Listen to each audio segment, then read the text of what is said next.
Hey, oh, you're hitting me with the gift subs even before I can start? I see how it is. Thank you so much, someone who likes cookies. Also, Axarion and Draco Predator, thank you so much for the subs. I appreciate you guys. Welcome, welcome. Good morning. Welcome to another week. How are you guys doing? How is life? I hope it's good. Borith, thank you so much for the prime. Why I'm still hungry, thank you for the 3. Welcome back, everyone. Joshua now has perfect information. Now, before we do anything, Joshua now has perfect information. Sydney was I am Money. Thank you so much for the 2 months. Joshua now has perfect information. Good thing you streamed. Almost broke the prime streak. Okay. Porygon Prototype, thank you so much for the 4 months. Okay, let me speak. Before we start, I tried to fix the text-to-speech sound. So how was that? How was the volume? Could you guys hear that? Or was it still bad? How was it still silent?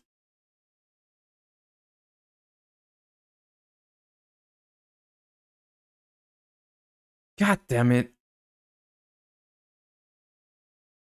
It's quiet because the music is so... Is the music too loud?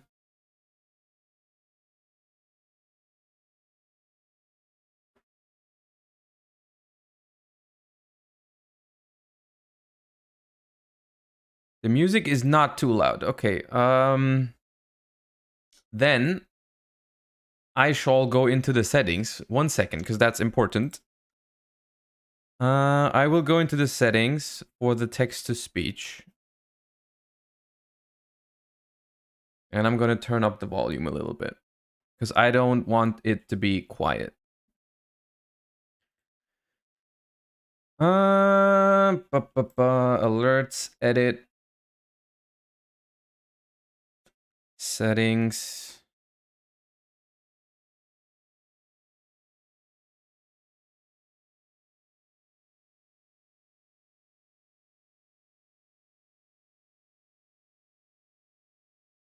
Text-to-speech settings.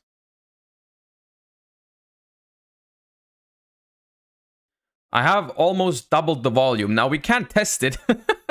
I don't want like, okay, no, it's not bait. It's not bait. We'll see when someone subs if it's better and you tell me and then we'll adjust again.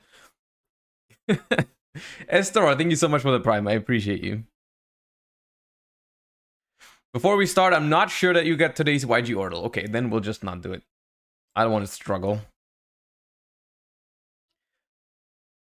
Joshua now has perfect information. Hello Joshi, welcome to your own stream. Now, that was better. That was better, right? Is it still too low, or is that perfect? Have we hit the spot?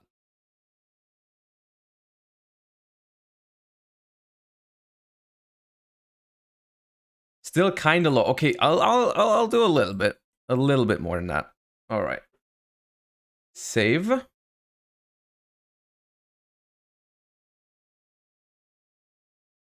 It felt like the remix was a little low.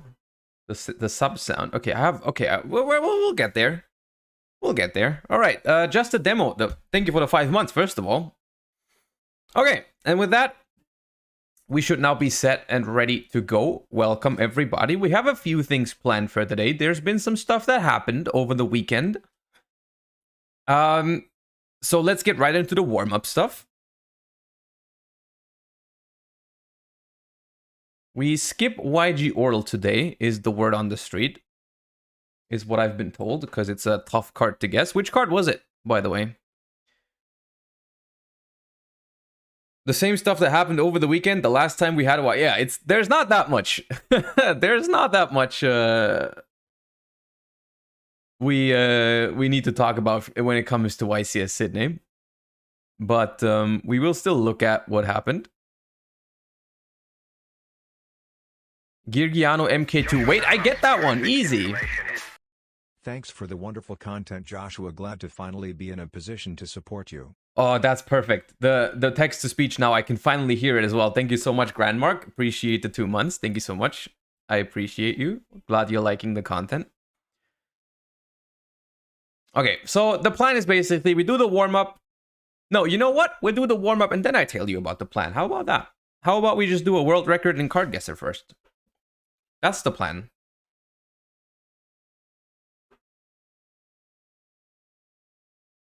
Oh, I know this. I have seen this. Have I seen this? I think I've seen this. I've not seen this. Necrolinker? I've never heard of that.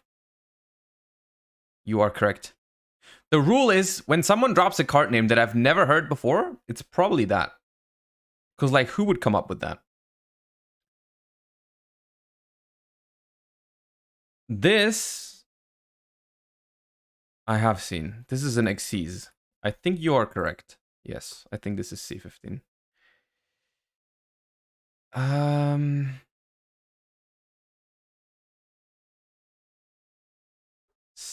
Star Pendulum Graph or Time Pendulum Graph? Star Pendulum Graph. Easy clap.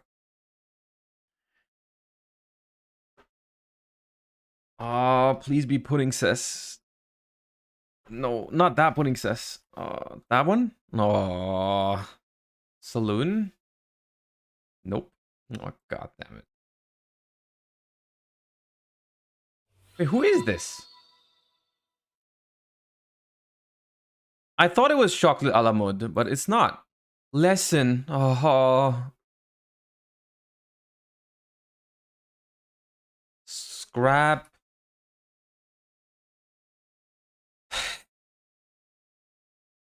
Oh wait, no, it's not Scrap. It's Ancient Gear.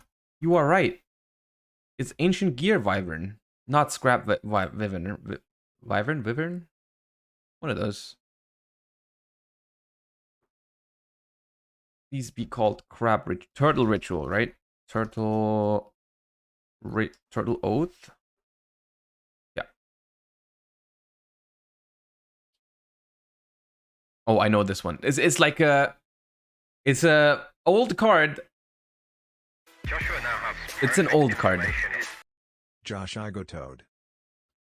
Frogosaurus, thank you so much.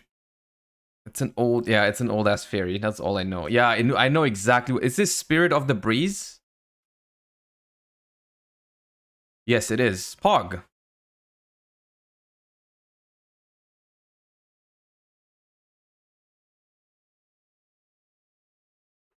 Is it Twist Cobra? No, it's not. Oh, it's Blast. Yes. Noted.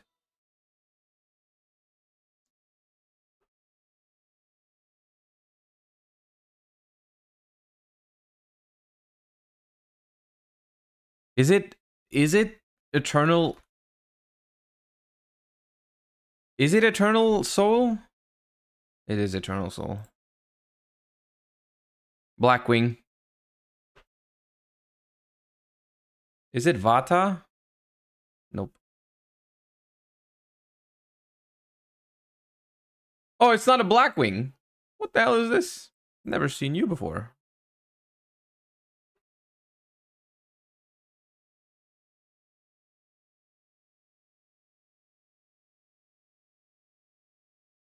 Mm-mm.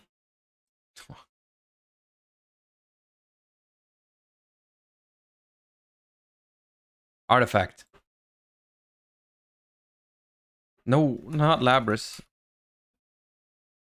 Chakram, yes. Ba, ba. Raid Raptor. And Raid Raptor means we skip.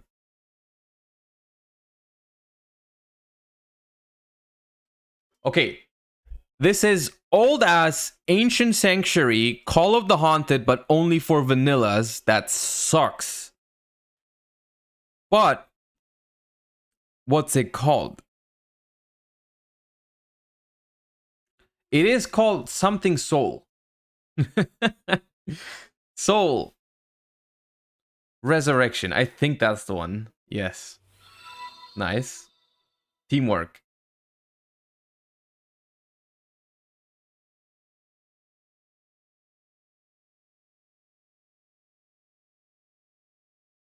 Solitary Sword of Poison.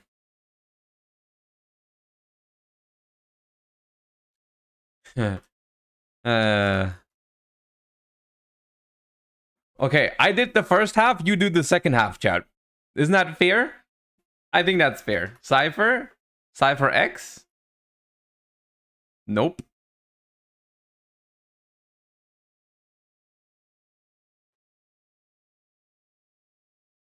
Galaxy Eyes Cypher Dragon. Nope. Cypher Blade Dragon. That's the one.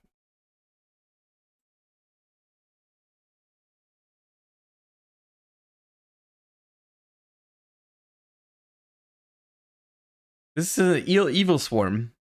Steel Swarm. Something. No, it's not. Actually, is it? No, it's not. I lied. I was joking.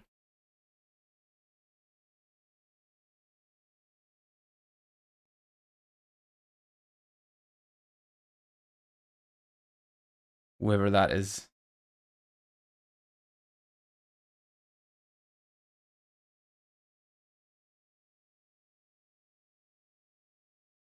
But did they increase the freaking difficulty on this game? I suck in 2023.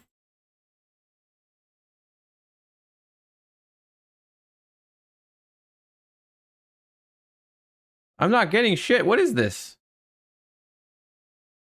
Some evil card again. XYZ Veil.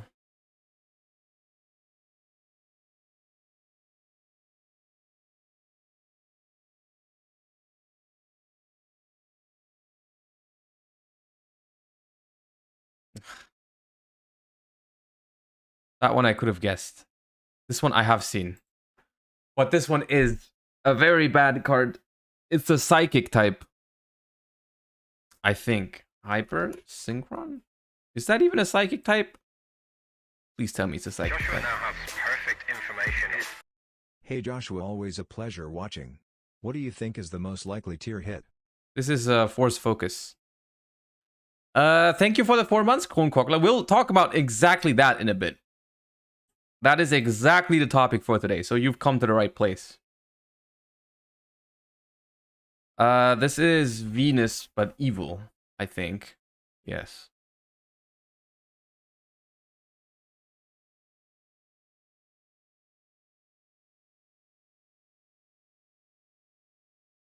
No, not another super heavy. Oh god, stop.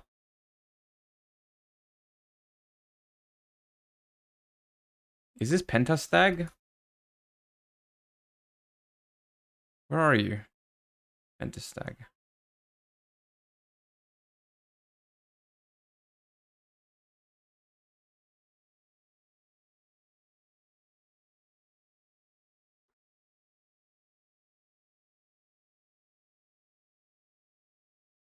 We take those 2 points.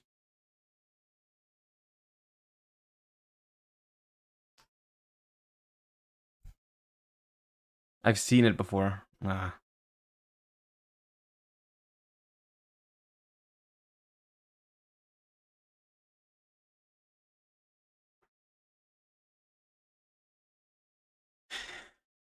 Is it Flame Skull? Skull Flame? Nope. Of course it's not. Why would it be Skull Flame? That makes too much sense. It's Burning Skullhead. Of course, chat. How foolish.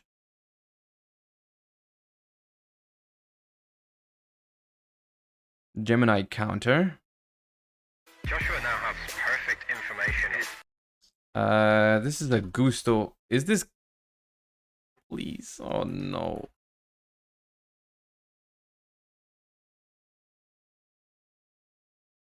Quengsy, thank you so much for the Prime. Appreciate you. Welcome to the stream. Who is this? Oh. We have not gained a point in 2 minutes. This is Harbinger. Hog points. I almost forgot how that feels to get a card right. This, I think, is the Ghost Trick Mischief. Please, yes. Yellow.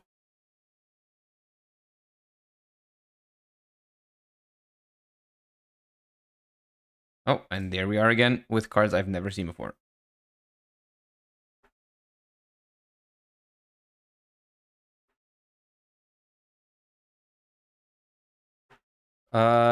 Exemplar. Please? Yes.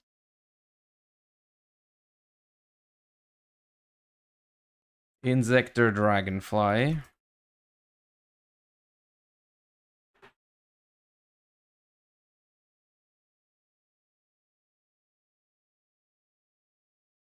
Oh god. This is old. It's some canon.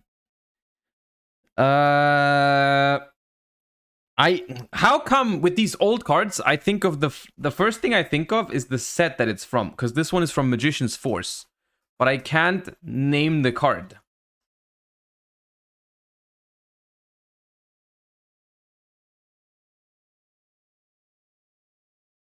This one.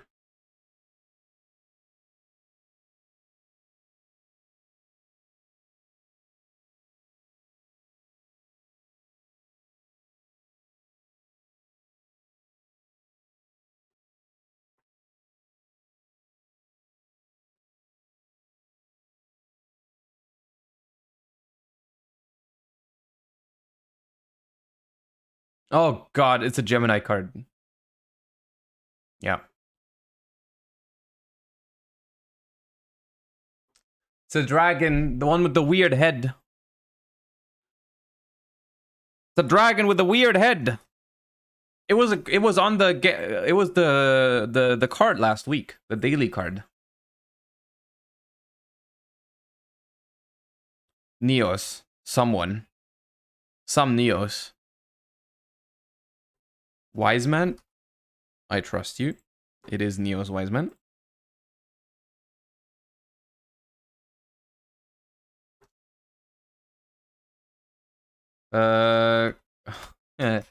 Kudmori Dragon, Kodmori, Kumori. Oh.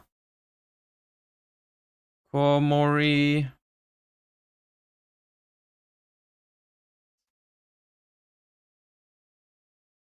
There we go. Tricked it.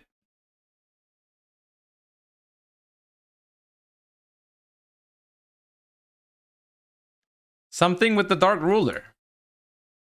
Deal with Dark Ruler? Nope. That was my only try. Hate Buster. Exactly what I said. Fire Fist. Nope, I lied. Did I lie? No, I didn't lie. I think it's Fire Fist. Yeah. Uh-oh. Slime. Humanoid slime? No.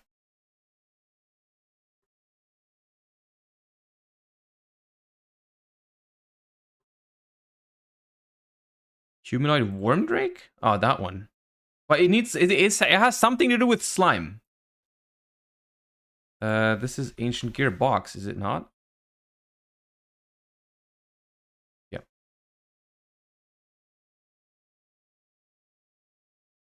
Some psychic guy that I don't know the name of. Time Escaper. Another psychic card.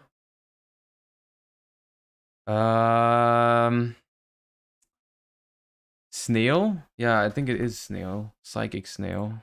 Yeah.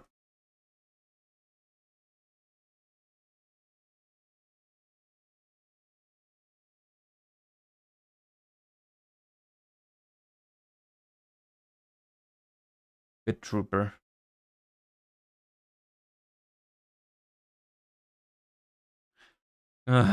Miss me with the Constellar stuff. Exactly. That's why.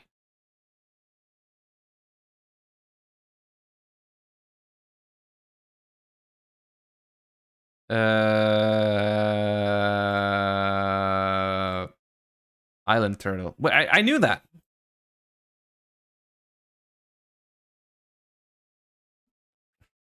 Ghost Trick.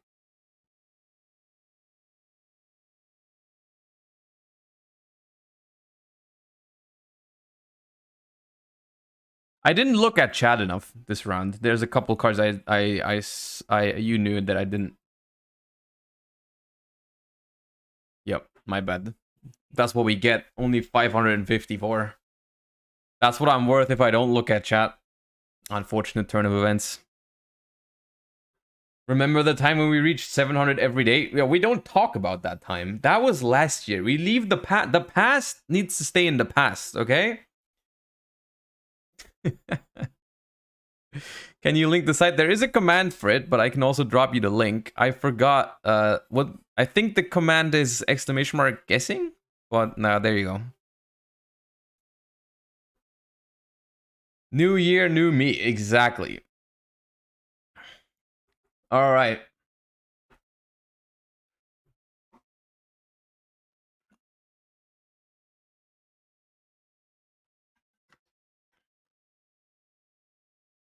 Have you read the new Sprite support that does not have Sprite in its name? I have not, but I have opened in another tab that you can't see yet. I have opened all the cards that have been revealed over the weekend from Cyberstorm Axis. So that is... I've kind of been liking the fact that we've incorporated that into our, you know, kind of like warm-up, just like looking at the new stuff. So you guys also know when you check through the VODs that we always do that in the beginning of the stream, is looking at like new cards and stuff. So that's what we'll do next. So with the warm-up out of the way, welcome everybody, welcome to today's stream. Like I said, the first thing we'll do is we'll look at the cards that have been revealed over the weekend, see what's up. I have not personally read any of them. All I know is that there's a batch of freaking Albaz support again. Thank God, it's been a while since we've had Albaz support. So we're gonna read that stuff. Then we will talk about YCS Sydney, which I don't know how much there is to talk about for YCS Sydney, because there's basically nothing new that has developed as far as I know. There's not been any coverage. Jesse Cotton won again, which, surprise, surprise. And we're going to see if there's anything interesting from the YCS. And yeah. And then after that, we do the big Banlist discussion that I talked about last week, and that I also asked your guys' opinion on yesterday on the Discord and Twitter, and that's what we're gonna do. All right, let's hop right in. I have not ordered these. I've just opened them in the order that the links popped up on the website. Free my boy Gazelle. Perkinator, thank you for the 3 months. They could free Gazelle. It is kind of ridiculous that Gazelle is still on the ban list. But yeah, we'll talk about that later. All right, the first link happens to have all the Despia cards. Or like Albaz cards, whatever. Can we deck doctor one day this week? Maybe. I don't know if this week, but we can definitely do a deck doctor again. With Photon Hypernova in mind. I don't know if I'll do that one before Photon Hypernova drops or after. But I do plan on making one where you can submit your Photon Hypernova decks. Because like for the current format, I don't really want to make a deck doctor because the current format is, in terms of deck building, is getting a little bit stale. If you have a regional this weekend and you want feedback, I recommend using the Discord server for that. There is a lot of helpful people on my Discord server that help you discuss the deck, and I also take part whenever I can, when I have time. I also check in there every once in a while to give some feedback. So yeah. And then we will definitely do a deck doctor with Photon Hypernova decks, and we will definitely also do deck doctors before like the YCS and stuff, as always. But okay, enough about that. Let us look at the new cards, which, look, personally, people have been saying this is the last set where they do Albaz support, but I feel like they've been saying that about a lot of sets. So I don't even know what to believe at this point. Chris7, thank you for the 6 months. Welcome back. Also, hello, goodbye. Thank you for the 2 months. Appreciate you. Thank you. The other Abyss cards. Joshua now has perfect information. Real Zefraji, thank you for the 2 months. I appreciate you. All right, the first one we have is the Bestial Aluber. Oh, what kind of crossover is that? Okay, we're gonna mix Bestial and Alubers. Okay, what is the meaning? Wait, hold on. What is the meaning of an Aluber? Is Aluber like a word for something, or is that just the name? Like, what does Aluber mean? It's the name of which? And so, okay, hold on. Now, I need the lore Andes. I need the lore Andes to help me out right now. Or the lore Larrys, rather. So, does that mean this guy right here is the literal same person as the Despian Aluber? Is it the same, literal same person? But in a like what is the different costume? Different, like, what's different? Why is this one the Bestial Aluber and the other one is the Aluber of the Jester of Despia? Why he changed? Okay, what changed him? Different form. Okay. Oh, by the way, is there a source for all that? Where do you take that from?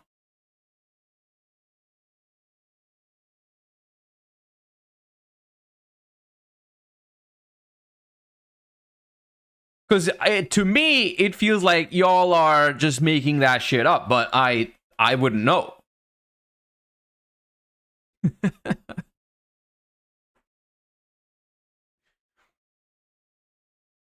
Anyways, we will go with word on the street. Word on the street is that this is the same guy as the Despian Aluber, but something changed him. The Bestial Aluber, level 4 Dark Dragon Tuner effect monster. Tuner, interesting. You can only use the second effect of this card's name once per turn. This card's name becomes Fallen of Albaz while on the field or in the graveyard. If this card is normal or special summon, you can discard one card, then target a dragon monster your opponent controls or in their graveyard to activate one of these effects. Send this card to the graveyard, and if you do, take control of that monster on the field until the end phase. Send this card to the graveyard, and if you do, special summon that monster from the graveyard to your field.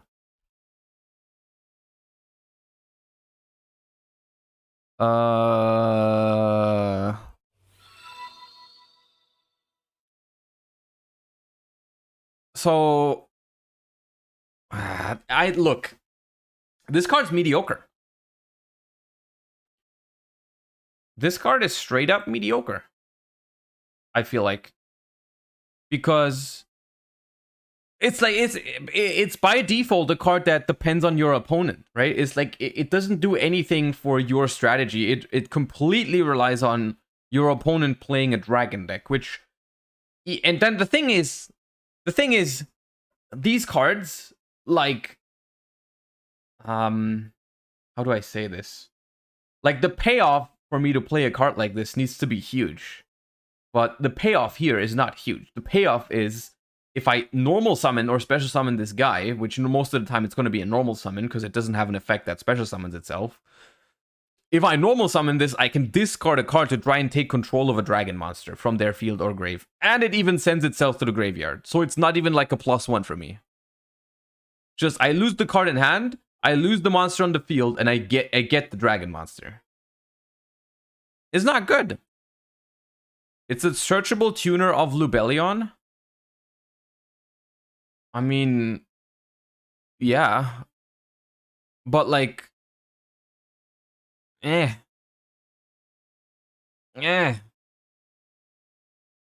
Because, like, if I'm looking at Lubellion searches, I'm looking at Magnamut. And Magnamut is a much better card than this, but, like, okay. I mean, let's phrase it this way. There's no way this card will ever see play because of how good it is. The only thing that makes this card unique is that it's a card that's called Bestial, that is a tuner, and that it might be relevant that it's sometimes called Fallen of Albaz, but it will never be relevant because its effect is good. It might be good because of some of its attributes, and I use attributes in the wider sense, not just the dark attribute, but, like, you know, which I have a hard time believing that would ever be relevant. The fact that this is like a searchable level 4 tuner for Lubellion, it's not out of the question, but it's very odd. Another thing, just quick ruling checkup, because I'm right off the top of my head, I'm not sure. What happens if I set this? Is it considered Albaz? Can I contact fuse into Alba Lunatus? Or not? I would think you can, but I'm not 100% sure. No, okay. Noted. Has to be face up for that to apply. Okay, fair enough. That makes it even worse. Okay. It is a powerful card to counter dragon decks, in theory. Because, like, it can be Fallen of Albaz to make Alba Lunatus. It can take stuff out of their grave, take control of their monsters.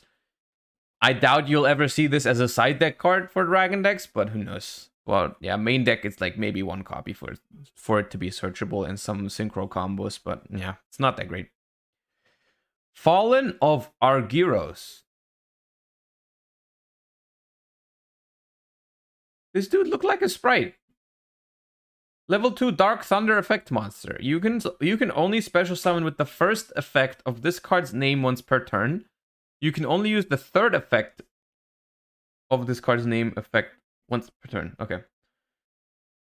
If there is a level rank Link 2 monster on the field, you can special summon this card from your hand to either field. Link monsters that point to this card cannot activate their effects. During your opponent's turn, quick effect, you can target an XYZ on the field, detach up to 2 materials from it.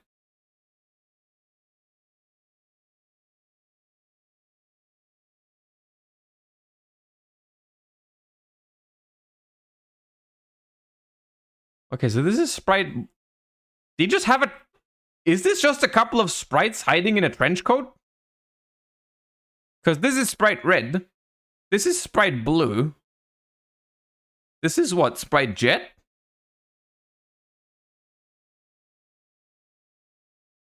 Is like when you have a couple of, like in freaking cartoons, when you have like the small guys stand on top of each other and have like a huge trench coat. That's what this thing is.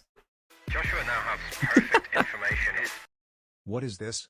There was a Prime sub for free? Guys, check if you have one as well. Weehawks, thank you so much for the Prime and reminding everyone to use their Prime. Appreciate that.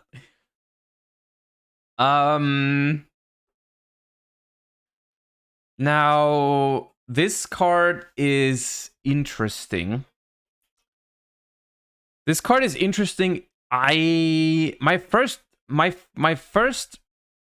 like instinctive reaction was that this card is not that great. For the simple reason that like it doesn't do that much besides being a level 2 extender.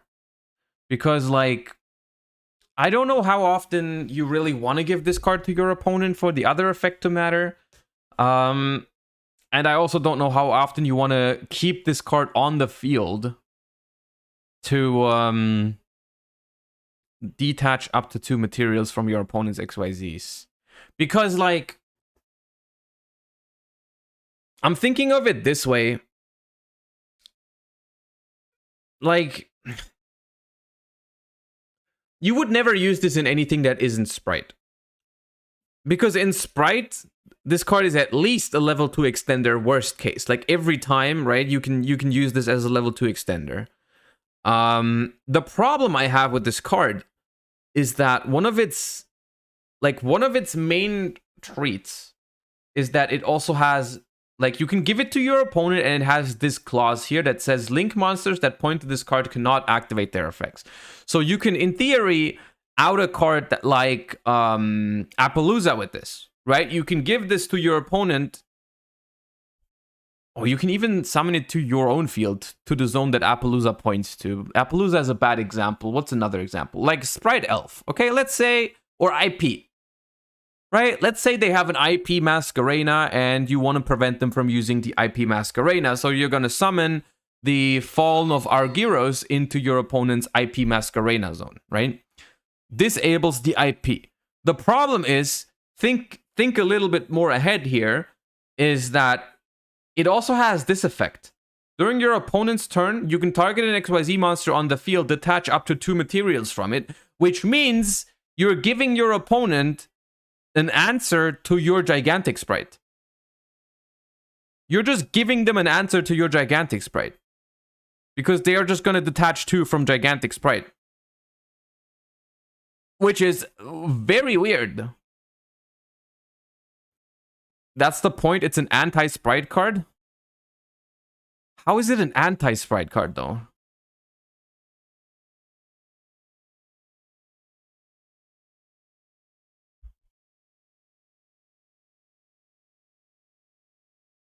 Like, this is not good against Sprite. Because if they go first, this is not really gonna help you, right? Like, it's like, okay, sure, you can block the elf, but then, I don't know. Turn off Link and XYZ, but it doesn't do that, right? It doesn't do that. It doesn't turn off Link and XYZ. You can either turn off the links by giving it to them, or you can turn off the XYZs by summoning it to yourself. The problem is, for it to be actual disruption against XYZs, it would have to be a quick effect special summon, which it is not. Unless it is mistranslated, the first part here is not a quick effect, so you cannot summon it on your opponent's first turn. When they go, like, if you could, this card would be insane in Sprite Mirrors, if you could just special summon it on your opponent's turn, when they make Gigantic Sprite. That'd be insane, right? If they go Gigantic Sprite, you go special this, detach both materials from Gigantic Sprite, that would be crazy. But it doesn't do that. It's not a quick effect to summon, so it's not a counter to Gigantic Sprite. Mannequin Cat, it would not be the worst Mannequin Cat target in the world. I'll give you that much. It would not be the worst, because it's Dark and Thunder. So your opponent goes Gigantic Sprite, you have Mannequin Cat, you summon this from your deck, you immediately take away the materials from the Gigantic Sprite. Not bad. That is a good argument. I don't know if it's the best one. I don't know if it's the best one, but that would be a use for this card, right? Because it's of course, for the Sprite Mirror, I used to play Thunder King Ryo for Mannequin Cat, right? But this card is a much better draw than Fallen of Ryo, Thunder King Ryo, because you can use it as an extender and whatnot. Yeah. But honestly, if anything, this is good in Sprite, not against Sprite. Exam Famous, thank you for the 2 months. I appreciate you. Welcome back. But yeah, it's underwhelming. Underwhelming. Ice Jade Agerine Ran. Okay, this is gonna be a problem because I have no idea about Ice Jade. You guys think they're ever gonna make Ice Jade good? Or nah? This guy's broken? Hold on. Level 7 Water Aqua Tuner effect monster. You can only use the first effect of this card's name once per turn. You can discard one other Ice Jade card or water monster. Special summon this card. I'm seeing a Nimble Angler in your future. Special summon this card from your hand. Then you can special summon one Ice Jade token. While that token is in the monster zone, the player who summoned it cannot special summon monsters from the extra deck except water monsters. This card's name becomes Ice Jade Cenote Enion Cradle while it is equipped with an... So I don't know what this means. Ice Jade Longyan. Yeah, basically, right? But it cannot make Barone, thankfully. So it's a water level 10 synchro instantly, which is basically Chengying.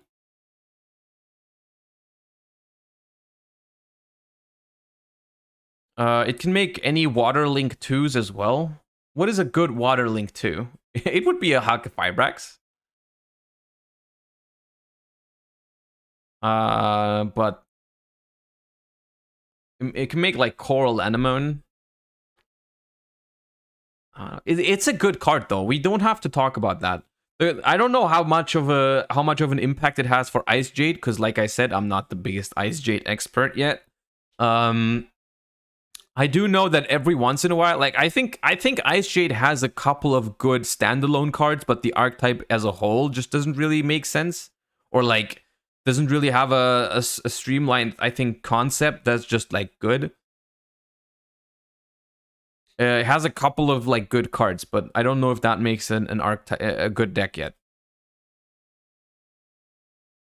But this card is not bad, definitely. Because you can also just discard any other water monster, right? I don't know how relevant this is, but this also works with Atlanteans, right? Because it's cost. Unlike Swap Frog, that isn't an effect. Plunder Player 7, thank you for the 5 months. Welcome back, appreciate that. So it does work with like Atlantean Dragoons, right? So I don't know, is that like maybe it's like Mermail support more than anything else, like Atlantean shit. It works with Nimble Angler, it works with Atlantean Dragoons. And it doesn't really put really put any restrictions on you for the rest of the turn. Only like you can immediately just synchro or link off the token and then your restrictions are gone. Dragoon in the current year. I mean, look, Atlantean Dragoon, if anything is broken these days, or like becomes broken, it's very often old cards that aren't once per turn yet, like freaking Atlantean Dragoons. But yeah. Guiding Quem the Virtuous. Level 4 Light Spellcaster Tuner. Oh, another one of these. Okay. Is that the next, like, Ecclesia Cartesia thingy? This card is always treated as a Dogmatica and Despia card. Dogmatica and Despia card. Okay, so that means Nadir Servant can search it. Ecclesia can search it. That means Tragedy can search it. That's about it. I guess opening. You can only use the first and second effect of this card's name each once per turn. If this card is normal or special summoned, you can send one Fallen of Albaz or one card that mentions it from your deck to the graveyard. Okay, that's a nice little thingy, nice little effect. There's a couple of good cards that you can send. We know that from Albion. The reason why Albion is good, though, the main deck Albion, is that like it works in hand. It's very easy to set up. This one requires to be summoned. If a card leaves the extra deck, you can target a Fallen of Albaz or a monster that mentions it, except Guiding Quem the Virtuous in your graveyard, special summon it. Okay. So...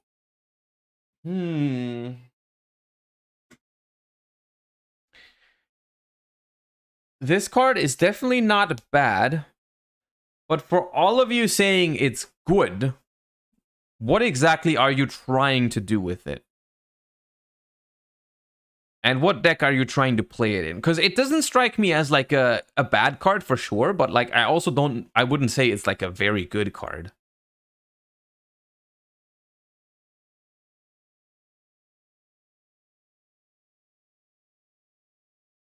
Like, what are you trying to do with it? Send Albaz, and then you use Mirror Jade effect, and then you reborn Albaz. Yes, but that's kind of specific, isn't it? It's like I'm gonna normal summon this card, send an Albaz, and then I have to leave it on the field, I have to pass, and then on my opponent's turn, it basically turns into another interruption. But that's like not that insane, is it? Well, it's not bad. Does leave the extra deck include a monster being summoned? Yes. This will trigger when your opponent summons something. You can Albion set opening, summon it in the opponent's turn. You can, yeah. That's a nice like. It would definitely make branded opening a much better disruption on the opponent's turn if you can like immediately go opening, summon this, send the OG Albaz, and then revive it immediately when they go into the extra deck. That is not a bad argument. I think it's better than Dramaturge in that sense. I think it's a better target for opening than Dramaturge. I'll give you that. But Dramaturge was also not really played anymore. And I don't know if this card is that much better. It is not a bad card, though. I like the note. I like the note, because normally it's like some explanation for like where the name comes from. The note here is just Quem. Enough said. Quem.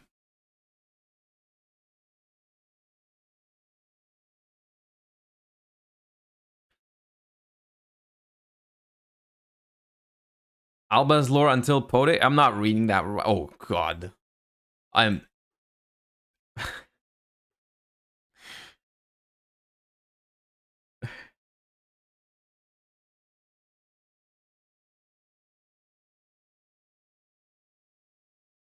Bro, that's nice and all.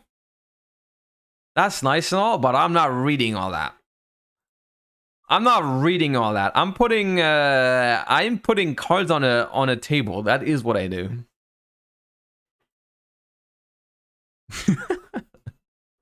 Maybe one day.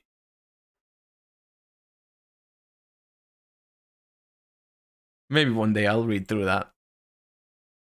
Read it on stream. This is half? Oh my god. Okay. If someone, not today, but if someone in my Discord hits me up with the complete thing, maybe we'll look into it in some stream. Just for the fun of it, okay? Maybe. Drop it in my Discord and I'll look at it and see if you know. Branded Etude. Etude? Continuous trap card. You can only use the first effect of this card's name once per turn. During either player's turn, you can immediately after this effect resolves, synchro summon monsters you control as material, including at least a dragon monster. Oh, hold on. This one makes the thing, the dude, the what's it? Where is it? The one that banishes on summon. Where are you? Is it this one? Chaos Angel? Yeah. Bestial this Potter? Which one was this Potter? Is this also... Wait. Bestial this Potter.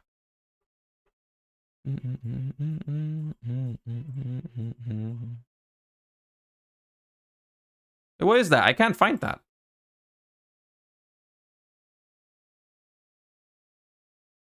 What's a this Potter? Can someone link this Potter? Or this Pater? I thought it was meant to make this.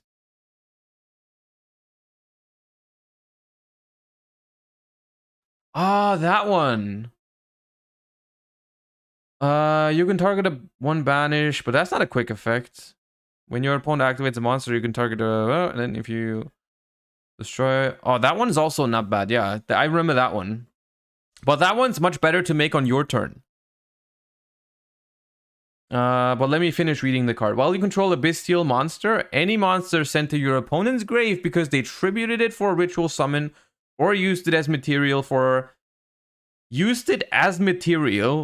a material for a fusion, synchro, or link summon is banished instead. Ooh. This is what Bestial Aluber is for? I guess. Now, ooh. I think this might be the best card so far from today. Because it is quite strong. 10k turnips, thank you for the 3 months. Appreciate you. Welcome back. XYZ mod check? How are you going to banish XYZ materials? They don't hit the graveyard. What do you mean, XYZ mod check? Have you thought that through? I don't think you have.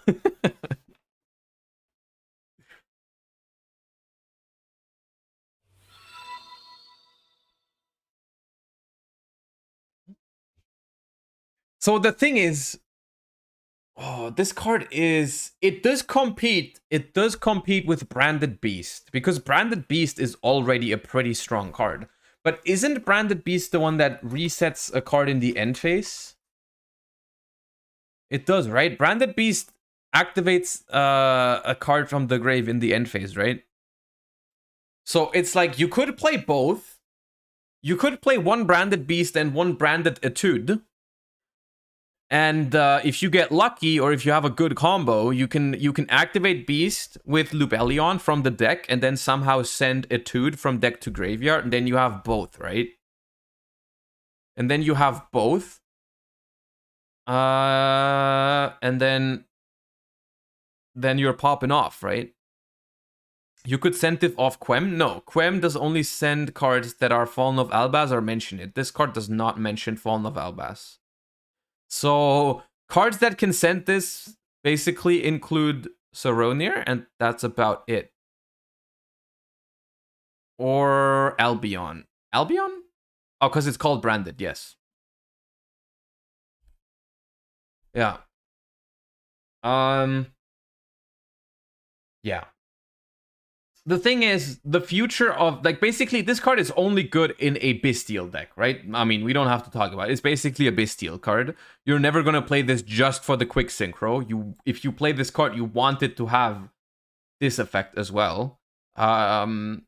So you definitely want this in a Bestial deck. Now, the future of the Bestial archetype is something that we cannot really predict.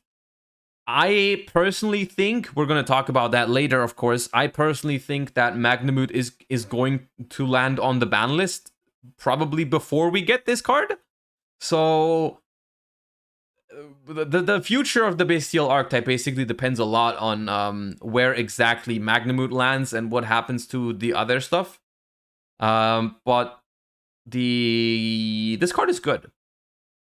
This card is good. I don't mind, like, of course people are saying, oh, a Floodgate, Troll Despair. I don't think this card is that insane. in terms of a floodgate. Of course it's good. It's annoying, but it's not rivalry goes in whatever level. It's basically a weaker version of Dimensional Fissure, a significantly weaker version, because it only applies to materials, right? So in terms of floodgates, we've seen worse than this, right? We've definitely seen worse than this. I'm mostly excited because it's like it's a way to make one of the synchros on the opponent's turn, because especially this one is really good if you make it on the opponent's turn. And it doesn't even need a tuner, right? This one doesn't even specifically need a tuner. You can just have a Bestial and any level 4 monster, right? Maybe if you're playing, for example, imagine you're playing something similar to the current version, the current branded Bestial, right? You can just have Aluber and Magnamut, and then you can just make this because it doesn't need a tuner, right? And then you can just banish a card in the field, which is pretty pog. Which also puts the Aluber in your grave for it to come back later. So it's like an interesting card. It does get around the fusion lock, exactly, right? Because it's happening on your opponent's turn. So unless you want to use branded opening on your opponent's turn, you don't care about this at all, right? You don't care about the lock at all. Yeah. Okay, so this one is old. This one is old. This one was revealed yesterday. S-Force Night Chaser. Now, once again, we're going to run into a problem here because I do not know that much about S-Forces. I know a thing or two about Link 1s, though, and this is one. Link 1 Dark Cyberse Link Effect Monster. That has never gone wrong. Link 1 Cyberse monsters have never gone wrong in Yu-Gi-Oh! What could possibly go wrong? One non-Link S-Force monster. You can only use the second effect of this card's name once per turn. Each of your opponent's monsters in the same column as one of your S-Force monsters cannot target monsters in that column for attacks. During the main phase, quick effect, you can target an S-Force monster you control, shuffle it into the deck, then you can special summon one of your banished S-Force monsters.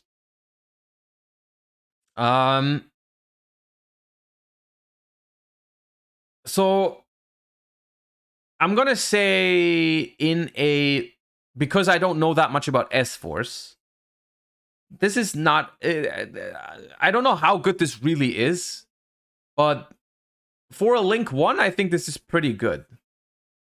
Because, of course, the effect isn't anything, like, great, but Link 1s really don't have to be very good, because very often Link 1s are just about being able to link off your stuff, right? Like, look at freaking Linkuriboh. Linkuriboh is not a strong effect, but still a very strong card. Like, Almirage is not a very good card in a vacuum, but just it being a generic Link 1 is broken. So it's like, it depends a lot on the S-Force archetype. People in chat are saying S-Force is not relevant and this card doesn't help it, which, okay, but like, you know, imagine this card for, I don't know, the Rocket archetype, for example, right? Imagine this effect as a Rocket. It'd be pretty good. It wouldn't be better than Striker Dragon, but it'd be pretty good if you could just swap your Rockets for banished stuff, whatever. Like, it could be interesting. Yeah, it just depends whether your archetype needs a Link 1, but yeah. I don't know much about S-Force, so that's that. I'm still waiting for a Link 1 for Reborn Tango. Bro, you're not waiting for that. You don't want that, trust me. Dual Avatar Lion Envoys Ahun. 2 dual Avatar monsters. I'm gonna be honest with you. I could not name 2 dual Avatar monsters. There's no shot. I know one dual avatar card. And that's the one that makes a token that we used in Master Duel for the freaking Inferno Tempest deck out strategy that we were doing. Who remembers that? Who was here? That one I know. Everything else, I'm not familiar with it. This card gains these effects based on the original names of the fusion materials used for its summon. Dual Avatar Empowered Yugioh. If your dual avatar monster battles, its attack becomes 3000. Dual Avatar Empowered Mitsuyaku. Once per opponent's turn, quick effect. You can target a card in the field, banish it. Well, strong disruption here. If this fusion common card is destroyed, you can special summon a dual avatar Fists, Yuhi, and a dual avatar Feet. Kokoku from your deck, and if you do, they cannot be destroyed by battle or card effects this turn. Rakani, thank you so much for the 2 months. Welcome back.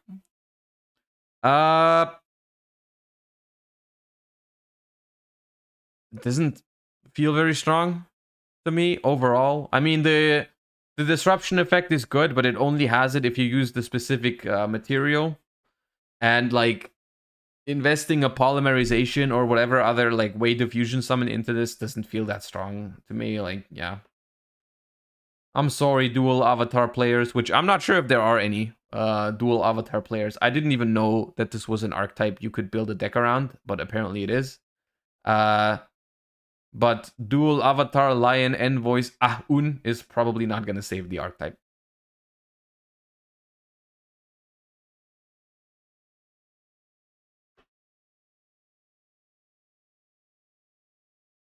Fusion duplication. Also, for someone just asked if you missed the YCS recap or the Banlist discussion. You have not. We are going into that right after this card, because I think this is the last one we need to cover. Fusion duplication, normal trap card. You can only activate one card with this card's name per turn. Target a polymerization normal quick play spell card or fusion normal quick play spell card in any graveyard. Banish it, and if you do, this card's effect becomes that card's effect when the card is activated.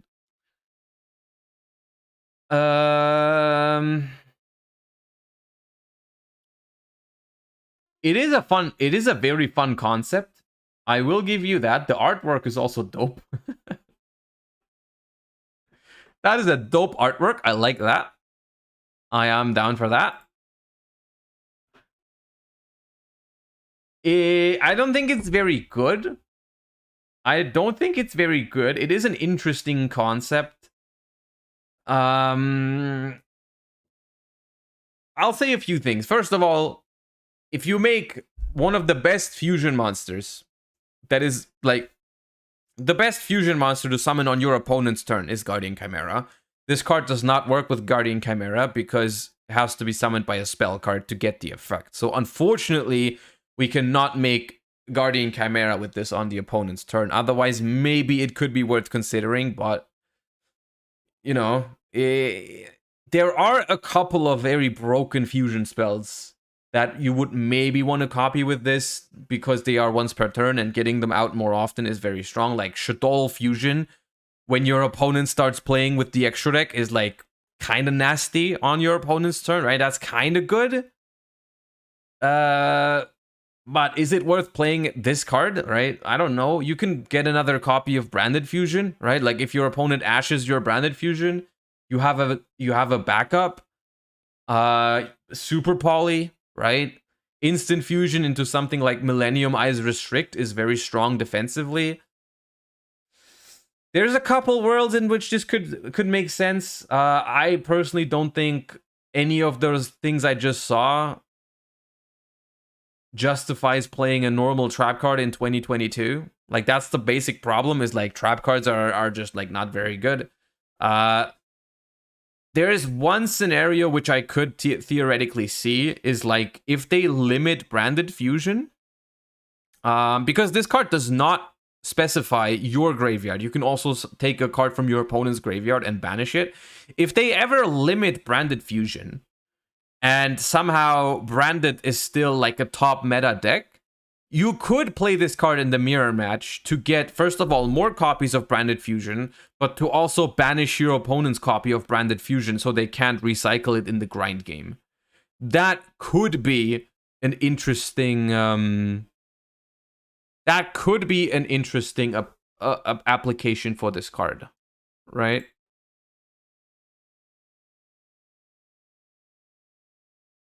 But other than that, yeah.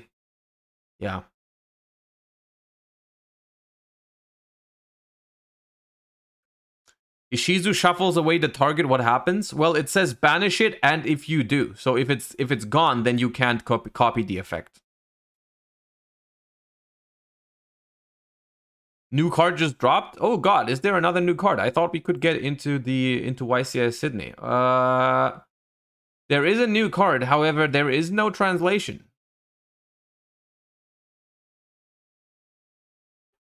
It does not have a translation. Okay, I'm just gonna guess that this is the correct translation. Trap track, normal trap card. Hold on. Use the translation. Let me pull it up.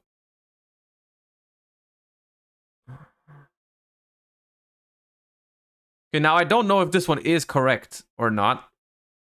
But it says you can only activate one card with this name once per turn.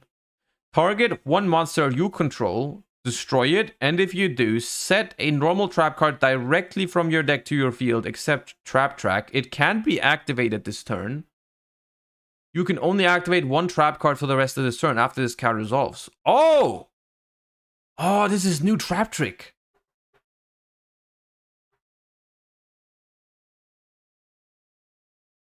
That's a good card.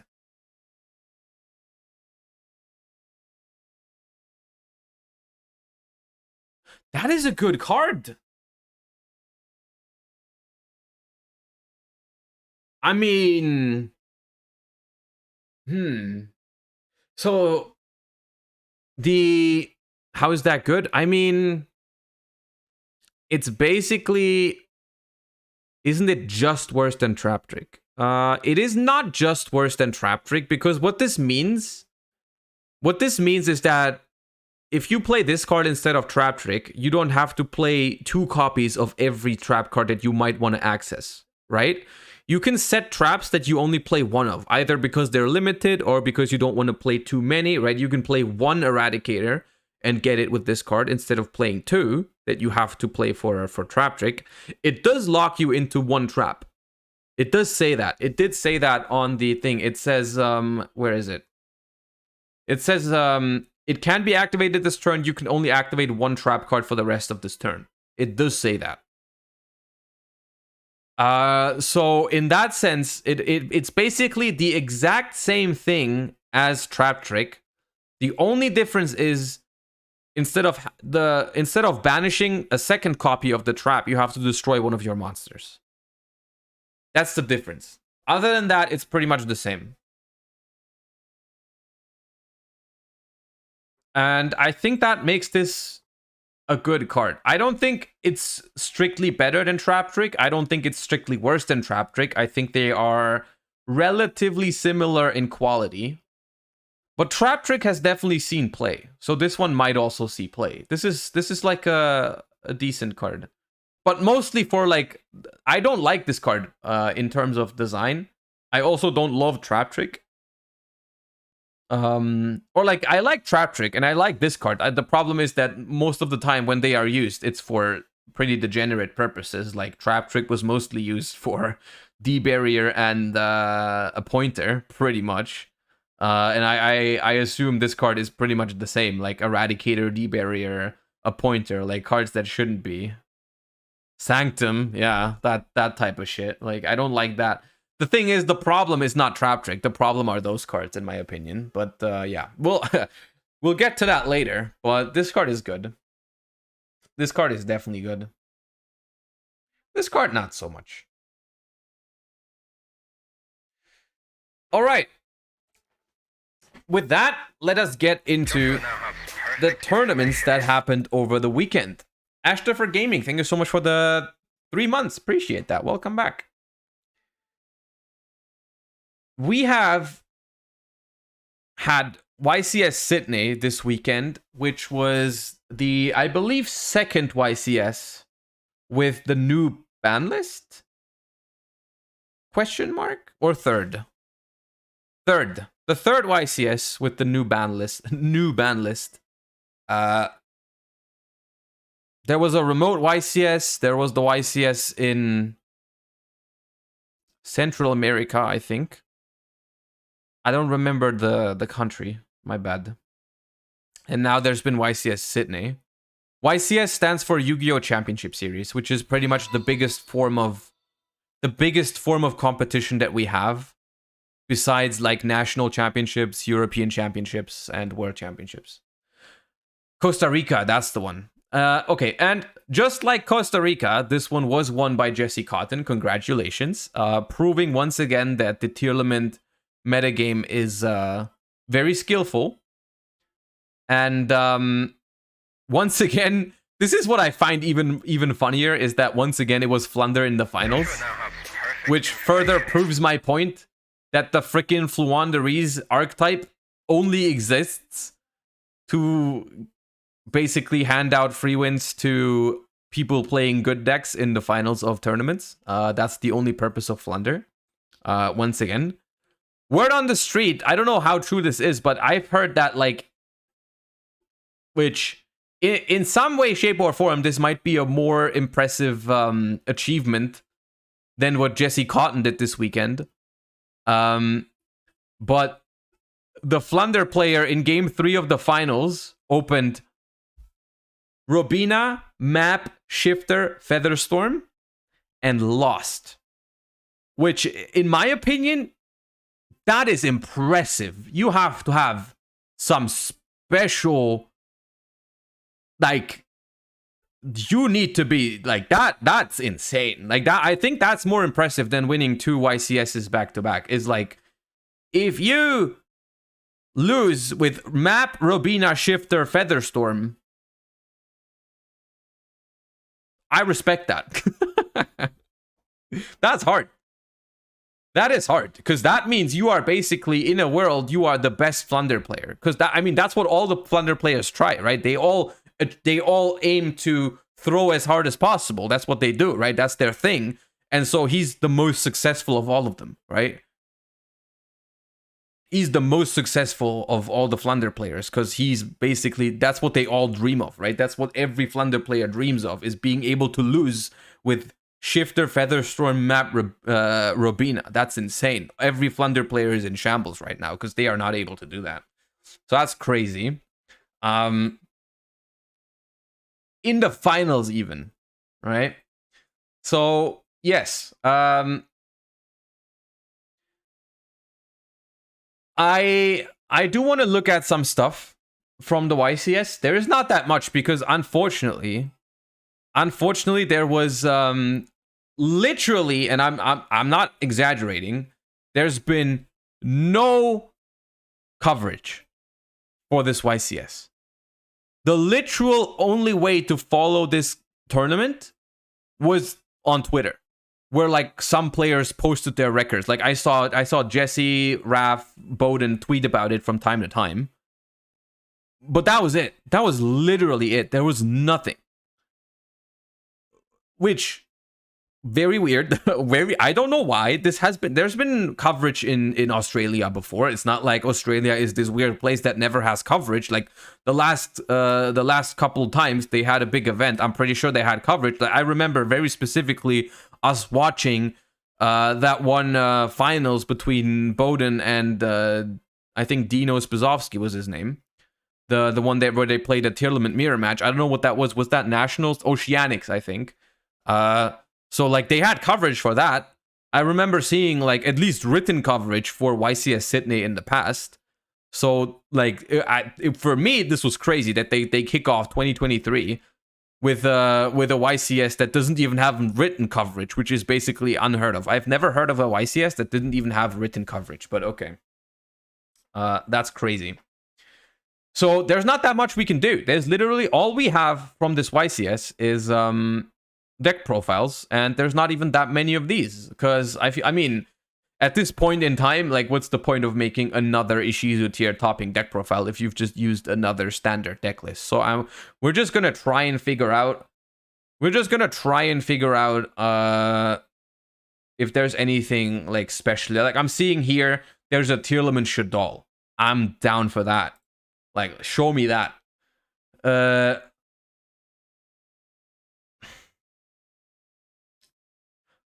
I'm gonna click it. I'm gonna click it. I know I'm not gonna like it. I know I'm not gonna like it, but it's content. We're clicking that.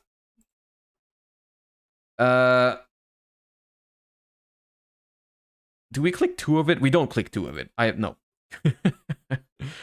Sword Soul top, which that's crazy to me. I'm down for that. So literally out of 32 decks, only a couple have posted deck profiles, and I think there's only 3 that there's only like 3 that I find remotely interesting. Yeah. Also, Damien, thank you for the 4 months. I don't think I said that. Thank you. Appreciate that. Yes.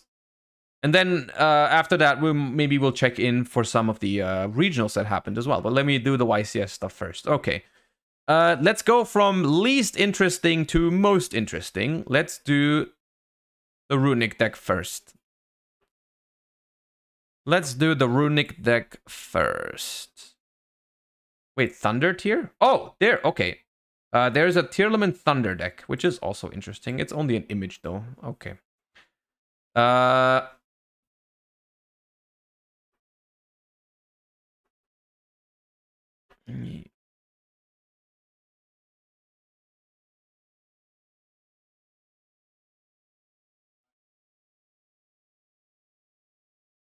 Hold on, you can't hear that.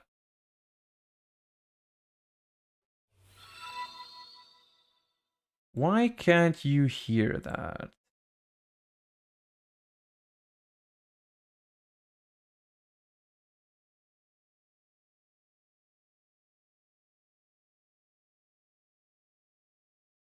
Or why can't you hear that?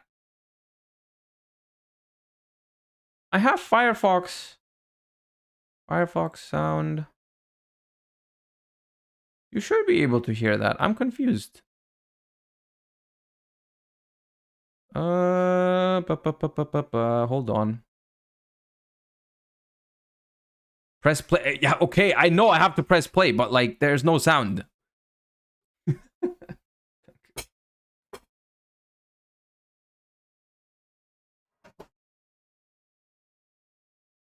I know how pressing play works.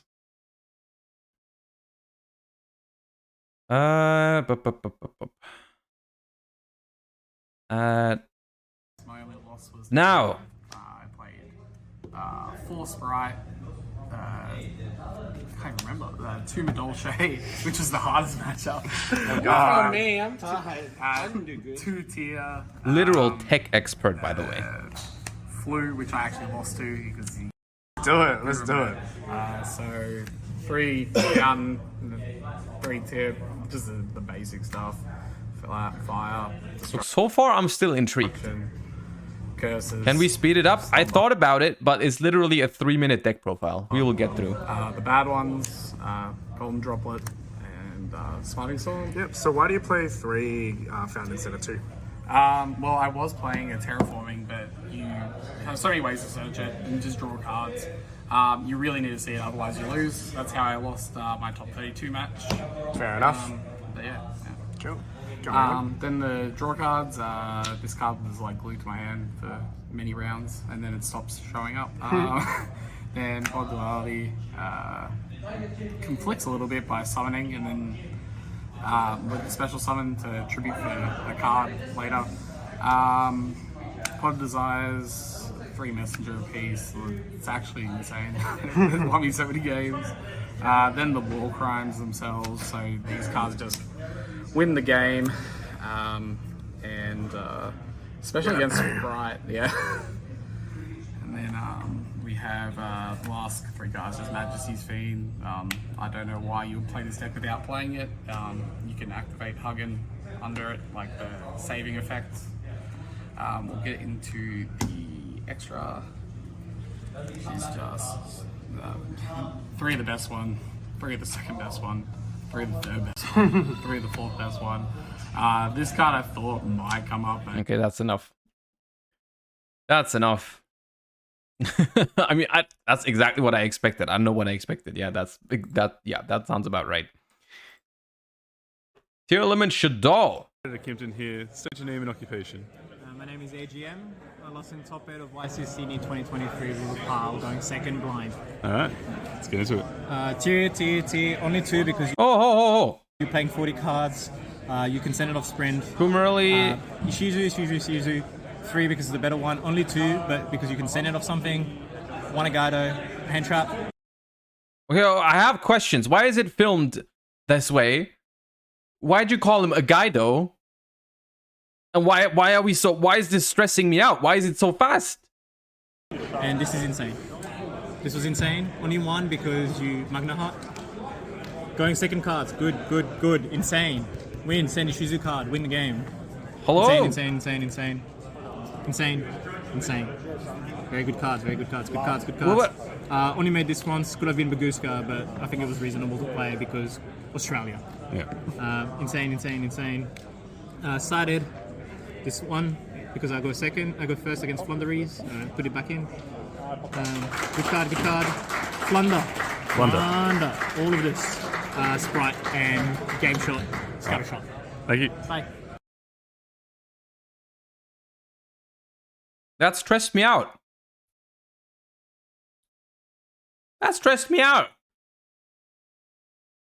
This that content that the youth wants these days? Dude, take some time.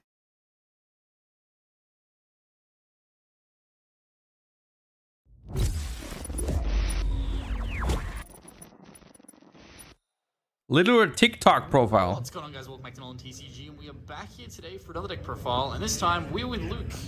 Hello. And what did you just do? Top 32 Sydney YCS with Sorto. With this shiny deck right here, although you Yeah. already clicked the thumbnail. But before we get started, do you want to give any shout-outs? Yeah, I do want to give a massive shout out to like everyone from like Wollongong Argo Games for like testing nights and everything like that. All my other mates I couldn't actually make it to the event, and my girlfriend as well. Wonderful. Very good. But let's get us into the profile. Cool. Dude. Is this Logan Paul? Unless he sold NFTs to his opponents, then probably not. So first, shout out to Shuggle. As is tradition. Exactly. So main deck monsters, Sword Soul Engine, very standard. 3 Moye, 3 Longyan, 2 Tire, very standard. You won't see these ratios change like ever. Oh yeah. And then for spells and traps, the 1 Blackout, and then 3 Emergence. Very standard Sword Soul list, so I won't really talk about I that can't much. believe we're calling Sword And Soul then, interesting at this Binary stage. Sword Soul, 3 Ecclesia. The only We're difference is desperate some for people play innovation. 2, Ooh, the some people play Starlights. 3. This Just pack. like having 3, just for like going second. So yeah, that's really the only thing that you talk about with that. For the Tenny package, 3 Ashina. I just went with 2 Adhara, 2 Vishuddha. So I just wanted to try and cut it down to 40. And I wanted to just have a chance of seeing more B-Seals and just clogging my hand with tennies. Yeah. And I thought with the Shijus, they just mill my stuff, so I'm gonna have access to tennies most of the time. Yeah. So I thought 2-2 was fine. It worked out fine. Like there was like, a couple times I banished like 1 and 1 off the Zai. How did this deck beat a single Ishizu tier? But it really didn't matter. The game was either like I was either losing or winning at that point anyway. This is just cookie cutter Sword Soul. So that's all for like the. You wouldn't play a third? Sorry. You wouldn't play a third of each of either? I did. I was testing a third of each, but then I tried to cut it down to fit. Yeah, try to cut it down to 40 just so I can see more B seals consistently and like engine more consistently. Even though like I break once, but it is what it is. So yeah, that's all the Sword Soul Tenny stuff. Hand traps, 3 imperm. Half deck of hand traps, that's fine. Yeah, it's Bro, why'd you play this deck? Because clearly budget ain't the reason. no. There's like B seals and stuff as well. So yeah, so 3 imperm and then 2 Veiler, and then 3 Oh yeah, Droplet budget for, is like, definitely not the monster reason. negation stuff. Yep. Mainly imperm and Veiler is. Are those oversleeves legal? I thought they must fit perfectly. Yeah, technically. Yeah, if I turn up with these, we take a break. But I mean, yeah, unless you get like, deck checked and they force you to Colours, change really. it, I The guess. Droplet's just nice he for was going fine. second, Maybe just especially didn't get a against, deck like, check. Colors, Yep. because most of the time want to stop you long. But I think technically they're supposed to perfect fit the card. So be able to like Droplet going second to stop that, so your long arm goes through, is very nice. So that's just all like the hand trap, board breaker stuff. And then for the bestial package, I play somewhat standard, I'd say. I'd probably say it's pretty standard. So 3 Magnuma, 3 Draw Swarm, 1 Sorony, and then I also play the 1 Destruder as well for like honorary dragon. Yep. I've seen this in a list and I really like it because it gives you easy access to Yazi. And you can search it off Magnuma as well. You do have to be careful though, because like shufflers can shuffle it from grave, so it's best not to activate it in grave when they have the shufflers in there, because you're just paying half your life for like no fucking reason. Literally no reason. Yeah, for no reason. Did you ever consider going 2 Draw Swim, 2 Sorony main over 3-3-1? I really like the 3 Draw Swim because it just like helps clear stuff. I was testing 3-2-2, but You saw Pack, not some list. Is this just the list that Pack used recently, exactly card for card? At least say that. Some, like, kind of like if it's clear stuff. Also with droplets, like if I set droplets on my turn and on turn Jewel Swarm, I can droplets where the Jewel Swarm. I don't have to droplets from hand or one of my synchros. So to be fair, it is still relatively standard. It's like the Sword Soul is very hard to innovate on. Like yeah. Droplets are Sorony doesn't. Not as good. Not as good, yeah. And then just 2 desires for consistency. Oh, just 2. On turn 1, I decided not to submit submit an illegal deck this Or are time. you searching a different bestial? So I played just 2. If I'm going second. If you're going second, so on turn 1 of you've magnified, are you searching the Jerusalem or the It depends on the rest of my hand. Like if I have no engine like at all, then most of the time I'll search the Distributor just to kind of give access, to like bridge the 2 engines. Yep. But if I have like another, if I don't have like any bestials and I'm playing tier, I'll search like a Jerusalem or a Sonia, just so like on my turn I can, you know, try to do my normal sorts of plays and then bestial them when they interact with me. Makes sense. So yeah, it really depends on my hand. Cool. And then main deck, which is like kind of standard but with like a couple of tweaks. So for the Tenny links, I just play 2 Monk and the Shaman. Yep. The reason I cut down to 2 because 3 didn't really come up too much. You're not really going for crazy Tenny plays when you try to go like Chowfang and stuff. So you're not really going to Monk like turn 1. Because I want to make room for Dark as well. Dark, it didn't come up like once, but it did come up in testing, so I wanted to keep it in just in case. Now like still Magma and then search Distributor even is like really nice. Yeah, so yeah, like I just rather have it. And then for the Yazi, what's it called? Synchros, yeah. Yazi and 2 backs here for the Yang Zings. Yeah, this is very standard. You have more access to Yazi now because of like Distributor. You can do like Banish Emergence to like level modulate to go into this, but if you have tie, you just go into this every other time because you get 2 spins. Like it's just a waste going into Yazi with the Emergence and Tire. So that's pretty standard. And then 2 Chuzhao. Don't have to say much about that, it's kind of standard as well. And then for other 8s, the Dragite, which I really like, and the Draco, which is also very good against tier. Most of the time, if I already have access to Wang Yang, I'll wait to do Chuzhao and then Wang Yang without searching the fact, by the way, the fact that we're sitting through this shows literally how desperate I am for innovative deck building in this format. Is literally not possible. The fact that we're watching a deck that was pretty much completely standard a couple months ago is crazy to me. First, to stop and calling it like interesting. Baron or Synchro 10, we've already have access to the now. So yeah, and then Drago's really good against like say in similar situations like I'm going against a like say Flu or something, where I can make this straight away. Just so you can take out that map. Yeah, take out map or even the trap like Dreaming Town. When they're not expecting, most of the time I'll just go into a Chuzhao and then I can just do whatever. But yeah, most of the time they don't expect that going second. And then Synchro 10s, changing Sinister and Baron. I didn't make this too much. I make Baron most of the time because just having the Omni negate against Evenly is really nice. Yeah. So most of the time I play that. And then against Flu. How often do you find this gets chain locked against Flu? This? Yep. Well, most of the time you just use it to negate map, and then like if they don't have like Dark Ruler, this with Blackouts most of the time just game because you just negate the field spell when they use the effect on activation, and then the Chuzhao one of the birds, and then Blackout the 2. Once they have 2, once they use 2 effects, it's most of the time game because they can't get a body on the board. Not Millennium Rare Baron. That just doesn't exist, does it?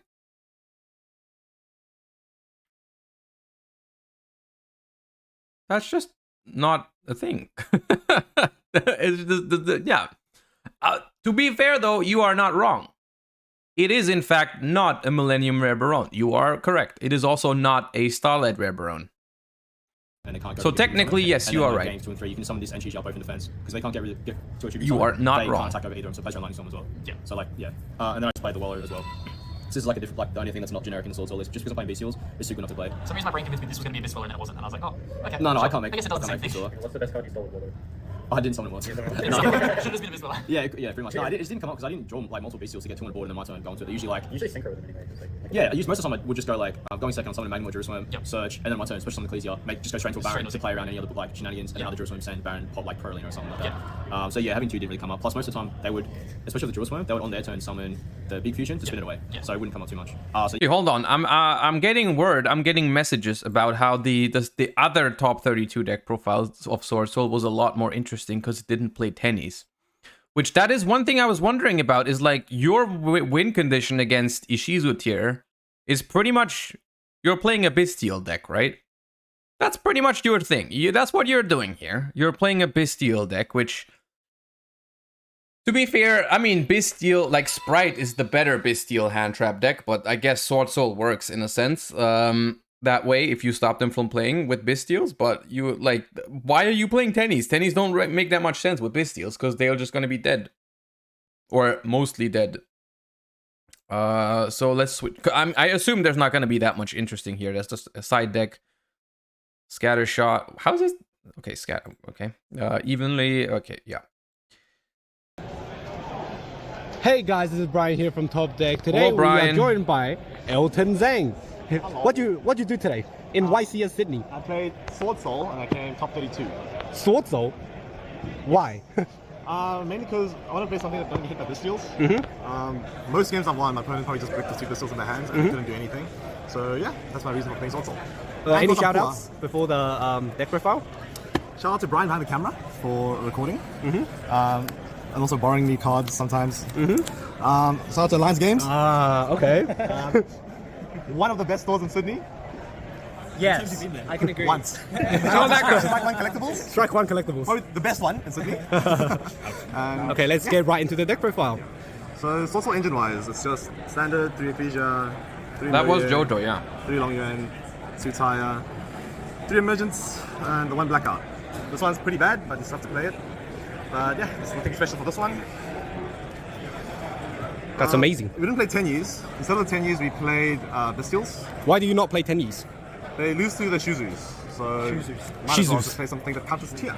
Very good. So we play the 9 Dragons and the 1 Destrudo. The commitment. So basically, if you don't open any engine, you can always Mega Man interface with Destrudo, make a Yazi, and then you still play with Taya. Or if you draw these and you also have I mean, that sounds about right. You can also make a Yazi off that if you don't have engine. So it's just basically, you play cards, no interruptions, that also gets This you is to your just engine. hand trap Sprite, And but the Nib is sprites other hand are trap now we play. Sword Souls. Why Nib? I just thought that everyone thinks Nib sucks, so what they do now is that they don't respect it. And you just hit them when they never expect it, and they just miss. You don't miss like Ash Blossom to normal summon Ash and do like Sister Tuna, you can do like... I thought about it, but most of the time, Ash doesn't trade strong enough. Nib is probably the strongest hand trap, board breaking wise, and Veil is just a normal summon I can make Yazi with, so that's why I chose these hand traps. Very hot. The other funny engine that I did play that I thought was pretty strong was Cash money. Fenrir's. Just because it's a 1-card interruption that actually grinds pretty well if you don't draw engine. I tried playing without it. Pistols alone don't get you there, but if you play Cash like Fenrir plus pistol control, it's actually pretty decent. And this one recurs itself for 3 turns. So Very hot. Very expensive. Spell-wise, I play 1 Instant Fusion as our Soul Extender. A Bestial plus Instant Fusion makes a Baron as well. I'll show you the Fusion monsters a bit soon. Play 2 Desires, best card in the deck. If you activate it, the chance of winning basically doubles. I mean, it was true. This one is more interesting. Decks, and also, if I nib them, I hate Droplet. And just keep playing, I can just Droplet, send a nib. I hate Droplet in this. Just clears the board for Fenrir. Wow. I hate Droplet in this deck. I don't know. There's not a single good send here. I do not like the Droplet here. The rest was pretty fine. I do think there is a there's like a what's it called? There's some merit to combining Fenrir plus Bestial. Of course, there is a little bit of counter synergy there. Like going first, drawing Bestials and Fenrir is fine. Going second, drawing Bestials and Fenrir is pretty bad. But there's like worse things in the world because at least you have Bestials, right? Like at least one. And even if you have 1 Bestial, if they have Pearl or Rhino, it's probably getting popped. So you can still use Fenrir. So if they so basically it means they don't have Pearl Rhino and you have a Bestial, and then I guess you can take a dead card in hand sometimes. It's okay. Like, that's a manageable risk. The Droplet, though, I don't really see what it's for, because like, you don't care that much about Dweller. Droplet doesn't help against like, it helps against Sulliak, but like enemy controller would be much better there. Yeah, I'm not sure what the purpose of Droplet is, because this deck doesn't care that much about Dweller. Clear a Bestial to summon Fenrir. That is a very, very specific situation that requires you to have a Bestial. It requires you to have Fenrir. It requires you to have Droplet. And it requires you to be able to play with the other 3 cards that you have. Which is a very low percentage of your games, right? It's like a 3-card combo with like unsearchable cards. Like, okay, you play 9 Bestials, you're probably gonna have a Bestial, but then like it needs you to have the one of the Fenrir that you play 3 that you can't search, and the one of Droplet that you play 3 that you can't search. So I don't know if that's the reasoning. It's a 40 main deck. I just wanted to draw as many Bestials as possible. Yeah. What were your matchups like today? I played 6 tiers, 2 sprites, 1 Exorcister, and 1 runic stun. And how did you find them? My only 2 losses were to the tier decks, which in those games they just top deck instant fusion and they won. So please ban, thank you. So what's in the extra deck? Okay, there's no need to call people out for having instant fusion. Like, if you play against tier 6 times, it is very normal that some of them are gonna have instant fusion. Oh, okay. I played a pretty weird one, you'll see towards the end, but 2 Qishao, 1 Chen Ying, 1 Longyuan, 1 Baron, 1 Draco Berserker, 1 Yazi, 1 Baxia. This is the instant fusion target. It's a little Fortuna. Who is this? Any Bestial makes a Baron. Bro, literally, instant fusion has become so broken that I don't even know that you can do like stuff like this, like a level 4 tuner for instant fusion. That's not, I didn't know that existed. I knew there was like Sea Monster of Theseus. I didn't even know this thing existed. But I mean, sure, I guess. Look, if I'm playing against someone and they draw instant fusion, they activate instant fusion on me, and they put this thing on the table, I'm happy. I'm pogging. Okay. Also, cool tech. XCs, I played a Wallow, and I also played a Zeus. Oh, mine. The Zeus never came up, but the idea is you can always Zeus a board where you can't out, or mainly back row decks. Links, I played a Liner, so you can link it off with a Nib and a Bestial. Played Dark, just so you can summon the Magnemite. I played Selene and Access Code. Oh, mine. Because what is that for? That's very little synchros. It's a tuner. It's like a look. You're just playing hand trap sprite, but the sprites are now sword souls. That's what you're doing. You're just like trying to grind people with hand traps, and your engine is sword soul, which is just a worse engine than sprite. But I mean, sure. It's a tuner spellcaster. Fine, so if you have that's a what floats your boat. Selene, you summon back the Ecclesia. Either you make a Baron with it, okay, or you can tag it onto Taya, Moya, and just keep on playing. Wow. Wow. What's in the side deck though? What is the goo? No, nothing special in the side deck. So we just played cards that beat Flu. That was the scariest matchup for me. So it's Cosmic, Dark Ruler, Zombie World, Storm. 3 Zombie World. Yeah, because I don't play Banshee, so I just want to hard draw it. And then Anti-Spell. I basically decided these 2 in the... Look, I don't know what it is, but some people just love Anti-Spell. So the card is not even good this format. Why is it here? You have no business. Anti-Spell is not good. The entire this format. I played 0 Flus, so I'm kind of happy for that one. 0 Flus, very sad.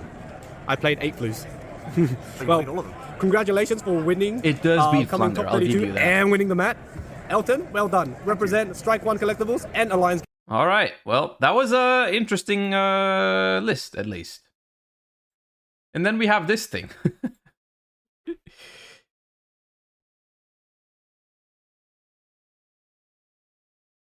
Joshua now has perfect information. Yo, Vanitas Boom, thank you so much for the 2 months. Welcome back. Appreciate that.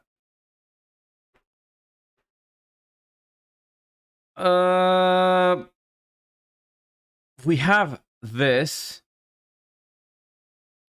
which they've very peak in peak humor fashion, they've called it bitch, which I assume is Bestial, Ishizu, Thunder, Chaos? Or Bestial, Ishizu, Tear, Chaos? Which, well, if that's not the funniest thing I've ever heard, then I don't know what is. Yeah. And this is just Ishizu Tear. Like, basically, you play this if you want to play Ishizu Tear, but you also just enjoy complaining about bricking every once in a while, right? Like, if you kind of just you kind of want to win, but not really. Like, you're happy with, like, you know, losing in top 32 type of deal because you bricked. If that's something you really enjoy, you play something like this, right? Like, kind of, you know, yeah. And then, yeah, the optimal ratio of 2 Pearl Rhinos in 60, which, to be fair, that might be a what's it called? A budget reason, which we never make fun of those because those are valid arguments. But basically you could have just played like the Thunder cards. I've reached the conclusion that the Thunder cards just don't add anything to tier elements. Like, you could just play, even if you only have 2 Pearl Rhinos, you can just play a 40 card tier deck, and that's better. But sure, I guess if it is more fun, I will give you that. I don't know if a YCS is the place to just like bring a fun deck, because that's, I think, essentially what this is. But I mean, for some people, that's fine.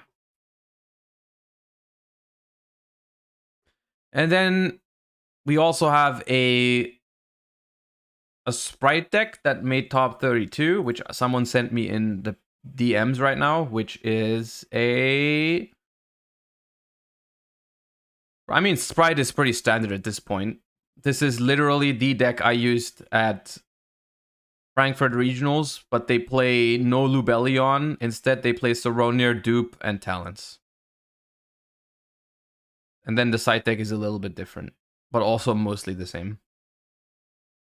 So, I mean, Sprite is pretty solved at this point for this format. It's just like, it's pretty clear that currently in Ishizu tier format, you cannot play Power Spell Sprite anymore. It has to be Hand Trap Sprite, because literally ain't no Power Spell in this universe that beats tier when they full combo, since they banned Mystic Mine. Like, Mystic Mine was the only actual Power Spell that beat tier elements full combo. And now it's not there anymore, so literally Power Spell Sprite is unplayable as long as Ishizu tier is as strong as it is. Don't say Dark Ruler. Bro, have you tried Dark Rulering a freaking Ishizu tier board? Good luck with that. Good luck with letting a tier element player play their entire turn and then just Dark Rulering them. After they've Dwellered you, after they've set up Soliak, after they've searched the Havness, and after they have 2 Shufflers in the graveyard with a Pearl Rhino on the field. Good luck Dark Rulering that.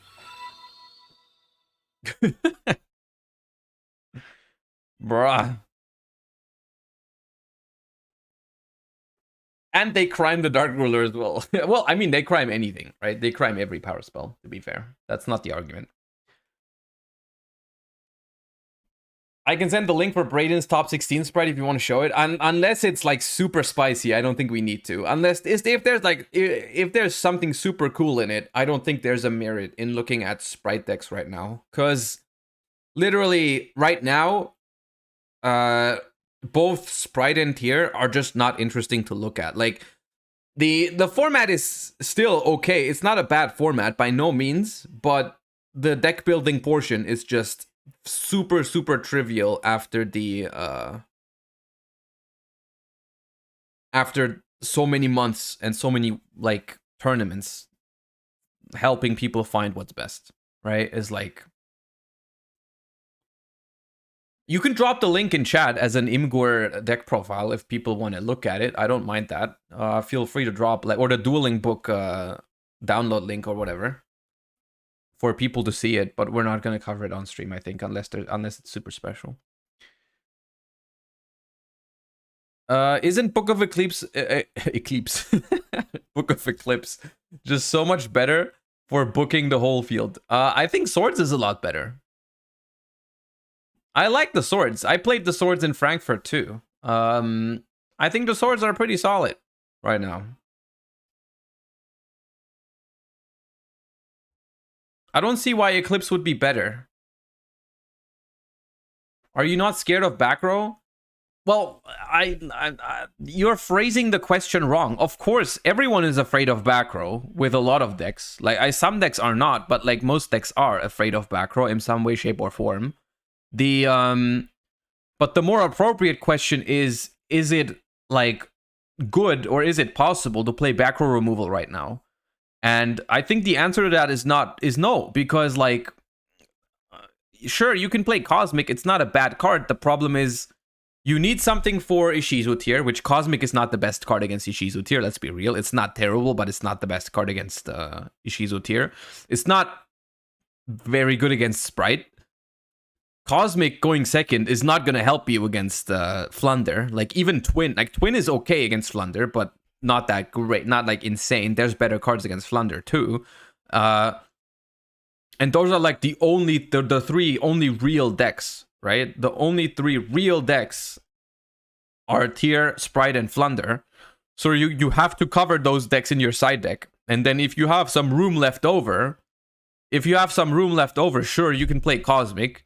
But most of the time, you're better off using your slots more efficiently against Flunder, Tier, and Sprite.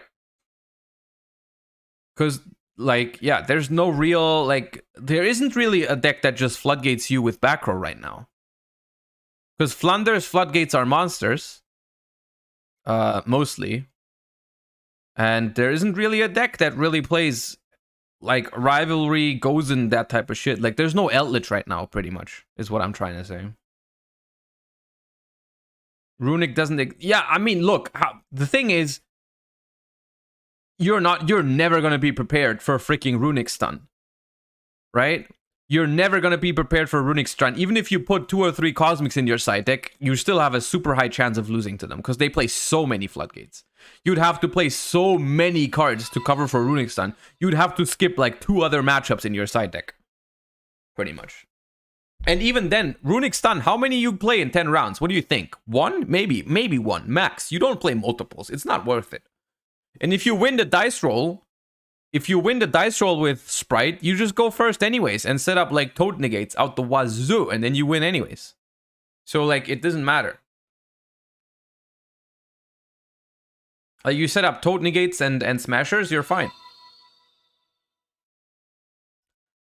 I played versus Runic Stun at Utrecht, had to tribute summon Shifter. I played against Runic Stun at Utrecht, and I tribute summoned Chaos Hunter. So I win, Omni.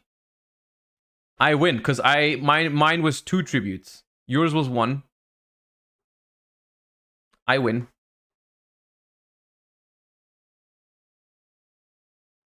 Okay. And that, unfortunately, I wish we had more stuff to look at, but I think that covers YCS Sydney.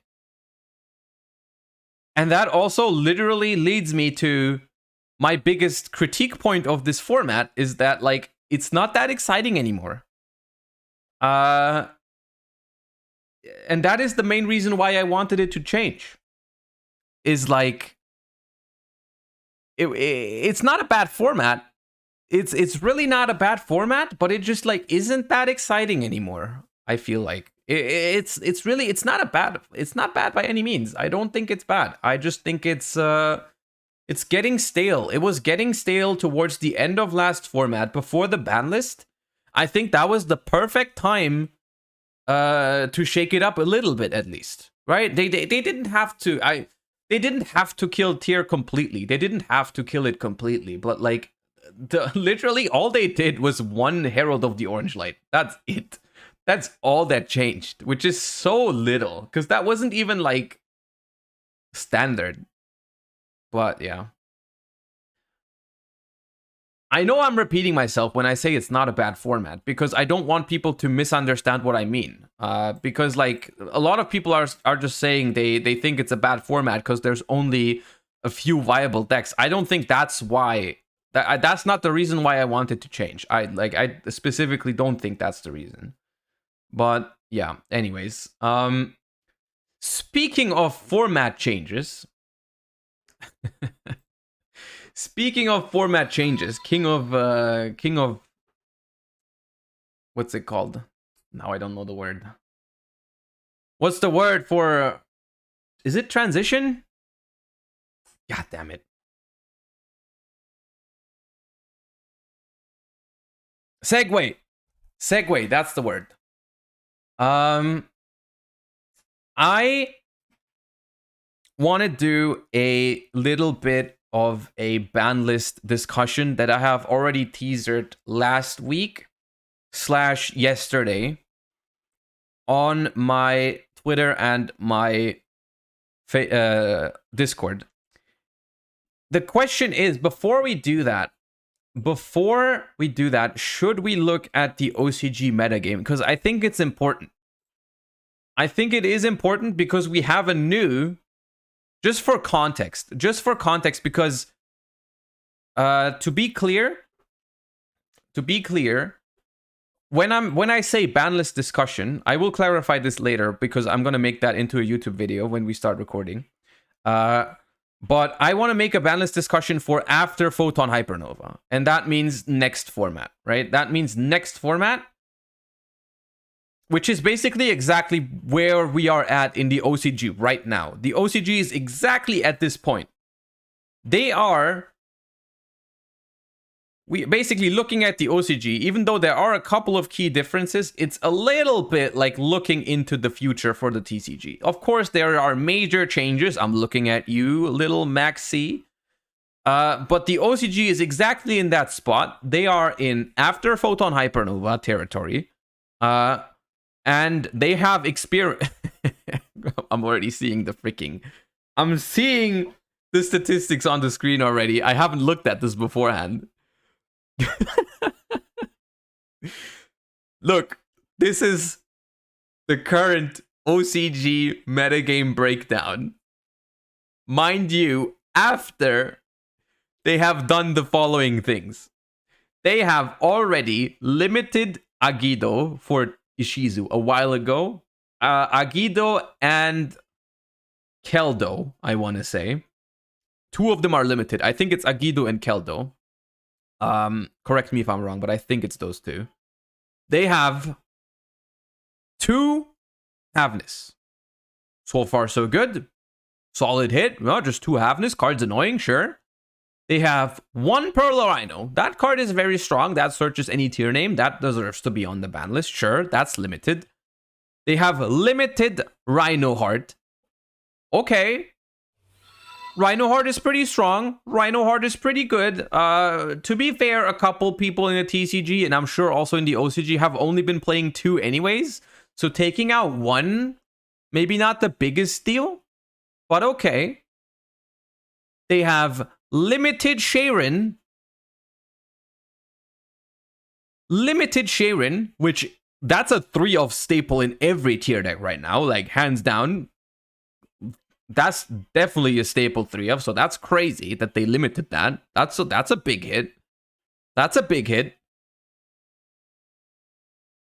Joshua now has perfect Alexanomorph, thank you for the 4 months. On top of that, they have also banned Kid Kalos. They have banned Kid Kalos.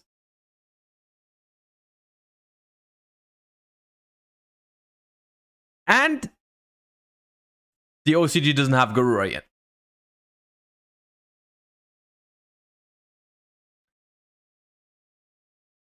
And now, this is the statistics we're looking at.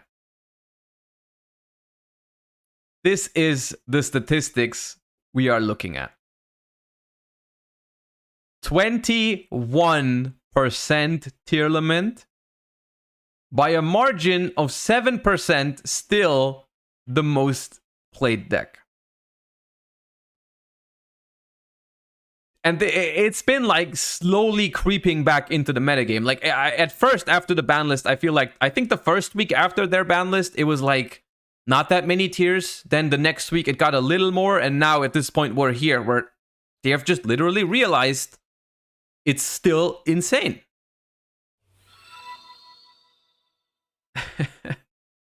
And now here we are, dude. Here we are, and we're just quickly looking at how they play it. I mean, look, there's a lot of hits here, but this is still looking like a very solid deck. I don't know what you want me to tell you, but this is still a good deck. Like, fusion summoning for free from the graveyard is still good. Now they just make other fusions, right? They can't make Kid Kalos anymore, but with the use of King of the Swamp, they can very much still make Rule Kalos. And even with one Rhino Heart, if you have King of the Swamp, you can still make Kaleido Heart. You can still make Dragos Depelia. You play a couple of Shadows now, suddenly you can make Winda. Muddragon is still pretty good. You play Poly, so you can make Guardian Chimera. And then with King of the Swamp as well, you can also make the freaking Grapha fusion. And all of those fusions, if you get them for free, by sending a Tearlament to the graveyard, yes, that's still freaking good. That is still a freaking good deck because somehow they managed to freaking not hit Kelbeck, which is definitely the better card than Agido. Like, that is still, out of all these hits, limiting Agido is by far the stupidest one because people have literally been playing 3 Agido, 3 Kelbeck, 1 Agido. They already did that before. They didn't want 3 Agido. Like, it didn't matter. That's just weird.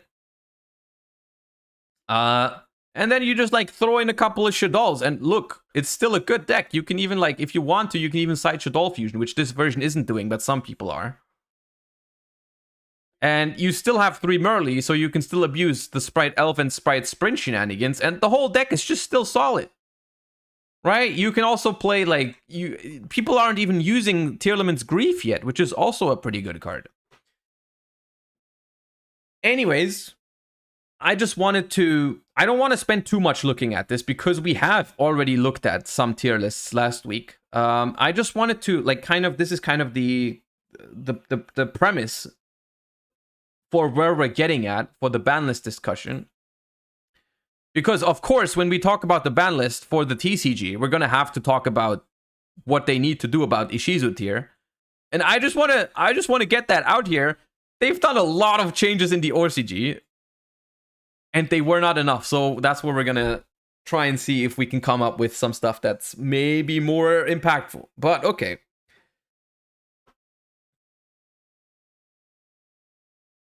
Now, I have announced this as a very big ban list discussion. And I believe that needs to be done. So what I've done is, as well, in order to not forget anything...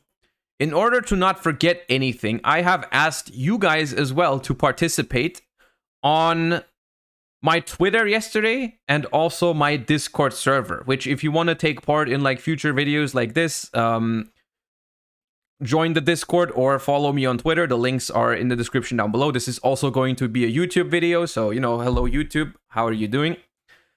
And so what we're going to do today is...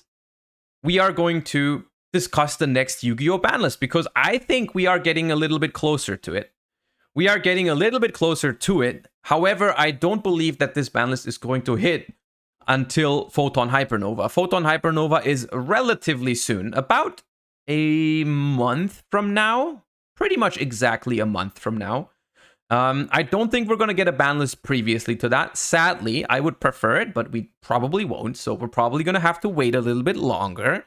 So that is the premise. We will be looking at or considering the format after Photon Hypernova. It's not changing too much. It's basically just we're going to take Kashtira into consideration as well, right? We're going to take Kashtira into consideration as well. And basically what happened is I asked you guys on Twitter and on Discord to throw any card at me that you wanted me to discuss, whether it should land on the ban list or not. So with the help of the awesome Skrelpling. I don't know if Skrelpling's in chat right now, but huge shout out. Thank you for compiling all of the input. We've put it all in one giant tier list maker. And we're going to go through it. Now, this might seem like it's going to be a long discussion, because it will be a long discussion, because I think we need to have a long discussion. So why do I think that the next Yu-Gi-Oh! Ban list has to be like a big one? It needs to be a big one. And I'll tell you why. Now, the current format has 3 very, very strong decks in Tearlament, in Sprite, and in Fluanderies, with Tearlament being arguably a decent bit stronger than Sprite and Flunder, but I think most people would agree that if we hit Tearlaments, we should also be hitting Sprite, and we should also be hitting Flunder. So that's the first 3 things we're gonna have to cover. The reason why I think that's not enough is if these 3 decks go out of the picture a little bit, or just get weakened a little bit, there's a lot of decks that will come into the spotlight that have been very strong previously, that have not been touched by a ban list yet. Like, the only reason why some of these decks, mostly like Branded and Sword Soul, are not being played right now, or not being played very much, because they're being played a little bit, is because they've been power crept pretty much. So if we stop Tear, Sprite, and Flunder in their tracks, we might have to cover some other problems, because I don't think anyone just wants to go back to the format we had before Power of the Elements. I personally didn't like it that much, but even if you were a fan of it, I think just going back to the same format with the same problem cards is a little bit weird. So I think, or at least I want to suggest a couple of changes that maybe prevent that, right? Just a couple of preemptive hits. But we're gonna go through this one by one. We're gonna see how we can maybe adjust the current decks a little bit for them to be a little bit fairer, and then we're also going to look at what else has to be done, right? And so we've collected a couple of things, and we're just going to go through it all one by one. And now note that not all of the cards here are going to land on the ban list. This is just basically the suggestions. This is basically the suggestions for cards to discuss. Like, we have a bunch of different tier cards. These are all the tier limit cards that you guys suggested to get hit, which you've suggested almost every single tier card that's being played right now. You've mentioned Crime. I don't know who mentioned Crime, but someone mentioned Crime to be on the ban list. Okay. So what is the best way to hit tier limits right now? I don't think it's Crime. I'm gonna leave Crime untouched, just to be clear.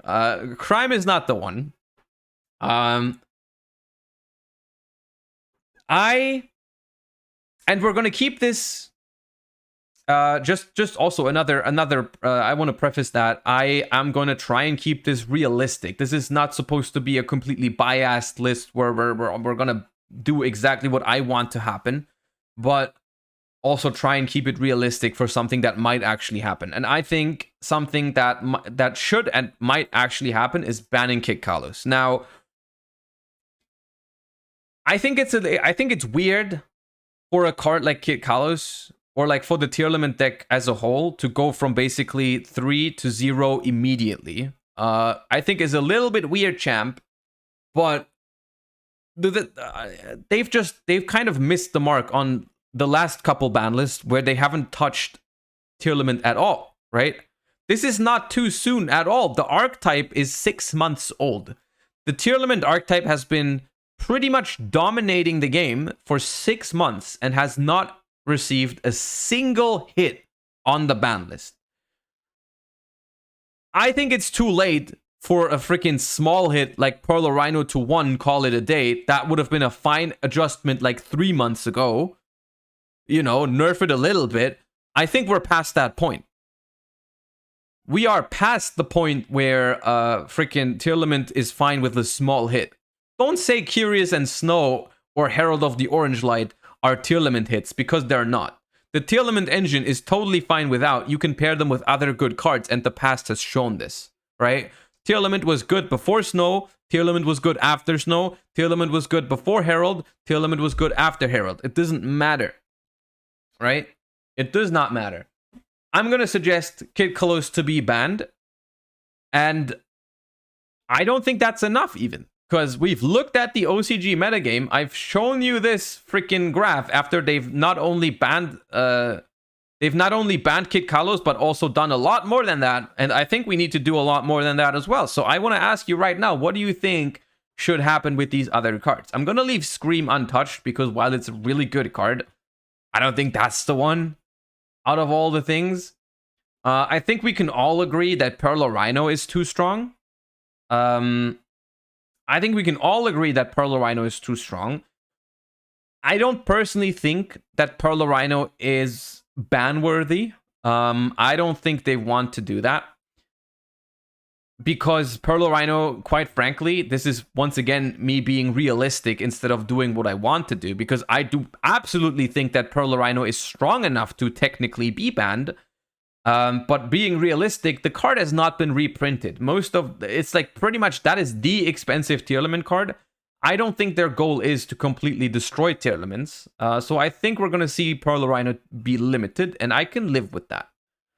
I think it's weird for a card like this to be limited because it's an unsearchable one-of. But I think that's the most realistic approach for Perla Rhino to be limited.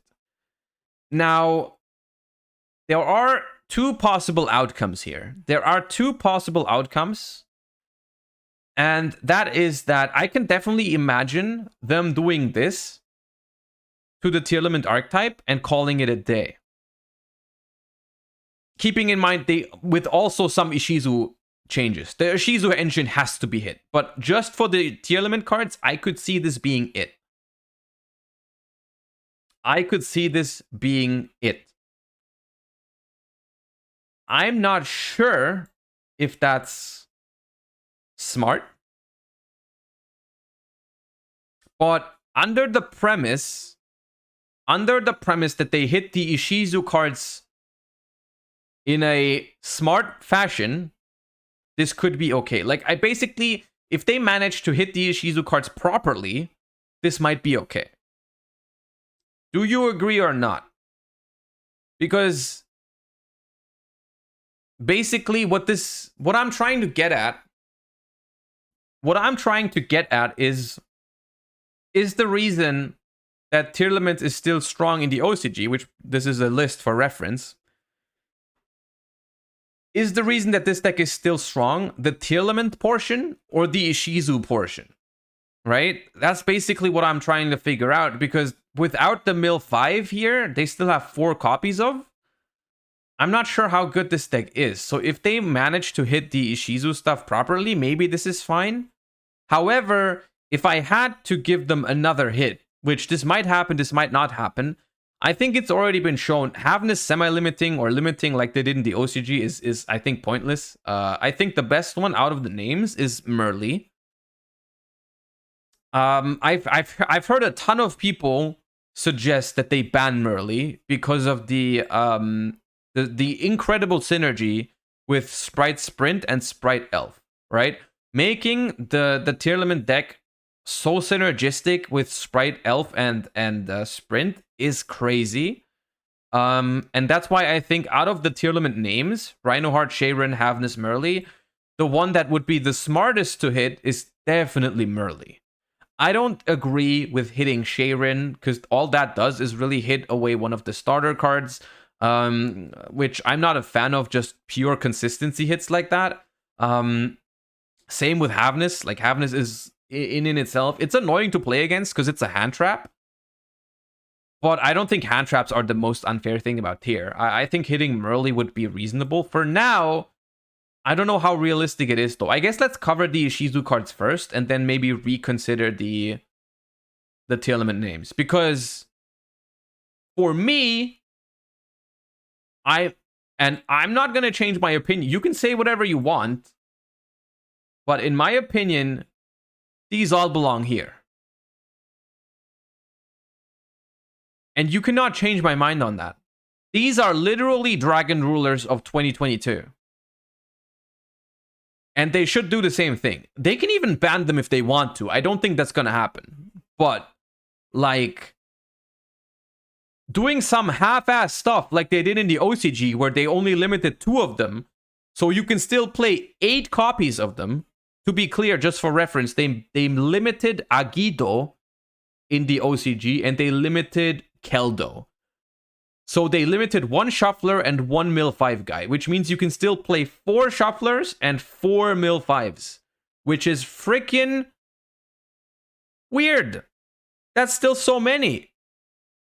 And people even only use 1 Agido most of the time, right? They have to do more than just limiting 2 of them. They have to limit all of them, in my opinion, for these cards to... And they are still going to be good cards at 1 each. Some decks are still going to play 1 Keldo, 1 Mudora. Because they, like, decks that use the graveyard a lot, decks that discard, they are still super strong interruptions, but you just don't have them every single time. Right?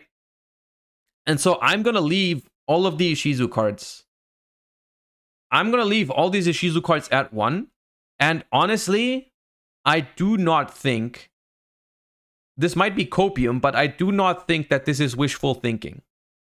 I do not think that this is wishful thinking. I think anyone who understands this game to like a deeper level, which I hope the people responsible for the ban list do, has to understand that if they don't limit all of these cards, they are always going to significantly change the way the game is played. Pretty much exactly how, if like... Just limiting Agido is pretty much like limiting Tidal in 2013 and nothing else. You would still play full power Dragon Ruler, but just deal with having 1 Tidal. It doesn't make a difference. You have to hit the entire package hard. You can't hit 1 of them or 2 of them. Even 3 is weird if you can still play 6 copies. Because that's still so much. Yeah, so all of them limited. And now we return to the tier limits. We will talk about Instant Fusion later separately, but imagine this. Imagine ban Kit Kalos, limit Pearl Rhino, limit all of the Ishizus. Chat, do we need more tier limit hits? And also, do we expect more hits than that? And I think realistically, I think if we get this, I think a good way to put it is we might need more than that, but we're probably not going to get it. Right?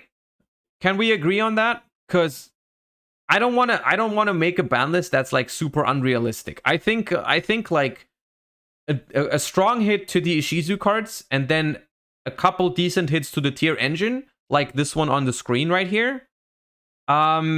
Is pretty much about as good as we can expect. Like, I'm gonna say it this way. If we get ban Kit Kalos and limit these 5 cards on the screen right now, I'm gonna be happy with it. Even though I think tier is still gonna be playable, I would still be happy with that outcome, right? Because I think it could be worse. I hope we can agree on that. I think under this premise, I would be fine with keeping tier in the format as a much weaker version, right? Yeah. And then Sprite.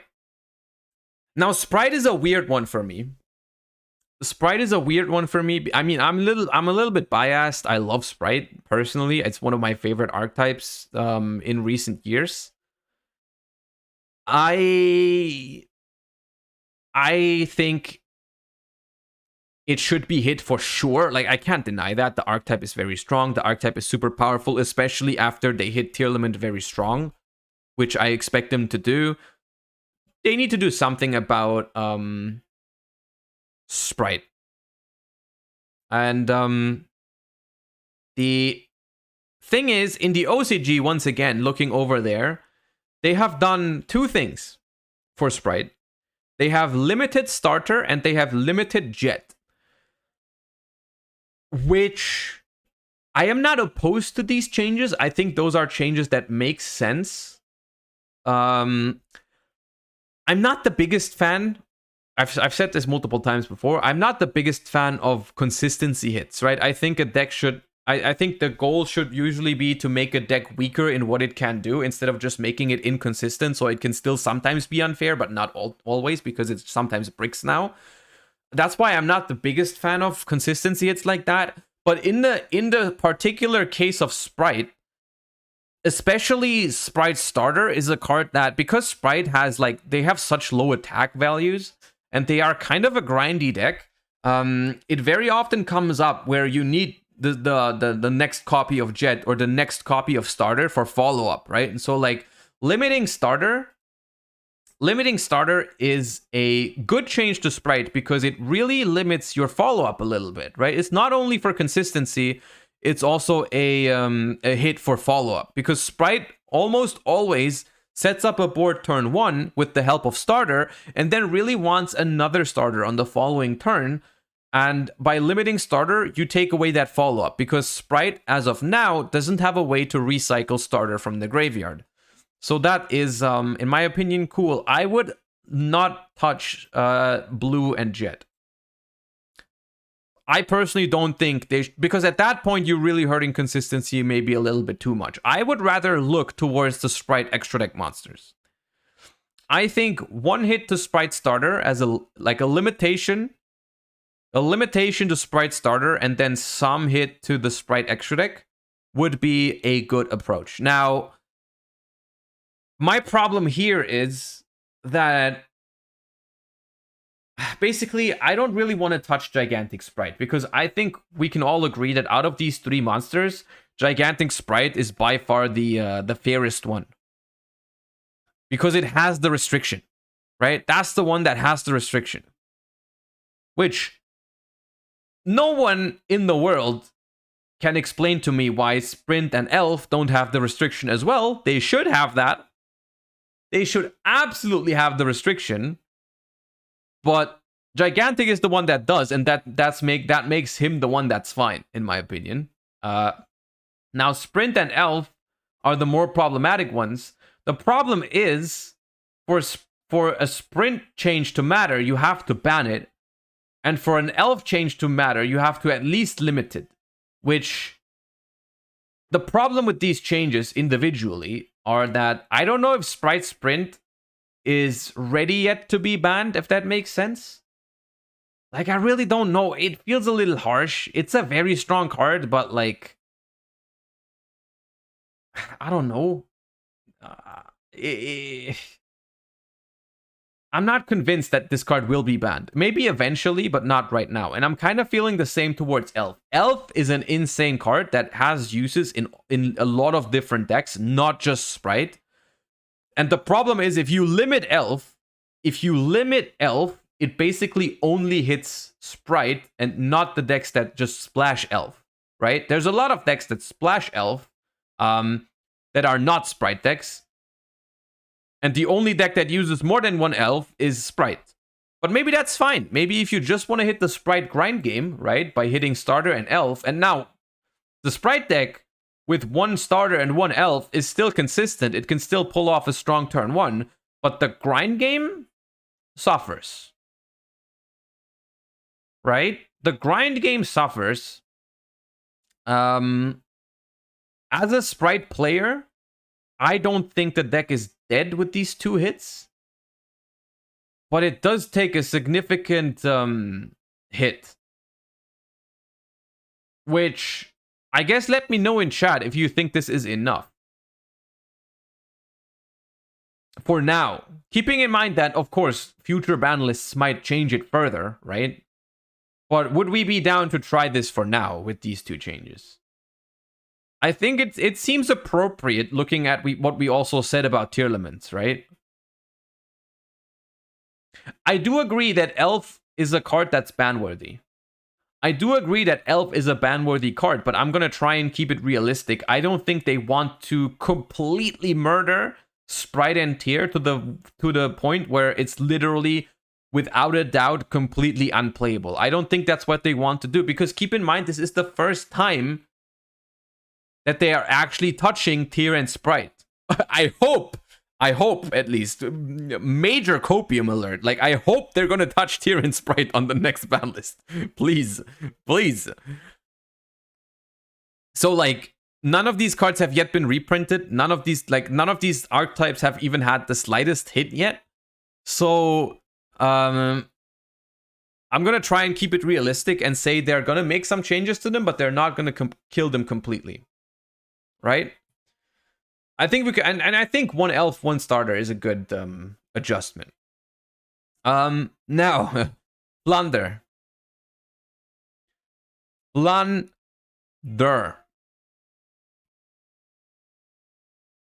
We are not going to discuss this.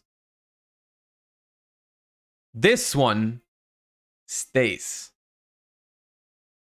This one stays. I have seen Flunderies in Master Duel after statue, and let me tell you, after the statue ban, I should say, it is so much more enjoyable to both play Flunder and play against Flunder in Master Duel once freaking statue has been banned. It is still fine to play, actually. It is not dead in Master Duel. It is actually pretty much fine. But it's just not as bad of a deck anymore. And I mean, I don't know what Empen is doing here. I don't know what Empen is doing here. You could argue map could be like limited or semi-limited, although I'm not sure if that's necessary with the statue hit. Maybe it would be. Maybe it would be warranted. Chat, who would hit map even when we're banning statue? And not just because you hate Flunder. Please keep in mind, not just because you hate Flunder, but because you you actually think it's necessary. Okay, I think we're split on this. I personally think it could be okay, but just to find the perfect balance, because all the people that say fuck Flunder ban the map, and the people that say map is fine, I'm gonna throw it in semi-limit. I think that's what it is at in Master Duel, and that feels fine. I wouldn't hate this. I don't think it's gonna happen, but I'm just gonna put it somewhere in the middle. Featherstorm is basically a Flunder card, which, if this was a wish list, this card would go here real quick. This card is absolutely stupid. But because this is at least somewhat realistic, I'm going to tell you guys right now, nothing is happening to Featherstorm. Nothing is happening to Featherstorm. Unfortunately, I don't like the fact that that's what it is, but look, there are so many cards that are similar to Featherstorm, like Sanctum, Scythe, D-Barrier, like Anti-Spell. Cards that so many more people are complaining about than about Featherstorm. And none of them have been touched. Featherstorm is not their priority. It's not going to happen, unfortunately, I don't think. I'd be very pleasantly surprised if it does, but I don't think it will. And that is pretty much what I would do right now for the top 3 decks. I think if those 3 changes would happen, I think none of the top 3 decks straight up die. I don't think Tear is dead after this. I don't think Sprite is dead after this. I don't think Flunder is dead after this. But I think they are all way more manageable. And that's, at the end of the day, I think what a ban list should look like right now, right? Because none of these 3 decks have really been hit so far, right? Like, there's nothing for Flunder, nothing for Tear, nothing for Sprite on the ban list. And it feels a little over the top to go from 100% to 0% in one ban list, right? Which is why this feels reasonable. Now, I said earlier,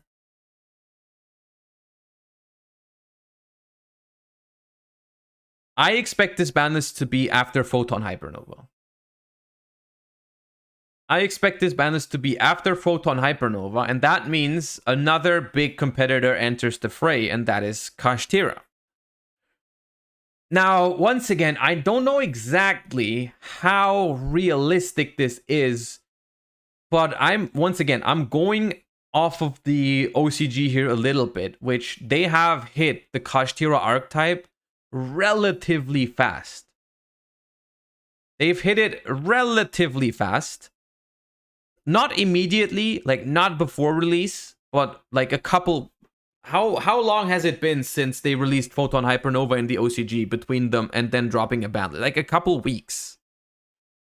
Right? I think the field spell, this one, the Primal Planet Paraisos, has like been released for a month and then it's already been limited, right? So it's definitely not completely unrealistic that Kashtira receives a hit after like a couple weeks, which, you know, I expect this banlist to be a couple weeks after YCS Lyon, for example, which means that we have a couple of events with Kashtira.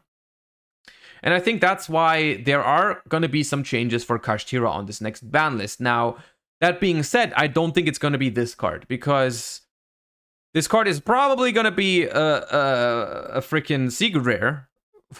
I mean, if I had to guess.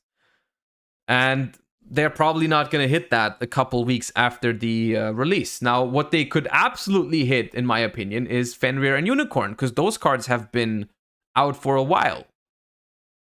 And here...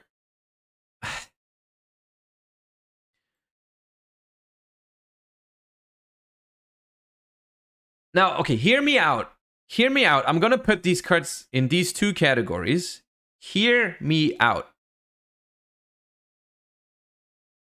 And I don't know, this one might be a little bit of wishful thinking, but let me explain it at least. This might be wishful thinking because the archetype is very, very new. I don't know exactly how old the banlist is going to be. Take these two with a grain of salt, because I'm not very convinced that they actually happen, but this is basically what I would do, is I would limit Unicorn and semi-limit Fenrir. I've said it before. One core thing about Fenrir that I really enjoy is that it can be splashed into different decks to out like Floodgates, for example, or to break boards. I've talked about this in the past, how much I enjoy a card like this being splashable in a lot of decks. And it's all, you can even play it in the main deck for outs to Floodgates, because it's good going first and second. And this is specifically why I would not like to see Fenrir limited, but rather semi-limited, because the fact that Fenrir can search itself is a pretty big deal, right? It's kind of like one of those. It's one of the few cards that I think should reasonably be semi-limited, like malicious, because it's like there's a good point to have Fenrir at semi-limit, and that is that you'll open it less often. But if you limit it, it basically loses a very essential part of its effect for all the decks that splash it, right? And so I think that's why it's perfect for semi-limitation. I'm putting Unicorn in limited because the OCG did that. The OCG did that, so I kind of have hope that the TCG follows suit, even though I don't know how realistic that is. Because since it's... I don't know if it's a rumor, but I think it's gonna be in... the next OTS pack, but yeah, I think they are the correct hits. I like those two hits a lot. But basically, yeah, I don't know how realistic it is, but I would like that. I would like those two a lot. And that concludes the so-called meta decks for this discussion, right? That covers Tear, that covers Ishizu, that covers Sprite, that covers Flunder, and that covers Kashtira to a decent amount. I think all of those decks are still viable after a ban list like this, but they are all like a little bit worse. And that's basically what I wanted to achieve with this. Now we're going to talk about a couple of other cards. First up here literally every single popular floodgate has been named in the nominations. And I'm going to say right off the bat, I'm not going to spend much time talking about floodgates today. I might make a separate discussion about floodgates once again to end this freaking debate once and for all. There are half of the community wants all of these banned. The other half of the community wants all of the floodgates to have a special rule to where you can play 6 of each. So I'm not gonna bother taking one of the sides here. I'm just gonna try and predict a realistic take, because clearly Konami wants floodgates to be in the game. I don't think they're doing shit to Fissure. I don't think they're doing shit to Macro. Both of those cards came back to 3 and didn't do that much. Like, Fissure sees some play, but look, it's not gonna happen. Skill Drain, there have been plenty of formats where they could have touched Skill Drain. They didn't do it. Right now, Skill Drain didn't do that much. It's not gonna happen. Anti-Spell, look, if they did not hit Anti-Spell after this year's national format, they're not gonna hit it right now, because right now no one's playing it. Maybe they think that means it's fair. I don't know what the hell they're thinking with that, but like, this card should have been hit maybe at the national season, but right now they're not gonna do it. Gozen is not gonna happen. Not many people are playing Gozen right now. There can be only one is also not a huge deal right now. It's not gonna happen. The only card I could realistically see being hit is Rivalry, because that's like the most relevant one right now out of all these. However, I also don't think it's gonna happen right now. So this is mostly a prediction, not a wish list, but I don't think anything is happening to all of these floodgates. I'm sorry to say it. I don't think it's happening. I just don't think it's happening. The same goes for D-Barrier.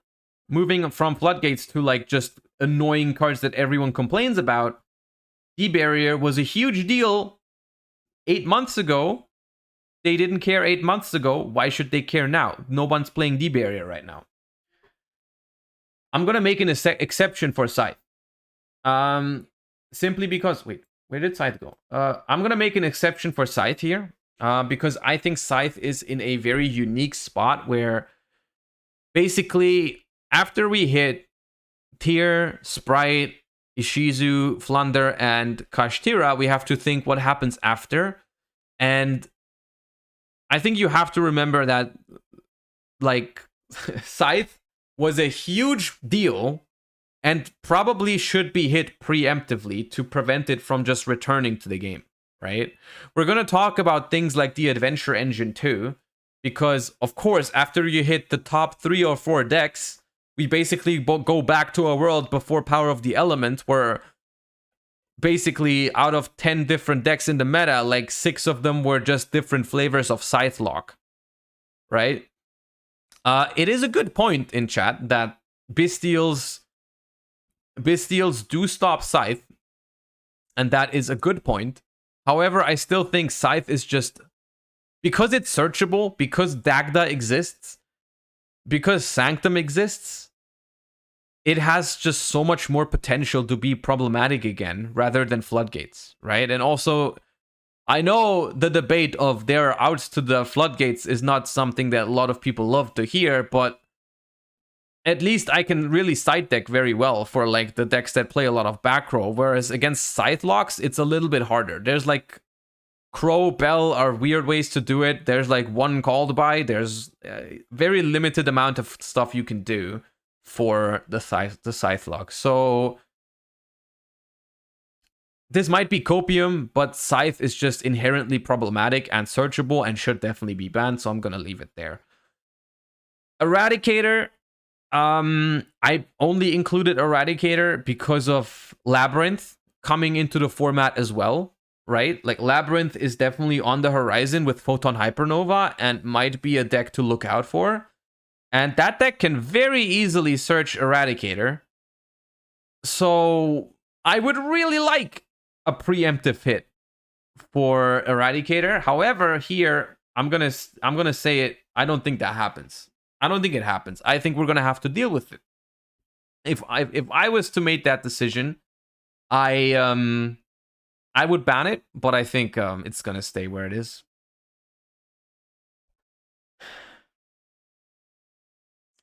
I don't know what to say about Super Poly. I don't know what to say about Super Poly because I simply don't know whether they intended the interaction between Super Poly and Garura. They must have, right? It's such an obvious thing.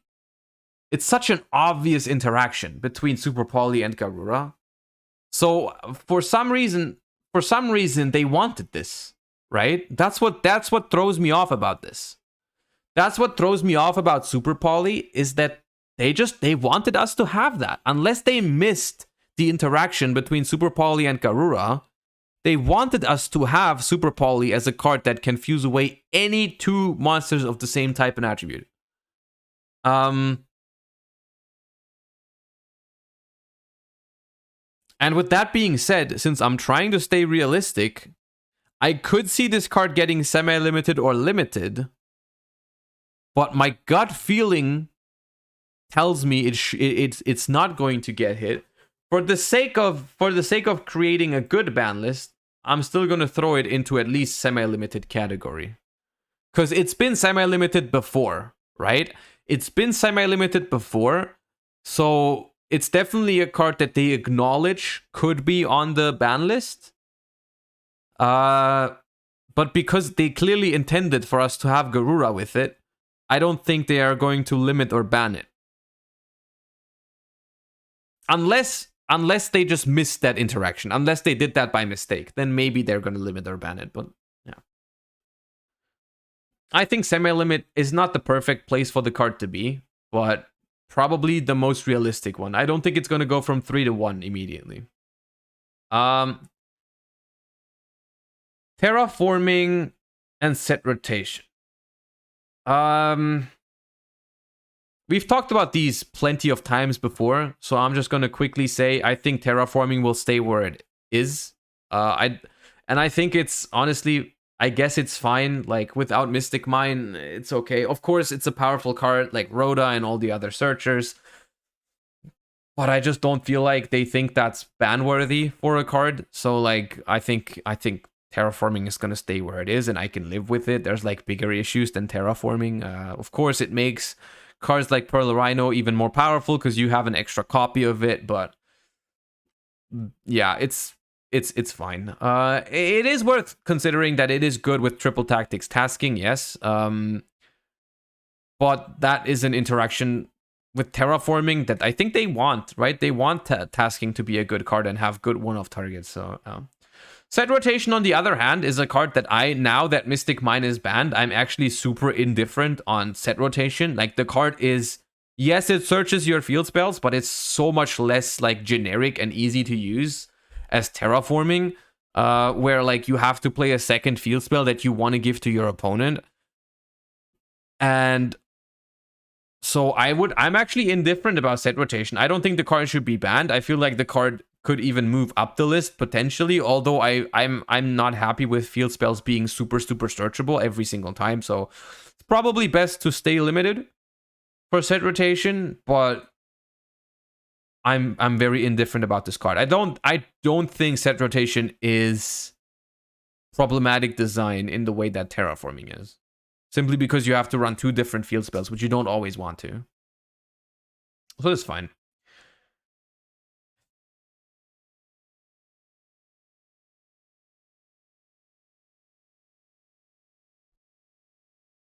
Where do we put Shifter?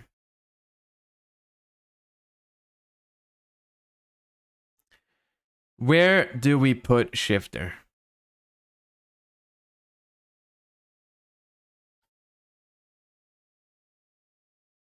Because I'm going to be honest, I think it'll stay at 3. I hate to break it to you, I think it'll stay at 3. I'm happy to be proven wrong by the people at Konami. I'm happy to be proven wrong. But I don't think it's going to happen. Right? I don't think they are not going to ban it. I promise you they're not going. Shifter is not going to go from 3 to 0. And it's a very... I mean, look, having Shifter at 1 is very weird because it induces so much variance, right? Because like random unsearchable one-off that you need to have in your opening hand is super weird to be limited. It is super weird to be limited. Of course, I would rather play against 1 Shifter than 3. I would much rather play against 1 Shifter than 3, but I don't think it's going to be touched. So I'm going to leave it here, unfortunately.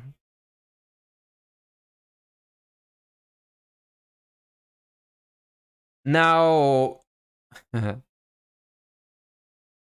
going to say it. If they ban Kid Kalos, Instant Fusion is not going anywhere. It should be banned. Don't get me wrong. I'm not saying it shouldn't be banned. But there's no way both of these things happen. Because look at the stuff that's coming. There's a B-Trooper fusion that is the perfect instant fusion target. So if they want to sell that one, instant fusion is going to stay. Instant fusion in the right deck is also one of the best targets for like the triple tactics card that can set normal spells from your deck. So for that, it's not going to go anywhere. It should be banned. But if they ban Kid Kalos, then I don't think it does get banned. If they, for some reason, which would be a disaster, if for some reason they think Kid Kalos can stay in the game, then they absolutely have to ban Instant Fusion. But I'm going to be honest, if they ban Kid Kalos, I can live with Instant Fusion for now. Like, it's a matter of a card that, like, it should probably be banned before it becomes a problem again, like it is right now. But since I've put Kid Kalos to banned, I'm just going to leave it here. I'm sick of talking about Called by the Grave. I'm sick. The card should be banned. But look, this is the one format where it's actually not seeing that much play. It's actually not seeing that much play. Called by the 2 to help rogue decks. Brother, you don't understand how this works. Look, I hate to break it to you, but your rogue deck does not suck because Called by the Grave is limited. Your rogue deck sucks because it's worse than the other decks. Called by the 2 helps every deck out the same way. It does not help your rogue deck more than other decks. The card should be banned. The card should be banned simply because hand traps, and that's going to hurt some of you now, what I'm about to say, but hand traps are, for the most part, very healthy interaction on the first turn of the game. And stopping your opponent from interacting with you just so you can pull off some stupid-ass combo is weird, champ, and shouldn't be a thing, which is why I have very often hated cards like Crossout and Called by the Grave. However, right now is not the time to ban these cards. If they haven't banned Called by the Grave the entire year, where it was so strong all year, they're not going to ban it now where no one really plays it because of the Ishizu cards. They're not going to do it right now. They're also not going to hit Crossout right now. No one plays Crossout, right? Like, they should, yes. Like, in my opinion, Called by should probably be here and Crossout should be somewhere, but not at 3. But right now, it seems odd to do that. Although I would still really like it, so I'm going to cope a little bit and put it here. Maybe they get their shit together and finally ban Called by the Grave. Then I can live with Crossout, but, like, get rid of that. That'd be fine. That would be fine. And then Talents has been mentioned. I am going to leave Talents unlimited. I don't think Talents is... It's a really strong card. I don't think Talents should be on the ban list, though. Now, Pot of Desires is currently semi-limited, and some people wanted it to go back to 3. I personally think it feels okay at 2. It's weird. It's weird because I've always been saying that I don't think many cards should be semi-limited, because like the card is either okay or it's not okay, but it's just with Pot of Desires at 2, I've learned that I just kind of don't care about it being at 2 or at 3, if you know what I mean. Like, it's to the point where I can still play it if I really want to. And when I play against someone that's using Pot of Desires, it's like, at least they don't draw it as often as if they were to run 3. So I can live with it. And I think kind of the same applies to Pot of Prosperity. I personally am of the opinion that Pot of Prosperity should not be at 3, simply because of how consistent it makes certain cards. I think that's a little bit problematic. Right? I think, like, Prosp is a very cool card, because I love consistency. I personally, I don't know about you, but I love not bricking. That's kind of like my thing. You know, like, what am I, that's my type of game, you know, the one where I can play the game. I like that one. But I do acknowledge that there's a lot of cards that are, like, really, really impactful in certain situations, and being able to pick, basically, like, pick one card out of your next 6 cards is insane for consistency. I don't think Pot of Prosperity is so insane that it needs to be banned or something, because the drawback is significant, right? Both the drawback where you cannot draw and the drawback where you have to get rid of a significant portion of your extra deck are both very, very big drawbacks. I do think overall the card is still better than Pot of Desires, though, and should therefore not be at 3 while Desires is at 2. So if we were fine with Pot of Desires at 2, then we should have Pot of Prosperity at least semi-limited. And I think I could settle with that. Like, it's a change where I'm not upset about it. And I wouldn't hate it. Yeah. Yeah, that's fine. And that brings us to another portion, and that is generic extra deck monsters. There are a bunch of extra deck monsters here, which, I'm gonna be honest, I don't know why someone nominated Toad to be banned. I'm mad at you personally. Like, you know, fight me here on the spot. I don't know what you want. We're leaving Toad unlimited. Always. Do not suggest Toad again.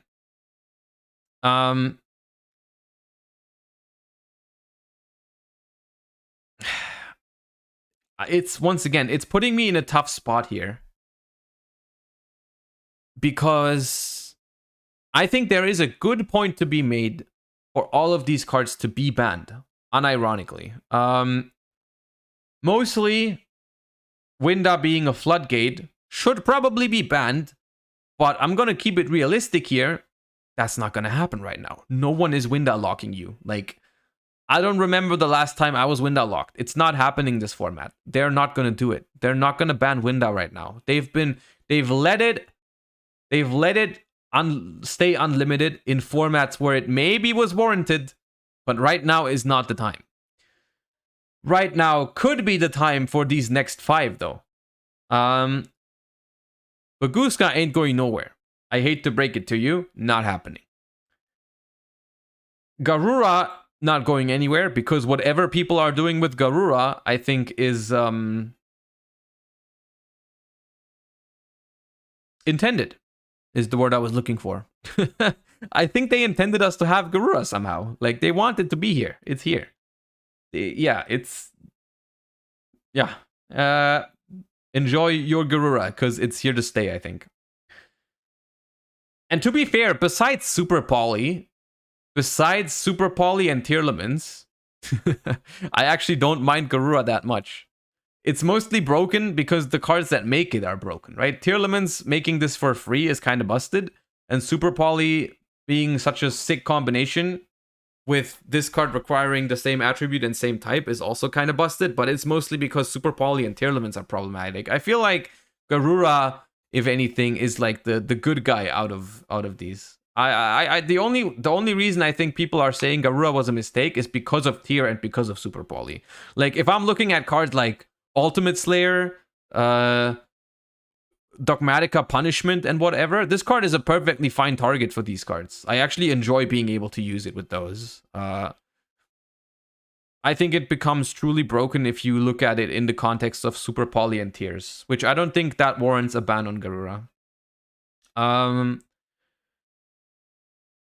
Beatrice, I think, could be banned eventually. I don't think now is the time, because even though Tier Limit uses it to a decent amount and decent success, it really doesn't feel like the most problematic card in Tier Limits. It's very strong, but I don't think that's the one I would touch right now.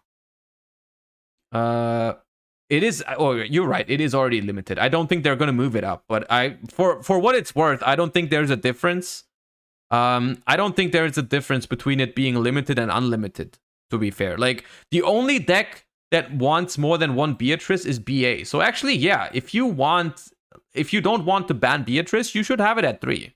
Because BA is the only deck that plays multiples, and that deck definitely needs some help. So I think for it to be limited is actually stupid, right? Because that means it's still splashable in every combo deck, which would always only use one. And then the only deck that suffers is BA, right? So you either have to ban it or you let it unlimited, I think, is my take. Yeah.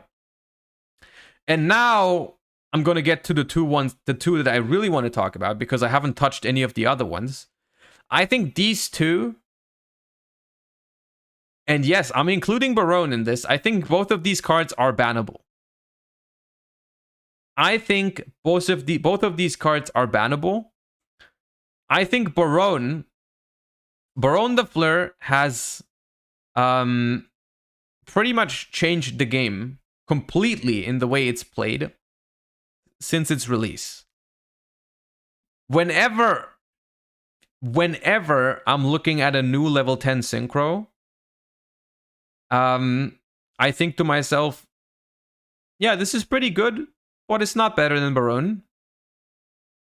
You know what I mean? And I think that's not going to change, right? I don't think that's going to change. I think it's similar. I think it's a similar effect that Chaos Ruler had, where whenever you had a situation where your deck could make a level 8 synchro, you would always say, well, yeah, this level 8 synchro is pretty good, but I'm just going to make Chaos Ruler instead, right? And that's basically the same that Barone does, but with level 10s. However, that being said, this card's not going anywhere right now. This card is being reprinted soon. And until then, it's not happening. I just wanted to say, I think this card should be banned, and I think there is a realistic possibility that it will be eventually, just not right now. Just not right now. I do think we are getting a lot of strong level 10 synchros recently, and also in the near future. Which would make it so that, like, at some point, banning Barone would actually help them sell those new synchros, right? Because if they release level 10 synchro after level 10 synchro, and we don't play any of them because Barone is always better, eventually they might want to ban Barone so that they can sell new level 10 synchros. Because right now, bro, you can release whatever level 10 synchro you want, 99% of the time, it's not going to be better than Barone. And for the love of God, do not make a level 10 synchro that's better than Barone, because I'm afraid of that world. I'm afraid of that world. I mean, so that's my take on that. I think that card eventually might be banned. Dweller.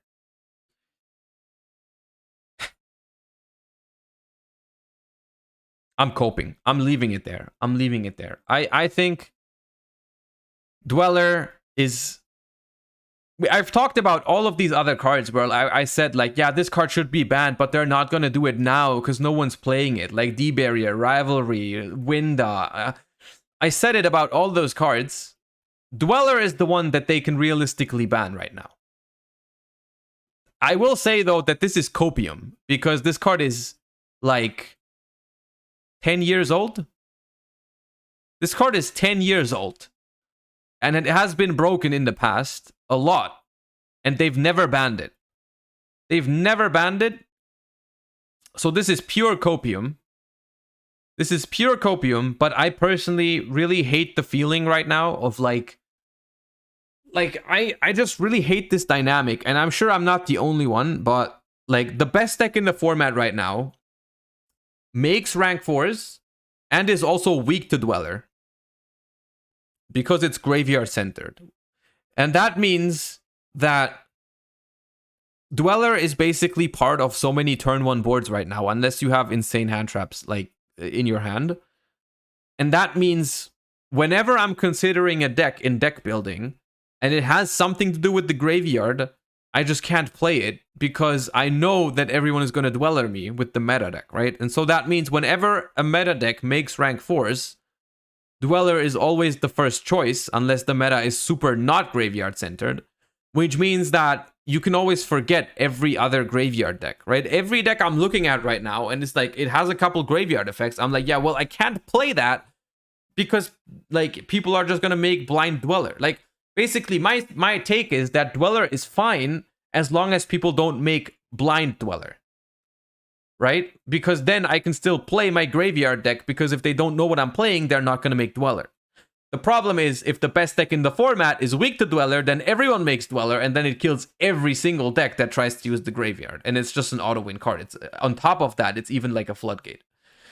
So I'm coping here, but I'm going to leave Dweller at band.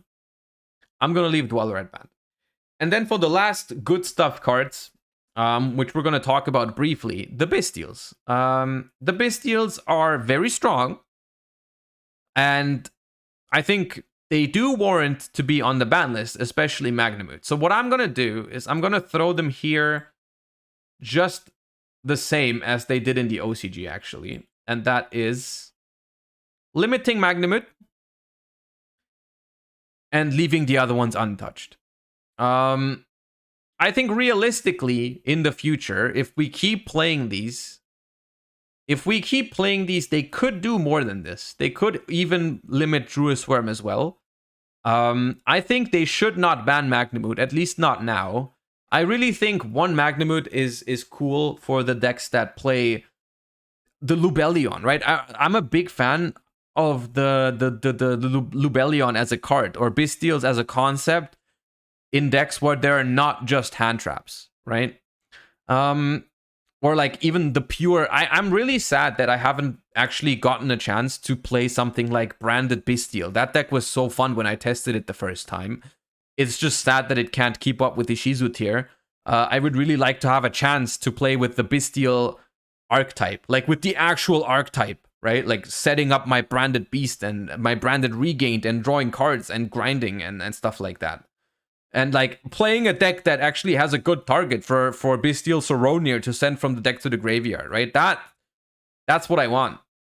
So for now, just limit Magnamut because it's one of the strongest cards in the game right now. But leave the other ones alone. Leave the other ones alone for now. And with that, we have finished basically the meta decks and the non-engine cards. And I think that would already be a pretty good list. This right here would already be a pretty good list with a hefty amount of changes, but I think we can all agree that most of these things are necessary. It is a huge list, and we're not done yet, but I don't think anyone can look at this list and be like, yeah, a bunch of these changes are unnecessary. I think a lot of these are reasonable, if not all of them. Probably all of them. However, I have one additional point to make. And that is that if we get a list that is somewhat like this, that looks somewhat like this, it would basically just teleport us back into the national format where we had a couple of really annoying decks, or like really strong decks. Namely, Adventure Engine is still at full power. Despia is still at full power, Sword Soul is still at full power, and the Runic Engine is still at full power. And that's why I briefly wanted to touch these decks a little bit preemptively, because I feel like it'd be unreasonable to hit the meta decks relatively hard and then just leave these decks completely untouched. Now, I personally love the idea of banning Griffin. I think the adventure engine is pretty cool, and they shouldn't hit Ride or Enchantress. They should just get rid of the Omni Negate, and that's that. That is my based take on that. You cannot convince me otherwise. I love the idea of banning Griffin and leaving everything else as it is. We even still have Illegal Knight, so if you want to set up like an interruption, you can do that, right? You can do that. The adventure engine still prints cards, still puts bodies on the field like crazy, still puts up Illegal Knight as a disruption.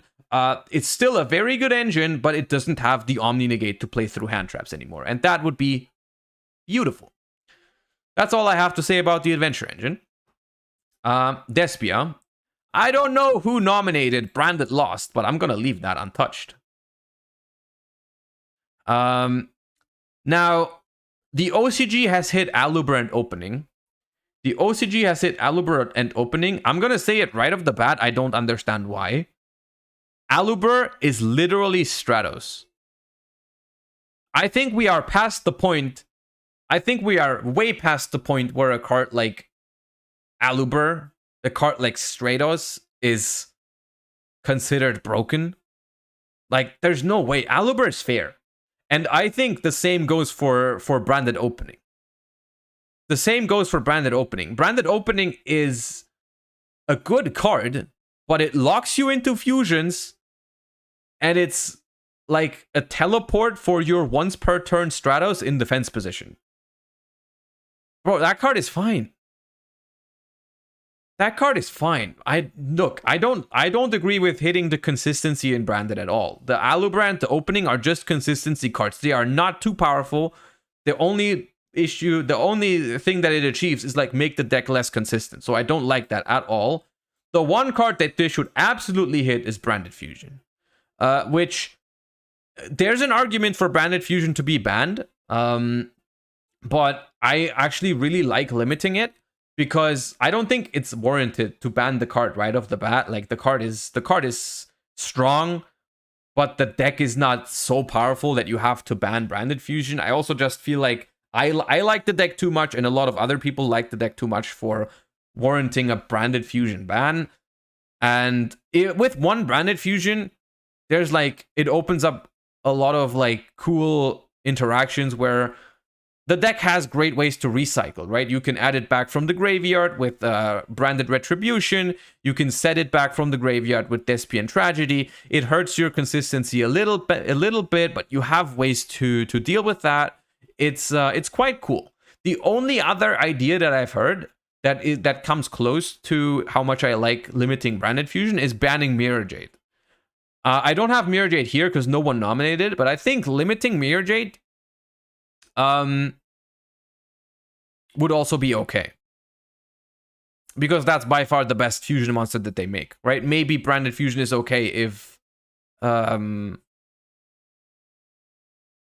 is fine. You could also do something like limiting Albion, like the fusion monster, right, to hurt the grind game instead of the consistency. Like limiting Albion fusion, that's interesting. I give you that. You could also do something weird like banning Branded in red, which is interesting technically, because that makes the deck a lot weaker. Banning red and maybe even banishment. It'd be a cool experiment. I don't think it's going to happen though. I think Branded Fusion is the most obvious choice for a ban list, and I can agree with that. Sword Soul. Now, I have a hard time. You guys... Yeah, people nominated Longyan, Emergence, and Moyi. I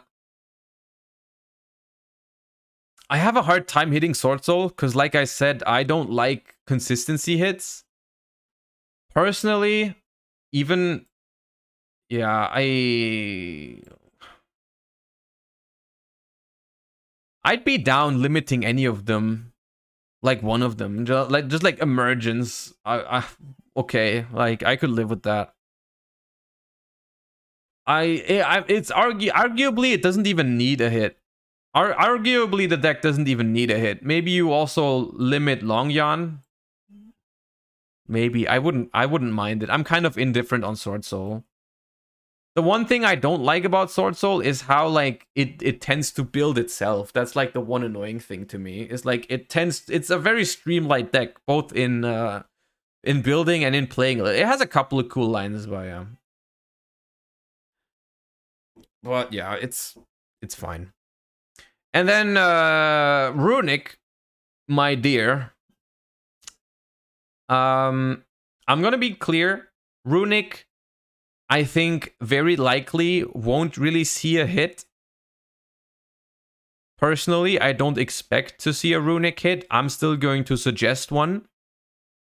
I'm still going to suggest a Runic hit because I know from personal experience how strong Runic can be.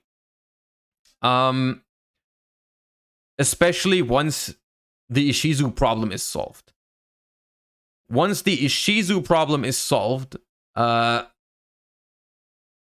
Runic stuff can still be very, very strong. Now, I don't know exactly what you would do. I would not hit Flashing Fire or Curse. Hugin, I would also not hit. For me, it's between Fountain and Tip.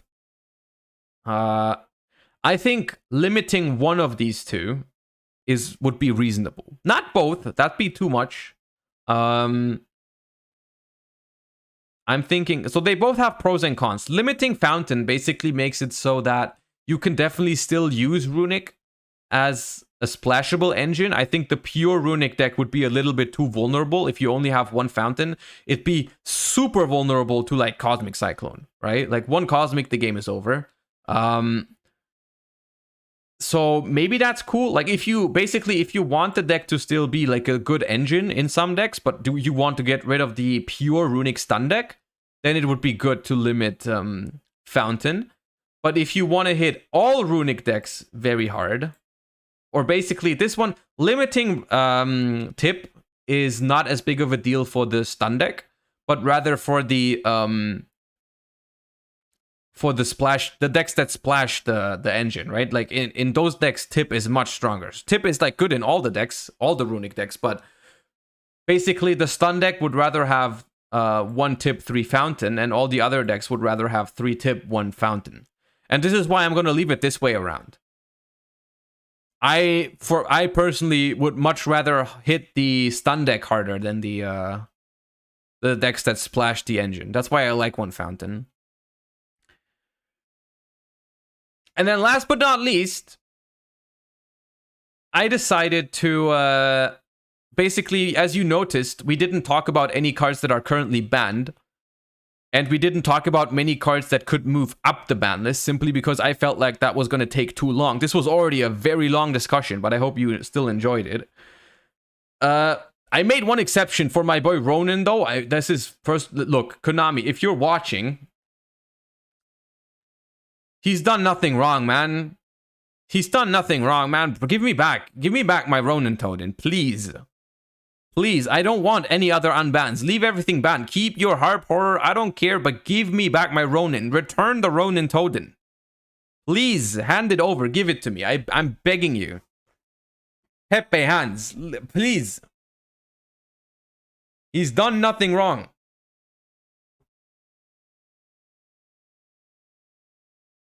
Okay. And now, honestly... This is less hits than I expected. This is less hits than I expected to have on this list after we're finished. But honestly, I'm gonna recap real quick. Ban Griffin, ban Dweller, ban Kid Kalos, ban Stormwinds, ban Scythe, ban Called By, limit Fountain, limit Emergence, branded Fusion, keep Instant, keep Terra, keep Set Rotation, limit Unicorn, limit Pearl Rhino, limit all 4 Ishizus, limit Starter, limit Elf, limit Magnamut, Semi, Super Poly, Map, Fenrir, and Prosperity. Pretty much the gist of it. Now, chat, scale 1 to 10. How good is this ban list?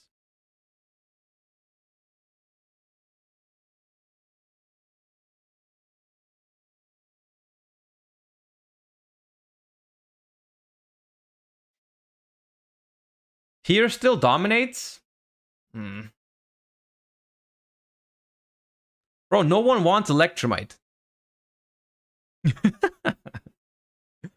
Honestly, I think this list is a good balance between what's realistic and what's good. Do you know what I mean? Like, of course, I'm aware that you could make a better ban list, but I was trying to keep it at least somewhat realistic, right? Because, yes, tier is still very good after this. I do agree. I think tier is still very good after this, but I think we have to, at some point, if there's anything we have learned in the history of Yu-Gi-Oh! Is that you have to settle with compromises. You have to settle with compromises because they're not always doing exactly what you want them to do, right? And I think as a compromise, this list is pretty good. I'm actually surprised that you rated it kind of low because I saw mostly like 7s and 8s. I think it's a pretty. I'm pretty happy with if they hit with that. If they hit us with that list.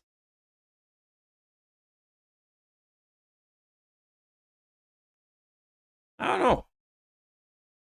Any realistic unbans you're expecting? I might make. The problem is, look, we've done that before of like talking about which cards could come back.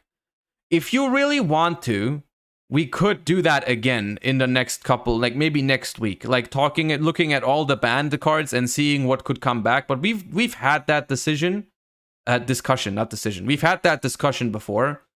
That's why I decided to exclude it, because I would just be sitting here for like 30 more minutes talking about all the banned cards, even though I have done that before. So yeah, if lots of you missed it, I don't think it ever made it to YouTube. It might have. I don't remember if I uploaded that part. But if there's if there's demand for it, we could do that again. But that specifically is why I excluded it here. I think it's totally realistic that they unban a thing or two. By the way, I was joking about Ronin Toadin. I think Ronin Toadin probably stays banned, and even though it breaks my heart, it's probably okay. The thing is, stuff like Harp Horror could absolutely come back, but I don't know when they'll do that. Like, I'm sure eventually you'll get back Harp Horror. I don't know when. You're also eventually going to get back Gazelle. But with things like these, it tends to be... They tend to wait longer than they have to, right? They just like kind of... They're very cautious, I feel like, with bringing back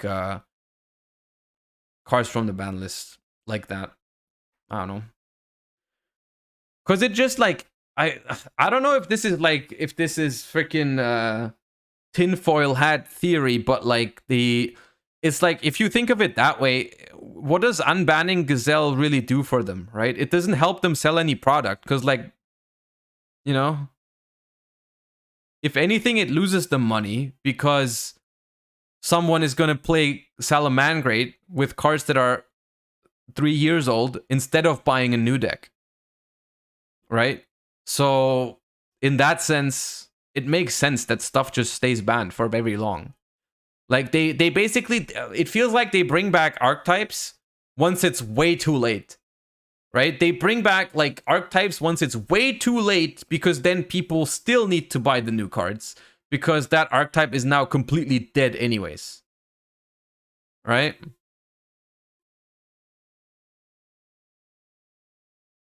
And I think that's why stuff like Zoo, stuff like Salad, stuff like Orcust is still on the ban list. Because they're waiting. They want to make sure that the stuff comes back when it's not relevant anymore. Look at Necros. Yeah, Necros came back way too late, and as a result, is not playable anymore. Even if it's at full power, technically. Anyways, that is the full discussion. That is my take on the ban list. And I'm aware that people have different opinions. That is fine. Keep it civil, both in the Twitch chat and in the YouTube comments. It is absolutely fine to disagree, to share your own takes, to have different views, because Yu-Gi-Oh! As a game is being played by people with a lot of different perspectives, right? Like, some people play the game in one way, some people enjoy the game in other ways. It is completely fine to disagree. just and it's completely fine to discuss in Twitch chat and in YouTube comments. So feel free to do that, but try to respect each other's opinions and try to, you know, keep it what's the word? Keep it nice.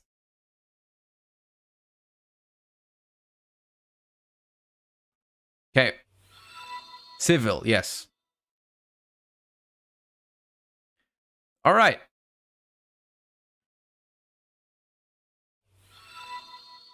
Man, I wish we get that ban list. I really would like that. I really would like that ban list. I don't know. Maybe I'm the only one, but I would enjoy this one. Hold up. I had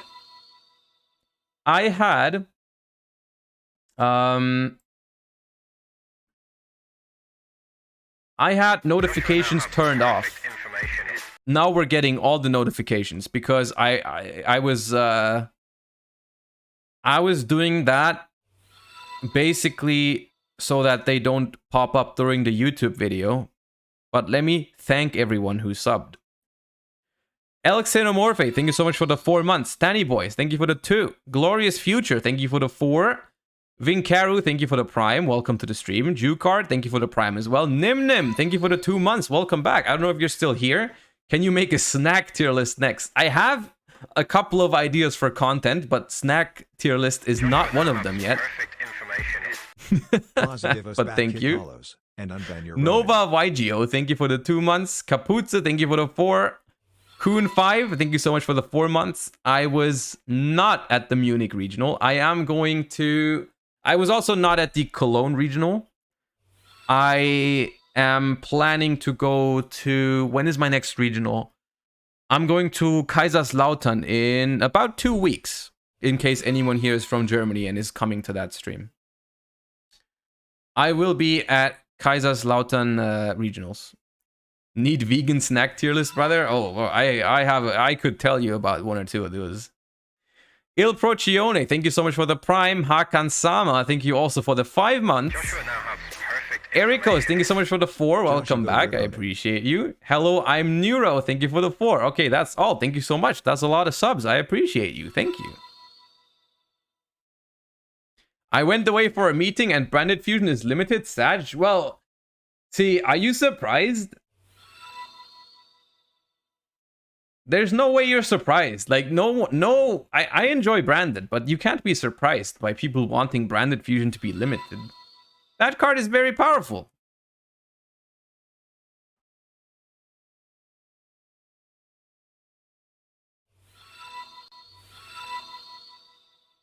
Okay.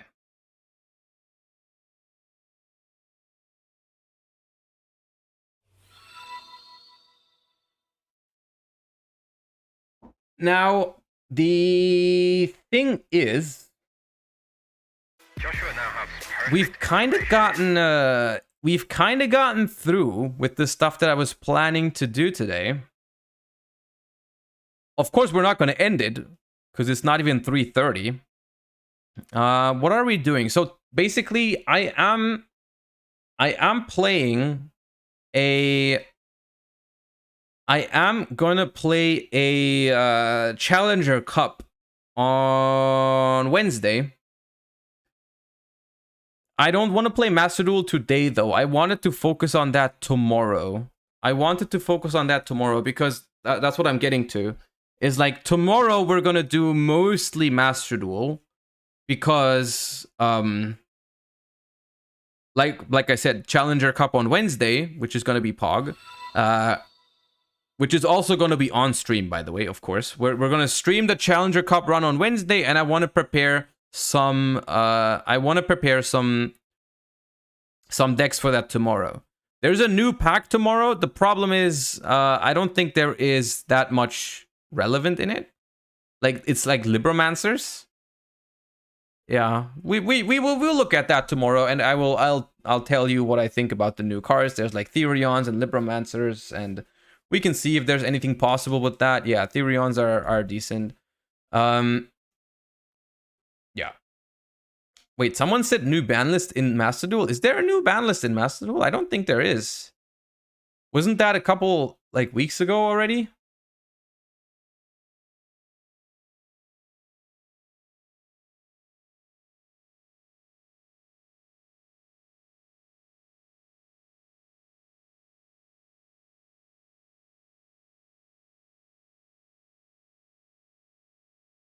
Oh, the Block Dragon one. Right. Yeah, I remember now. You are right. Yes. Well, that's but that was the one. Ah, yeah, I know. I remember why I forgot about it, because it's like kind of irrelevant. It's like the one where Block Dragon goes to 1, but doesn't really matter. And Kagari goes to 2, which is like kind of relevant, but that's about it. When do we start theorying Photon Hypernova decks? This week. Pretty much. This week. After the... So tomorrow is Master Duel. Wednesday is Challenger Cup. And then Thursday is... We go right into Photon Hypernova and Amazing Defenders. Right in there. Yeah.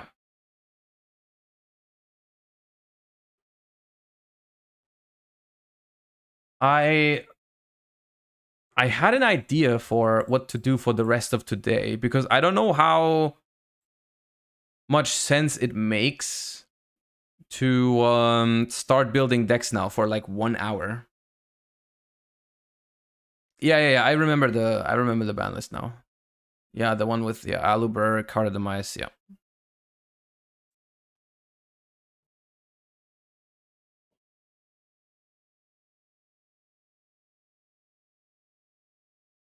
Aren't the openings today? The what? The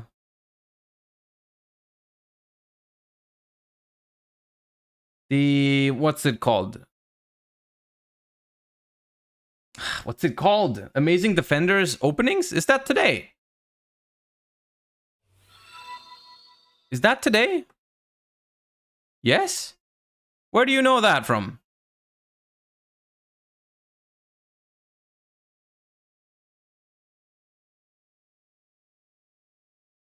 It's really sad that you start streaming at 12-ish, lectures here only finish at 15, and I bet I missed a lot. Well, that's what the VOD is for.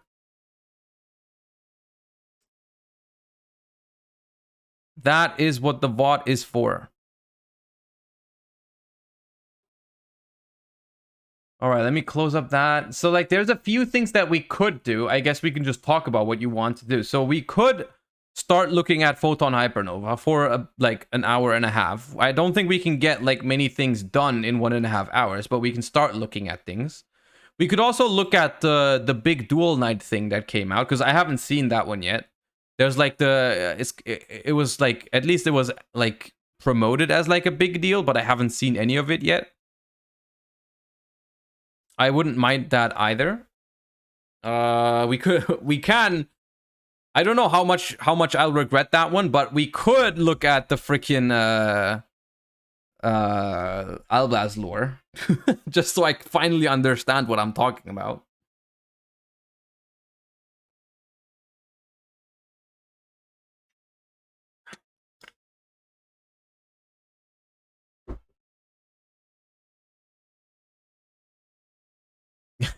Okay. You know what we're gonna do? I'm just gonna make a poll. Hold up. You can decide what we do. Duel Night, Albaz lore, Photon Hypernova first look. You have a minute. You have a minute.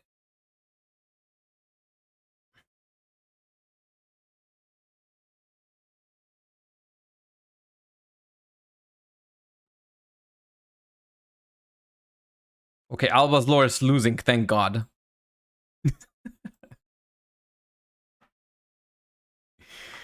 Oh, now you can see it.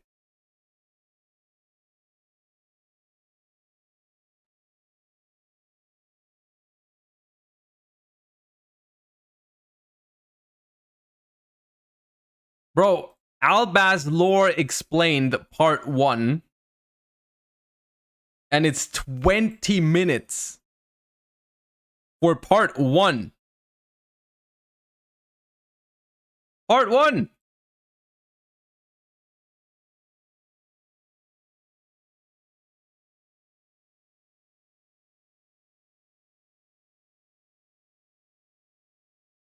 Bro, why is this? Is this bait?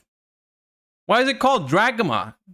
Just so you can say like Dragma nuts across your face? What does that mean? Why is it called Dragma? What are they trying to do?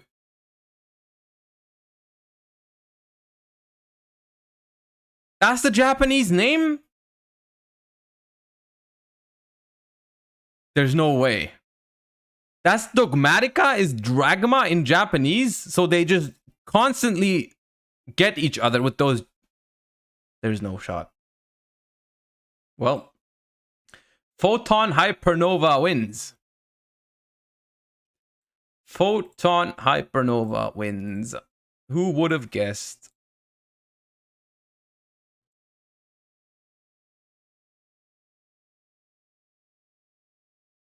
Oh God, don't look at it.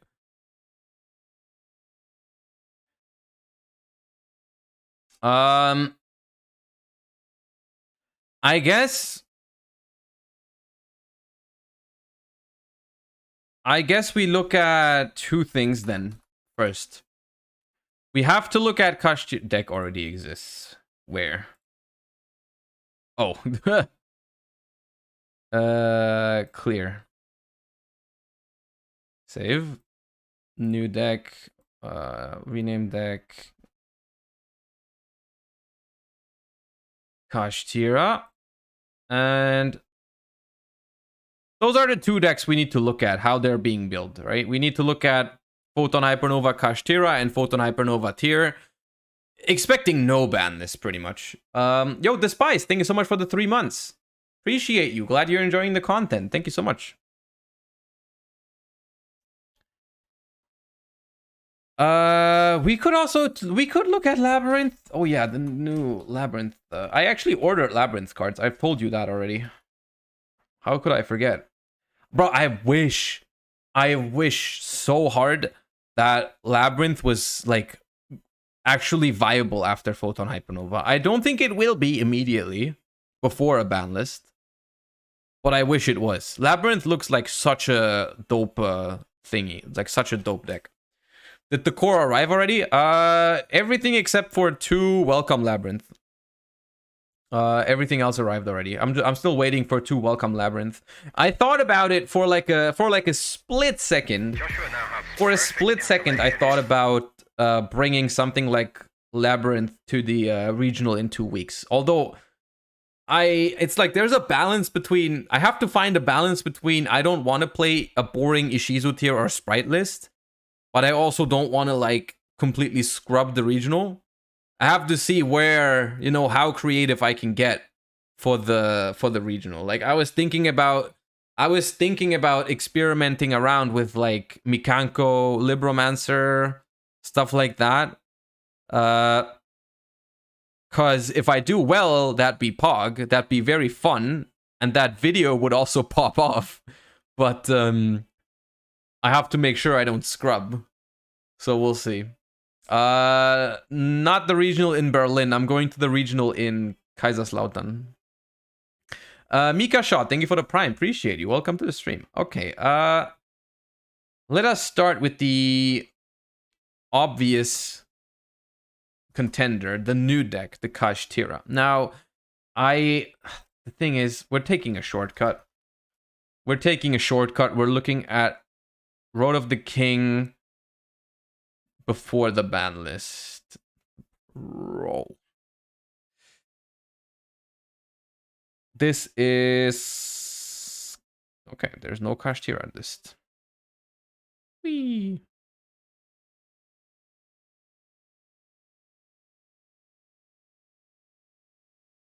This is tier limit Kashtira, and this is tier limit Kashtira. This is Kashtira. Okay, so they've been playing. Let me move this over to the second screen. Of course, you play 3 Fenrir and 3 Unicorn.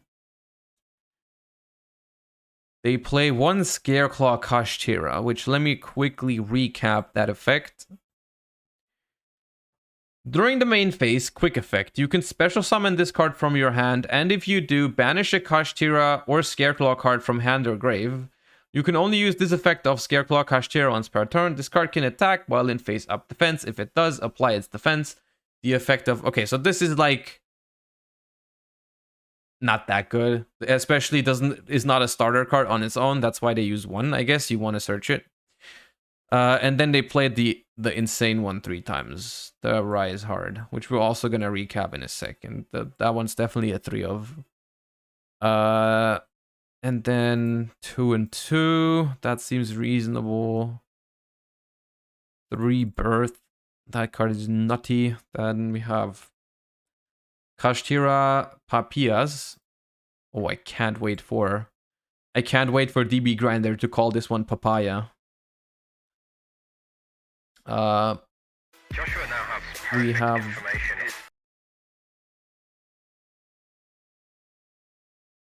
He already did. I knew that. I swear to God, I've not seen that before, but I just knew that was gonna happen. DST King, thank you so much for the sub. Appreciate that. Welcome to the stream. Then it plays Planet Paraisos, I think is the one. Yes. It plays Ash. It plays 2 Shifter because it's semi-limited. We're definitely going to play 3, Troll Despair. It plays Prosp at 2 because it's semi-limited, so I assume we're going to play 3. Wait, the trap card is also Kashtira. They play Called By. I don't know if we will play Called By.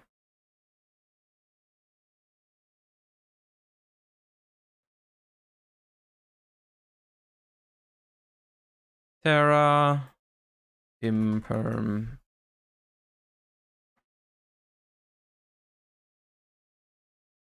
Bro, this is almost done.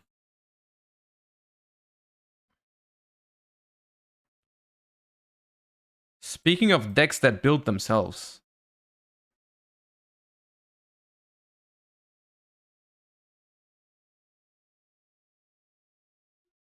What's like a good 3-off to fill this with?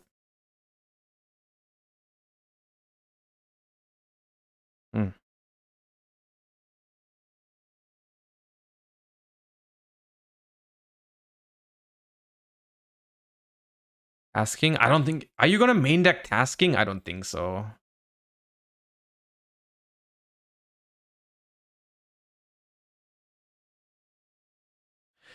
I guess... Oh, we could play D-Fissure.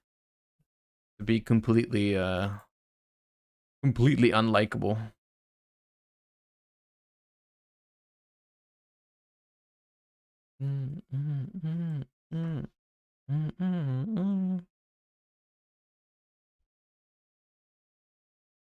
Wait. Oh, Diablosis. That's what it's called. Zeus. Or they have Tomahawk. That's ridiculous. Well, we have Dracosac. That's almost as good. Asa, Access Code, Donner. The list that I'm looking at right now has a couple of weird ones because they have cherries in the side deck. I think that's why there's an Arrival Cyverse and the Kid Kalos. The Link Spider might be... What's the Link Spider for? Oh, for the tokens from Dracosac or... Yeah. So the rest is probably like Flex. You don't need to extract that much, I think. Play 2 Zeus. I guess they only have... Do they only have 1? They only have 1, yeah. So maybe you play 2.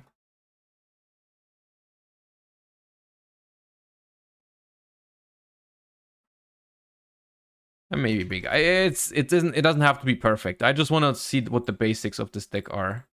So for anyone watching who is not familiar yet with let me quickly edit the stream info. First look at Photon Hypernova.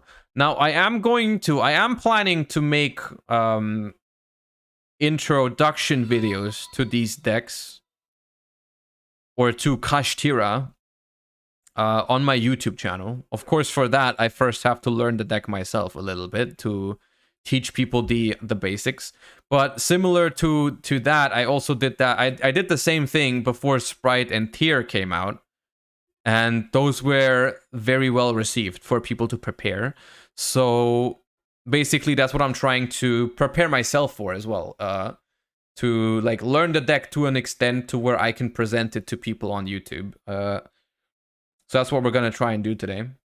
So for that, let's quickly recap all the new cards. We've already read the Scareclaw Kashtira, but Kashtira Rise Hard, I think that's hands down, I think this one is the biggest support.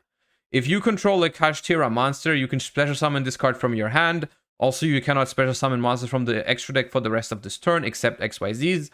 During your main phase, if this card was normal or special summoned this turn, you can banish one Kashtira card from your deck, except Rise Hard. Banish the top 3 cards of your opponent's deck face down, and if you do, this card's level becomes 7.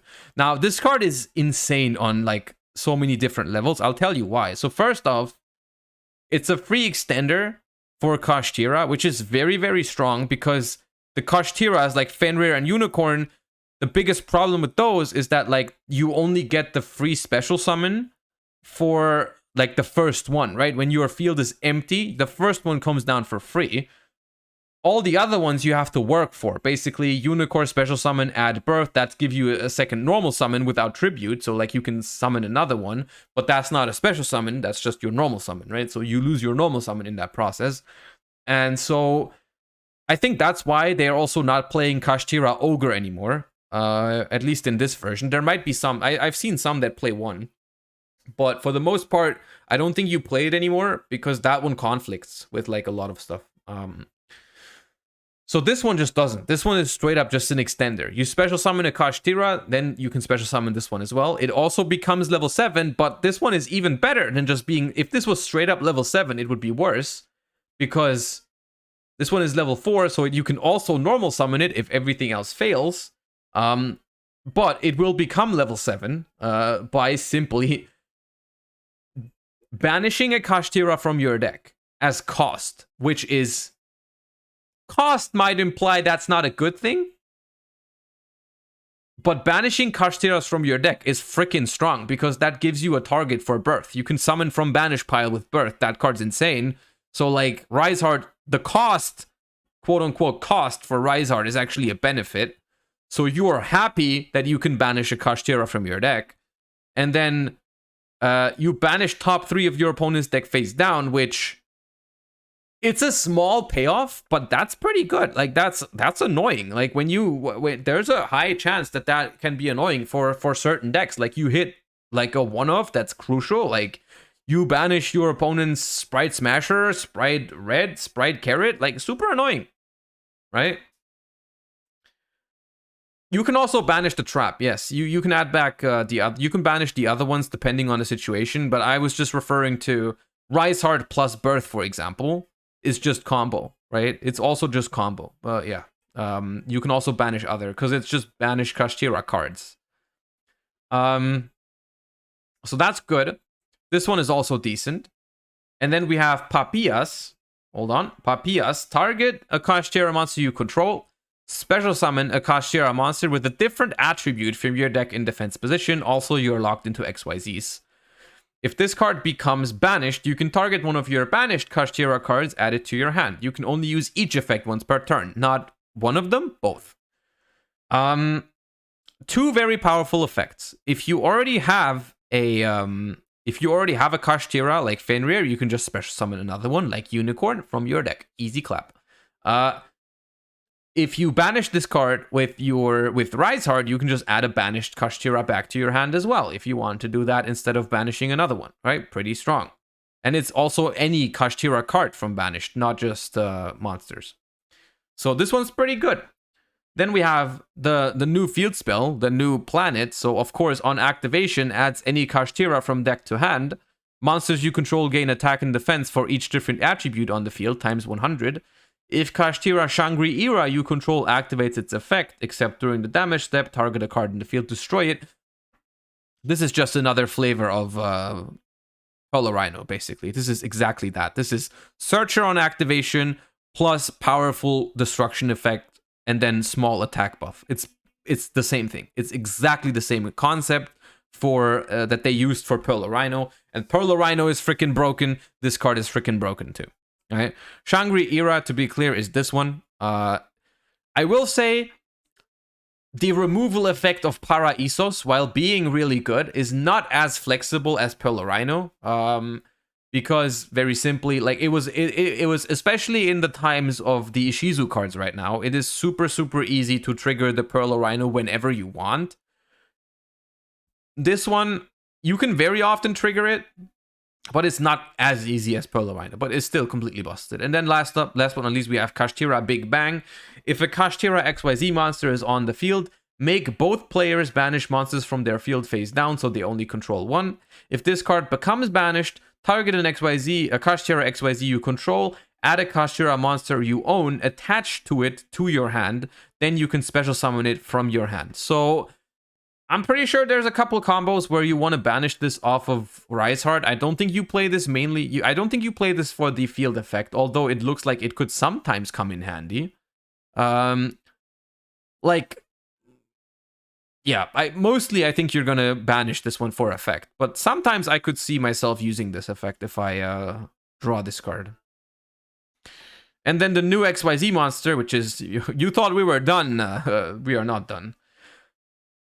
Once per turn, if Kashtira Shangri-Ira activated its effect this turn, you can also XYZ summon a Rise Heart by using a Kashtira monster you control. Transfer its materials to this card. Any card sent to the graveyard is banished instead. Once per chain, each time a card is banished, attach one banished card to this card as material. Once per turn, you can detach 3 materials, one from this card, target a card in the field, banish it face down. This card is busted. This card is busted because it basically is a Zodiac XYZ summon on top of the other Kashtira. It's Macrocosmos, and it's Trident and Macrocosmos, and it even attaches banished cards to it, which is insane. This card is insane. This card is a custom card essentially. Yeah, you're right. It's basically a custom card. It's busted. All right, so that is the gist of it, basically. Very strong new cards. We're just going to hop in. I have not studied the combos yet, but we will figure it out together. So here, what we have is, I think, a busted hand. If this hand does everything, right? This is full combo and even further beyond. Let's make sure we don't screw this up. I'm sure we start with Fenrir.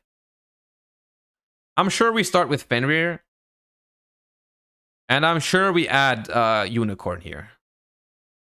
Because, I mean, we already have the other 2 targets in hand. So we're going to add Unicorn. The Unicorn here isn't even that insane because we already have both of our spells. So whatever we add doesn't really matter, I think.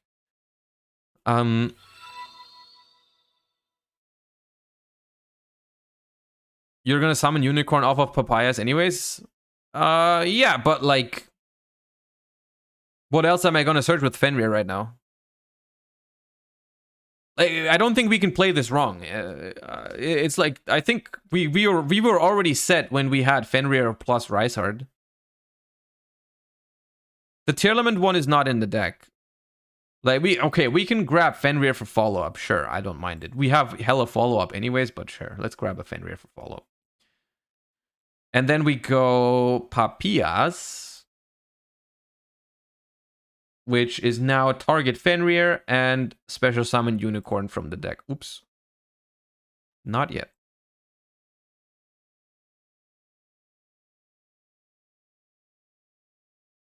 In the fence position. Yes.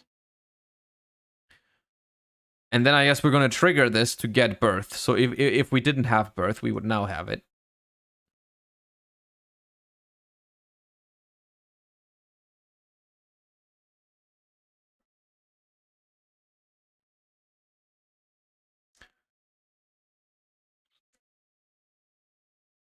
I don't think we want to do the Arise Heart yet. The field spell is not a Kashtira card, thank God. This card cannot search the Kashtira field spell. That'd be insane. Or like, that'd be even more insane, is what I should say, because it's already pretty insane. But like, yeah. I do think we now make Shangri-Era. And then we make Rise Hard. Yeah, we go Rise Hard because this is Kashtira, and then we... So this one triggers when... What? Each time a card your opponent owns and possesses is banished face down. So we're gonna trigger this, right? And we banish Bang. We banish Big Bang. We now banish 3 cards from our opponent face down. Let's count those. So 3 cards from the top of the deck are now banished face down.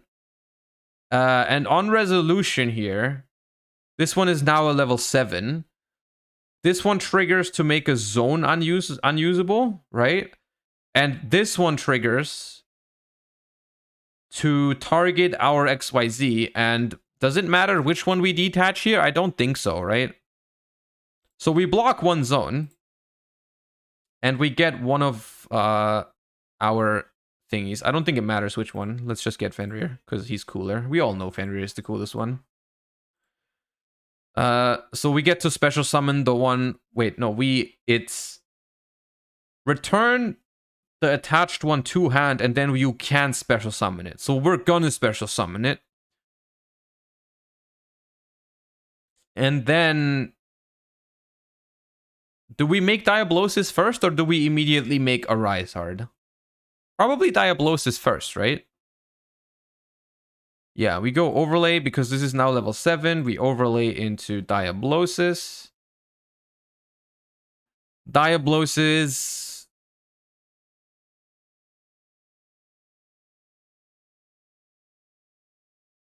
Joshua now has perfect information. Bro, this can be XYZ on any Kashtira? I thought it needed the Shangri.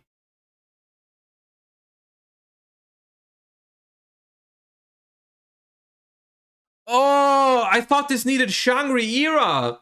I was like, why does it matter that we're locking their zones? Because we have to overlay on this.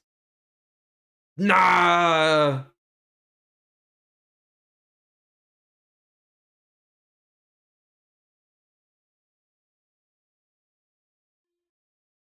Oh, okay.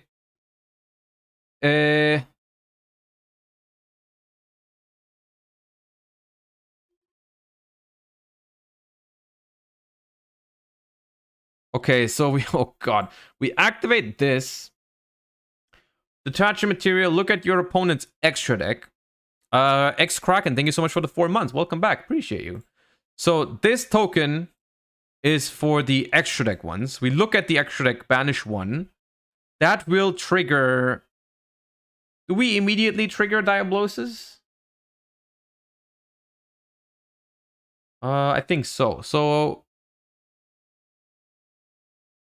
We trigger this and this. This one blocks another zone. I am ill. I am absolutely ill. This one banishes off the top of your opponent's deck how many now? Another 3, right? If your card your opponent owns and possesses is banished face down. No, 4. 4, because we banished the extra deck one. Banish 4. That triggers this again. I am sick. I am so sick. Then we go Birth, Revive, Fenrir.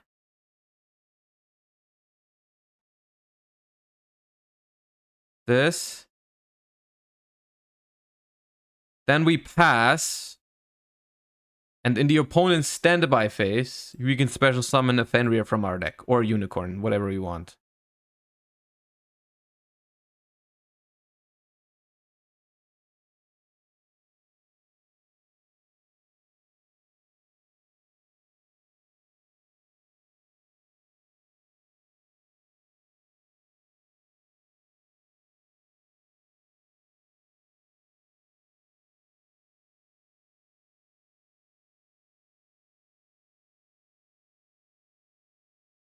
Bro, we haven't normal summoned.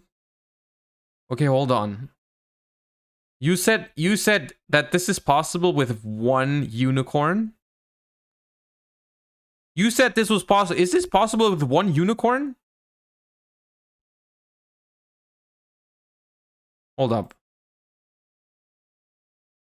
Unicorn, search papaya. Papaya, special Fenrir. Fenrir, add rise hard. Overlay, Shangri era. Special this. Banish Big Bang. Trigger this.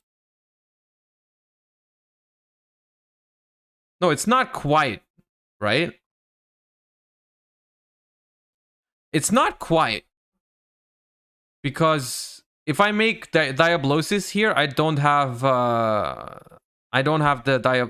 the You're missing one body, but like any hand gets there pretty much. Like what 4 cards in this deck can we have? Like we could have like 4 hand traps, like 3 talents and shit. Like almost every other card will make this. Right? Like if you already have Papillas, it makes it because then your unicorn searches birth. If you have unicorn already, wait, we had unicorn. Even does a second unicorn do it? No. Birth does it. Field Spell does it, of course. Fenrir does it.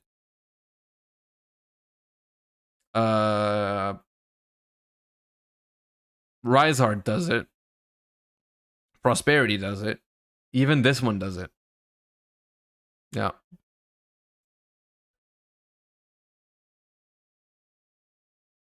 That's crazy. That's crazy. Oh, this is so toxic, dude. This is so toxic. You go second against Kashtira. Literally, your most important extra deck card is gone. Nah, dude, this makes the freaking limitation of Elf even worse that we did earlier. You remember the Banlist discussion? We did Elf to 1. Imagine having 1 Elf against this. Bruh. If you play 1 Zeus, it's gone. Oh my god.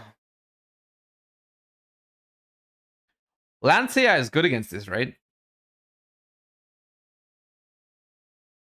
Nib is sick.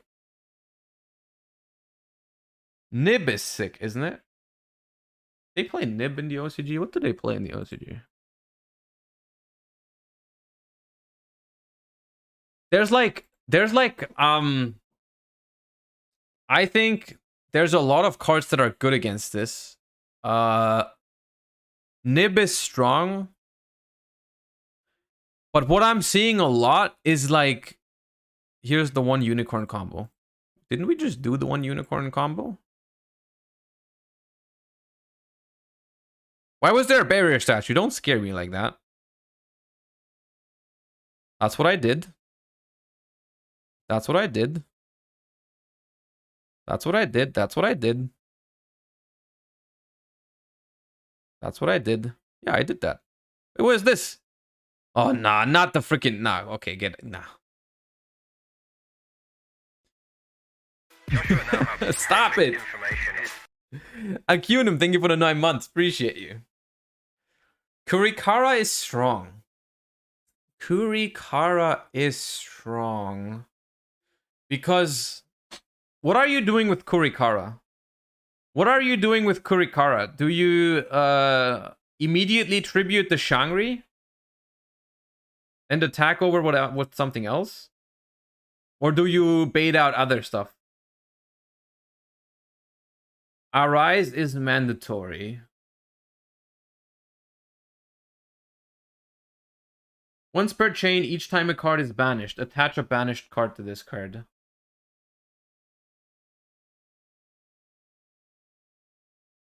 So, but like, okay, but you have to be careful because you don't want to you don't want to play into the Fenrir or the Unicorn, right? Because that could be disaster.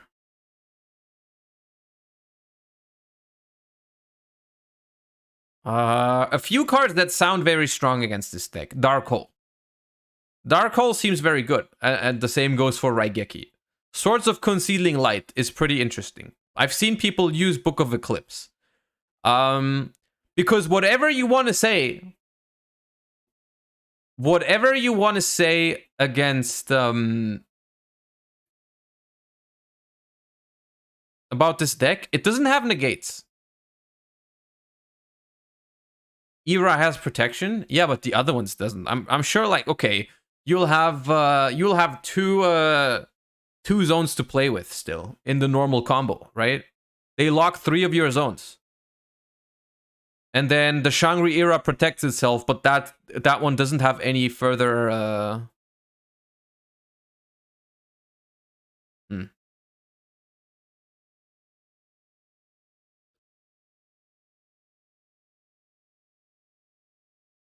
Adventure Engine is strong, yeah.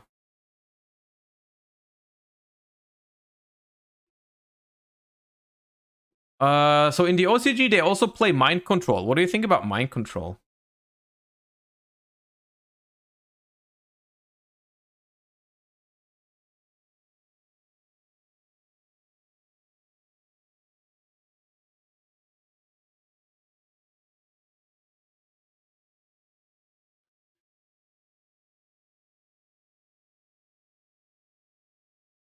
Oh, that's funny.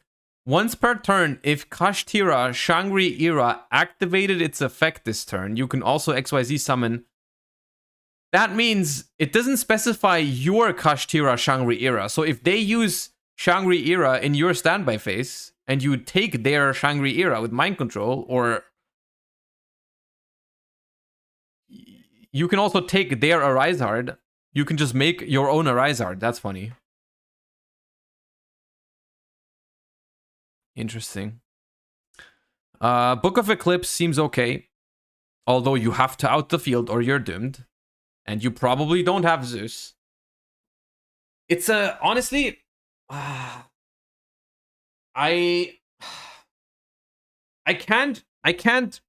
haven't made up my mind yet of whether I like or hate this deck. It's probably somewhere in between. Because it has a lot of toxic, stuff in it. Like, I don't like the fact that it basically banishes your most important extra deck monster pretty much every time. I don't like that. I don't like how I feel like, even just like after looking at it for one replay now, I feel like every single, correct me if I'm wrong, but it feels like every single turn one hand tries to play the exact same way, right? You always try to have Shangri Era, Arisehard, Diablosis, right? You don't even play many other options in the extra deck. Like, that's your one combo. That's your one field that you make. You never make anything else. Which, to be fair,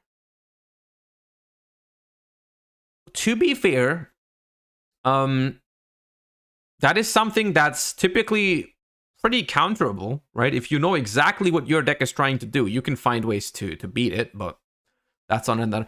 The problem is there are a few things that are very much out of your control when you play against Kashtira. And that is the stuff that they banish from you, right? They banish your most important extra deck card. And they also banish some cards off the top of your deck, which is annoying. However, Cherries doesn't seem very good. Doesn't Papaya add back from banished? If this card becomes banished, you can target one of your banished Kashtira cards except Papayas, add it to your hand. Yeah. They can just recycle. Do you have a DB link to all the new cards? Not ready right now, but I know I don't have the link ready, but I do know for a fact that Skrelpling in my Discord had that ready at some point. So if you join the Discord and ask around, I am 100% sure that someone has that somewhere.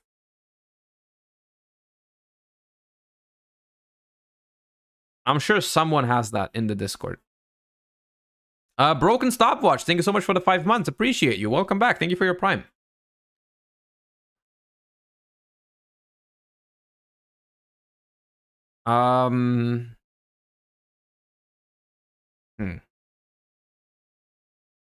Honestly, it's weird, and it's definitely not completely true. I have not completely understood everything about this archetype, but look, this is the first time I've seen a Kashtira replay, and I already feel like I understood what the deck does. Joshua now has perfect information. And I don't really need to like what are we gonna do now about Kashtira? Like,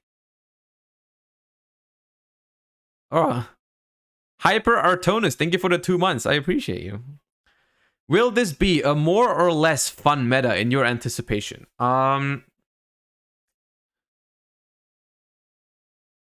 See, that's not easy to answer.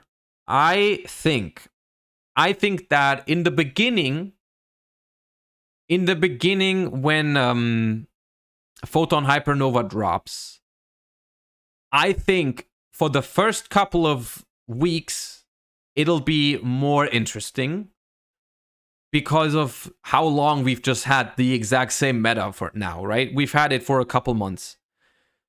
But then after a while, after you get used to it, I feel like it will be less fun simply because I think it's a worse metagame than what we have now. Like I'm pretty sure it's a worse metagame, but simply at this point, I'm at the point where Ishizu tier is becoming so stale to me personally that while I think the current format is good play-wise, like it's a good format, I'm just getting bored of it. So I'll take any mix-up for now, but I think I'm gonna get tired of this particular dynamic, like Kashtira against Tier Element, relatively soon. So that's my answer. Not an easy answer, probably not the short answer that you were looking for, but that's how I feel. All right. I just feel like it's gonna be interesting in the beginning, but then we're all gonna beg for a ban list. And look, I was not aware how freaking strong the Kashtira combo is. Now that I've seen this, I really hope that they do something about Kashtira relatively soon.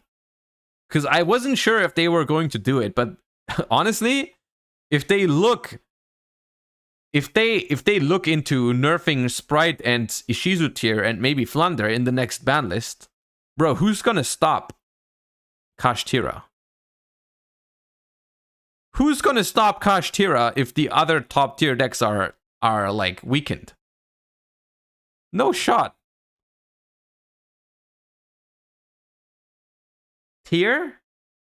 I don't really see how Tier beats this deck going second.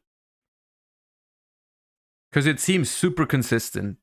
And it feels like they just rip apart your extra deck way too hard. Especially if we're talking a world where Kid Kalos is already banned.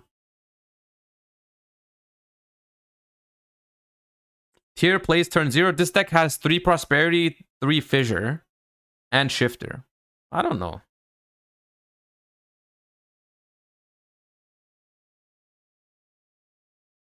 But even then, the world in which the only deck that beats Kashtira is Tier Element is also not a very good world. I'm gonna tell you that much. Because that's the only reason why I'm even looking forward to. That's the only reason why I'm even looking forward to this in the first place. Is like I'm tired of Tier Elements. Speaking of which.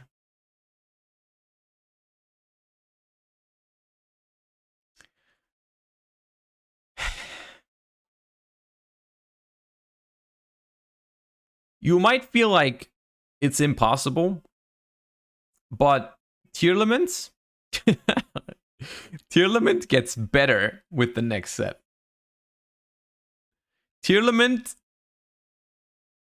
receives support in the next set. I hate to break it to you, but Tearlament becomes stronger. Not many cards. Not many cards. This one I think is irrelevant. It's just this one. Yeah, finally. Finally some Tearlament support. They really needed that. They really needed that. Tearlament players, finally, they might have a chance at competing in the game. Pog. During the main phase, quick effect, you can special summon this card from your hand. And if you do, banish one Kashtira or Tearlament card from your hand or grave. If this card is normal or special summoned, you can send the top 3 cards of either player's deck to the graveyard. If this card is sent to the graveyard by a card effect, you can send the top 2 cards of your deck to the grave. You can only use each effect of Tearlament's Kashtira once per turn.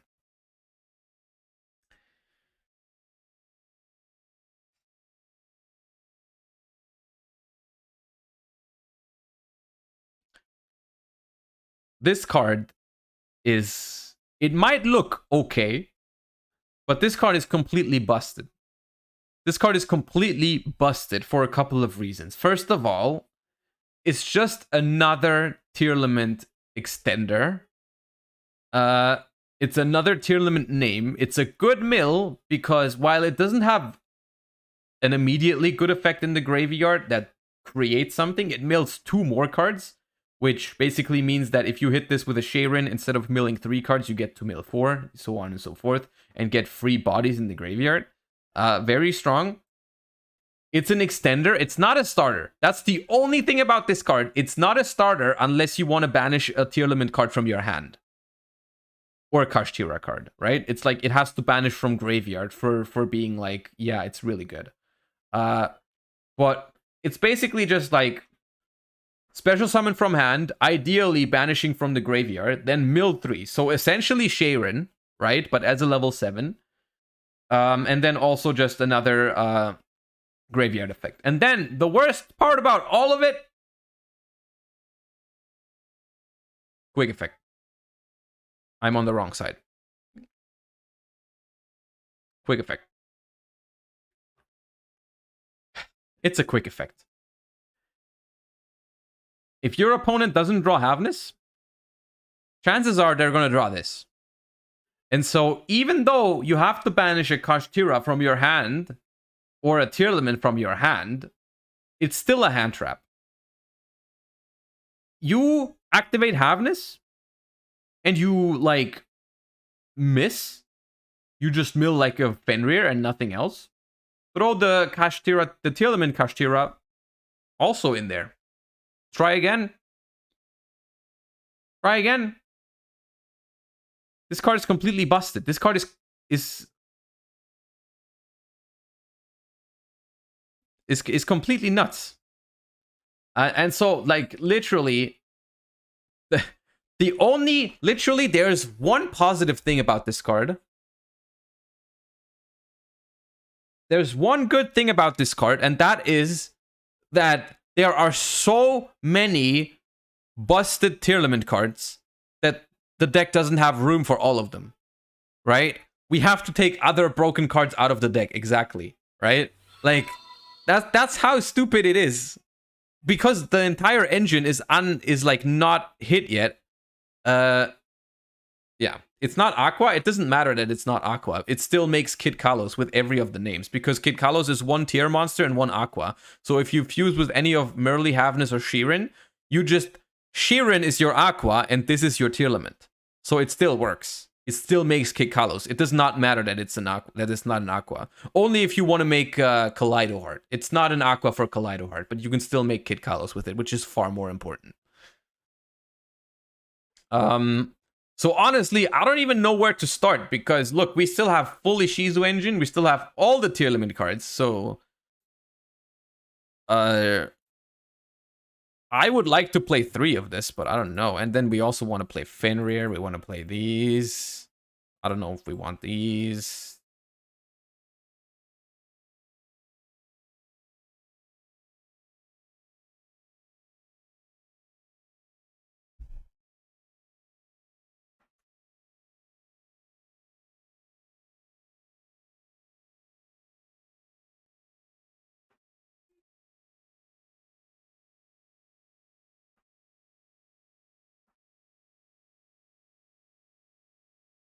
I don't know.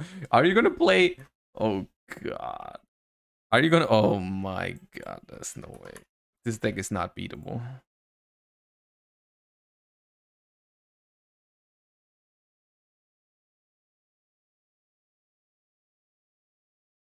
This deck is not beatable.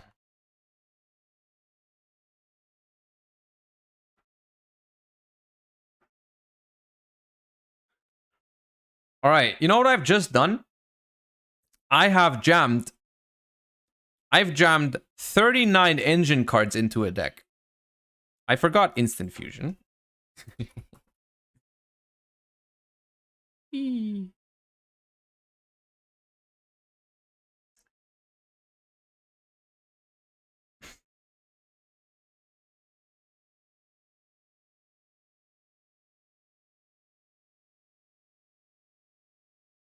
Maybe we take out this. Maybe not. So this deck literally is all engine. This deck is all engine, but it still has 3, 6, 9 hand traps.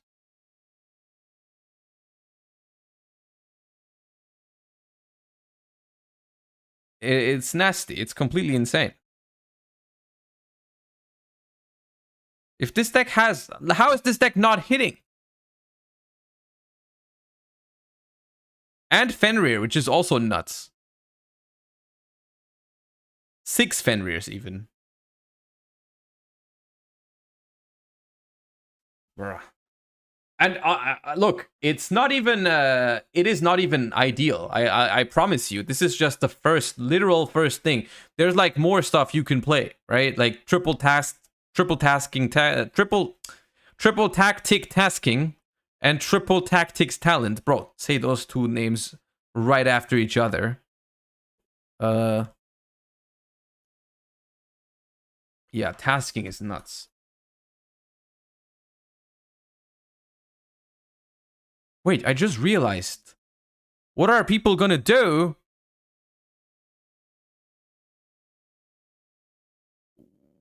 What are people gonna do with now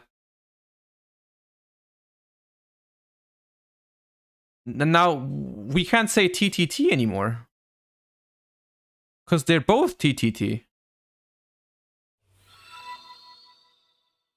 What do we do now? TTT2? TTT2. I mean, you just say tactics. No, wait, this is also tactic. You have to say tactics, tasking and talents. We have to say tasking and talents from now on. Well, I used to say talents anyways. So for me, it's fine. I never called it TTT. That's cringe anyways. We just call them talents and taskings. Solved. Tasking is the new, yeah, which is if your opponent has activated a monster effect this turn, set one normal spell trap directly from your deck except triple tactic tasking.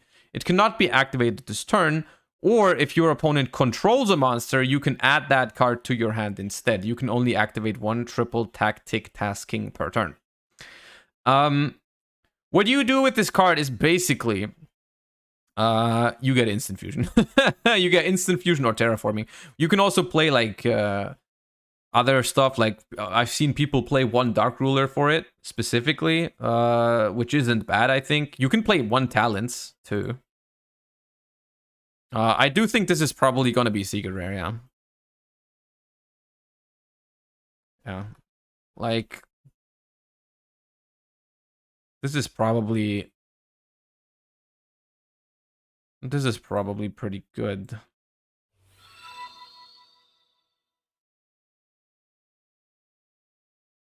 I don't know what you cut from this yet, but I mean, we don't have to go through how tier element works, right? It's just basically you have, instead of bestials, because that's something I also wanted to mention. I haven't tested that much yet, but I do get the feeling that bestials lose a little bit of value, or a decent amount of value for the next format. simply because of two reasons. First of all, Kashtira enters the format, and Bisteels are awful against Bisteels are awful against Kashtira, so that's awkward. Zabuza, thank you so much for the prime. Appreciate you. Welcome back to month number 2. Bisteels are awful against Kashtira. Bisteels trigger triple tactics tasking, which is not good. And I feel like with Fenrir and Tearlaman's Kashtira added into the Tearlaman's deck, it's also much less likely that your Bisteels are ending their turn, right? I feel like with these two additions, the deck just truly becomes unstoppable. I feel like if this deck goes first, what type of hand stops it, dude? If they can now also put down a Fenrir before they play and freaking extend with Tearlaman Kashtira all in one card, like if they open Paraisos plus the normal tier stuff, how am I stopping that? It's not happening. And even if I have Shifter, even if you have Shifter, they can like make they can still make like they still have Fenrir, right? Paraisos does pop, but I don't think you play Shangri-Ira for Paraisos to trigger that. I don't think you would.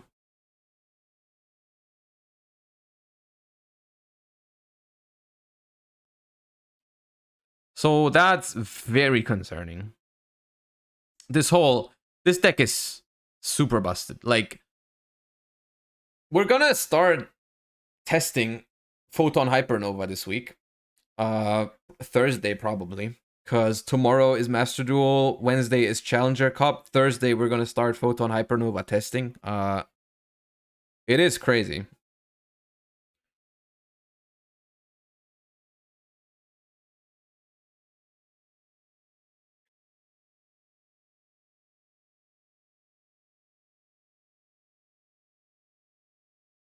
I don't think you play the 3 Rhino Hearts. I'm not even sure if this deck wants to play 3 Paraisos. It's not a good mill, and it's not that insane, because you're never using the pop effect. You might just play 1 for terraforming. Right, just to have an option for terraforming. And then, I don't know. Maybe cut Agido because of the mirror match.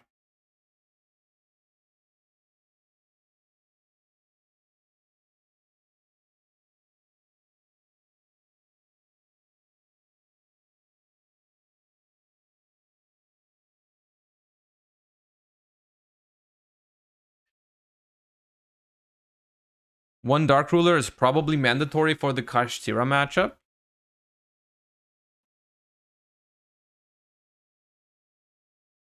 Okay. I mean, I could see that for the taskings. It's nuts. It's nuts the fact that you only have to play 1 Dark Ruler, but you have 4 copies now. I like that. That's very efficient. It's kind of busted, but it's also very strong. I just said it's busted, but also strong. I meant it's busted, but it's also kind of cool.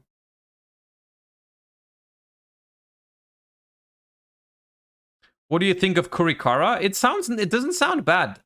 It doesn't sound bad, Kurikara against Kashtira. But I'd have to try it. Didn't you say tasking was only okay? Well, specifically, I think in this deck it's busted because of Instant Fusion. I think if Instant Fusion wasn't a thing, you would think twice about it. Because, like, I don't know if you would play it just for talents. Like, I don't know. Like, the fact that there's a very good card that's an engine card, basically, I think makes it a lot better. And it's also just the fact that looking at this format, it feels like the most important matchup is the Tearlaman's mirror match. And now with freaking Tearlaman Havness 2.0, you always want to be prepared for hand traps, basically. You can also get terraforming, yeah. You can get any normal spell or trap. It is worth noting. It is worth noting that the card Triple Tactics Tasking, it's like you set the card, but you can't activate it this turn. You can only add it to your hand if your opponent controls a monster, which is the only way for you to activate it immediately. So if your opponent just has like an Ash Blossom, but no monster on the field, you cannot get a card that you can immediately use with Triple Tactic Tasking. You could play one Meta Noise to circumvent that, right? In those scenarios, you just go Tasking, set Meta Noise. That would work, right? That'd be a main deckable trap card, but I don't know if you want to. But it's pretty good. Maybe you do one Saliak, one Meta Noise because of that. And then, I don't know, maybe you might play one Druid Worm just in case you go dark on a thingy. Dark on a Magnamut. That's like the stuff you need to deal with, right? Like, do you play Herald or not? Do you play Agido? I don't think you play 3 Agido. So that's pretty much it. And then the extra deck, I don't know if the extra deck changes much. Like, we still have the same, I think we still have the same staples. You definitely play, I think Dragos Stapelia seems pretty good against Kashtira, so maybe you want that. And then we definitely still play Mud Dragon.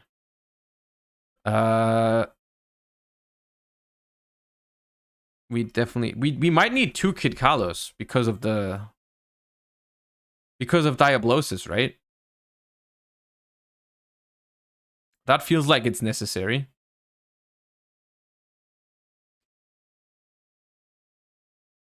And then we play the Sprites. Surely. We definitely play Dark. We definitely play Dweller. I think we play Dweller, Redoer. We don't play rank 6s anymore.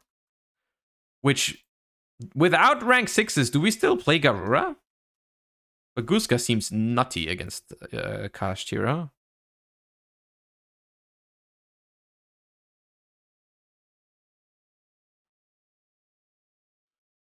Asa is insane. Asa with Fenrir is pretty nice. Yeah. Beatrice still insane. How do we make Beatrice? We might play a Rizard. Because if we have talents or tasking, we can take our opponent's thingy and overlay. Yeah.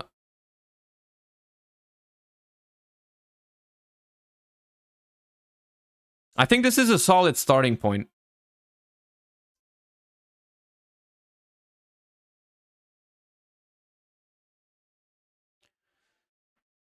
Garura is still interesting. However, without Beatrice, I don't know how often you can actually make it.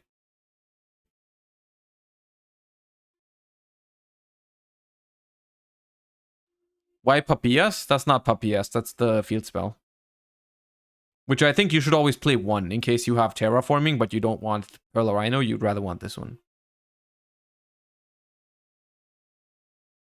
You could cut 2 more. It doesn't have to be optimal. I'm just looking for a starting point. Maybe you don't play... although, I don't know if I like... That's the thing. I know Keldo is technically the better card. I don't know if I would play 3 and 1 rather than 2 and 2. Because you always want to make sure you mill different ones, right? So you have both available and not mill 2 of the same one. I'm not sure. It seems odd to play less than 3 Keldo though. So maybe if you want to cut, then maybe just cut 1 Mudora. The one Druid Swarm is just in case you go dark on Magnamut. I think even though if no one plays Bystials, then you don't even need the one Druid Swarm. Because if no one plays Bystials, if no one plays Magnamut, then you can never revive Magnamut. Right? What do you think to substitute Druids with the newer one? Oh, you're talking Baldrake? You can target a light or dark in either grave, banish it, and if you do, special summon this card from your hand. This is a quick effect if your opponent controls a monster. If your opponent special summons a ritual, fusion, synchro, XYZ, you contribute 1 other light or dark, target one of those special summoned monsters, banish it. Is that better than Druid Swarm? Maybe.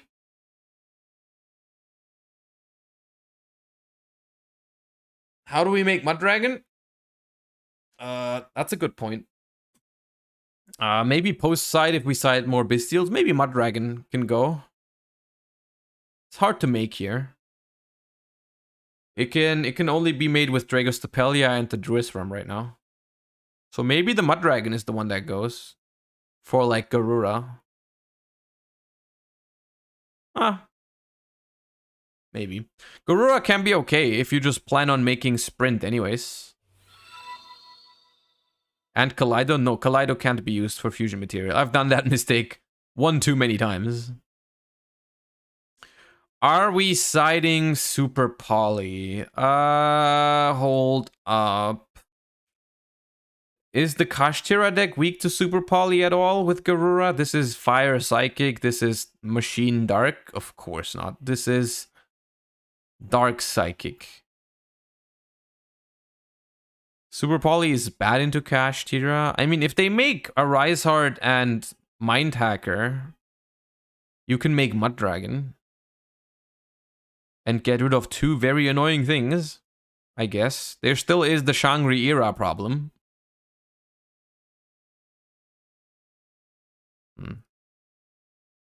It's cyber time. Make Chimera Tech Fortress Dragon and act like it's 2006. Wait, no, that's too soon. 2010. I correct myself. I stand corrected. They can banish Mud Dragon if they expect Super Poly, that's true. But most of the time, I feel like if they banish Mud Dragon, you're probably pretty happy because that means you get to keep like Zeus and shit, like the real stuff. Yo, Lucas, thank you for the 10. Appreciate that. Happy New Year to you as well. Starving Venom? You could also make Starving Venom. Yeah. But that's pretty busted. I'm gonna be honest. Both of these decks, the Kashtira Tearlament and the pure Kashtira are pretty busted. Honestly, the more I look at it, the more it's like crazy to me how they managed to power creep Ishizu tier. They made it stronger. It is insane. Play a game? Okay, sure. I will. If someone has a Photon Hypernova deck ready, I will. Let's get it twisted. Let me just queue this up. We take out the Mud Dragon for Garura. And I'm gonna host the game. Host Photon Hypernova, boys. One game. One game, no side. Come at me. Unlimited. Dual password, as always, is Josh. Let go. In Unlimited. I'm hosting Unlimited. I don't know if I had to do that, but I am. Let go. Let's go. Go, Galza. Alright, you win this time.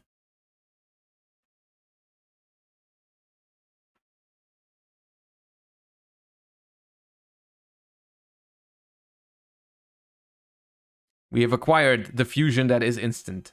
Yes.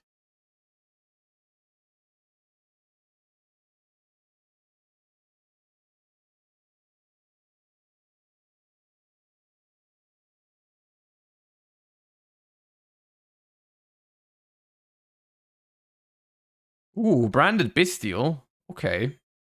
I'm down.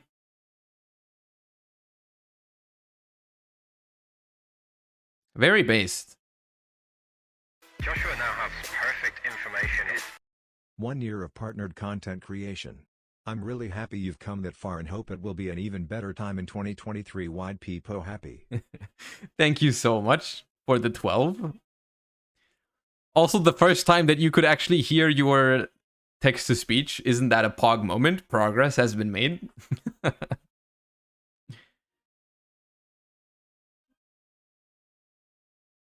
Alright, what is this? Branded in white? Fusion summon a fusion monster from your extra deck using monsters from your hand or field as material. Why would you not summon Magnumwood first? Okay, branded in white. Discard Retribution. I'm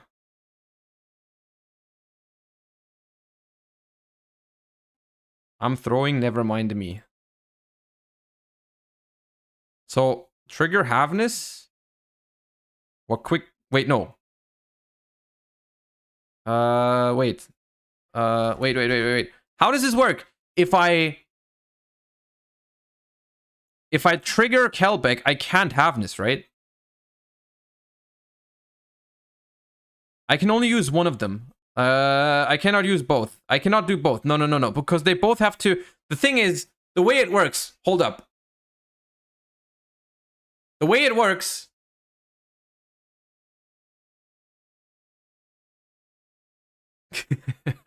The way it works is... Kelbeck is a trigger effect. And Havness is a quick effect that has to be chained immediately to the effect that your opponent is activating. So the way it works here is you have a window first after the Lubellion is summoned for trigger effects, right? Trigger effects have to go onto the chain first, and then you do quick effects, right? What that means is if I want to trigger my Kelbeck, I have to do it first, but that means I cannot use Havness anymore because it's a quick effect that has to be immediately chained to the Lubellion, which... Other way around, if I decide to use Havness immediately, that means the window for trigger effects is already closed. I'm going to just Kelbeck. Can't use both.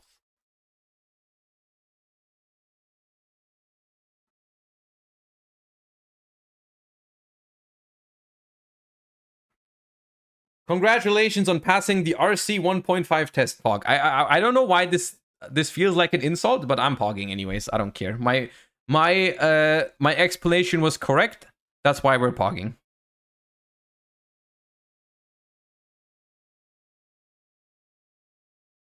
Wait, why did the Lubellion send regained if you have retribution? Just send Bra instead of regained if you want.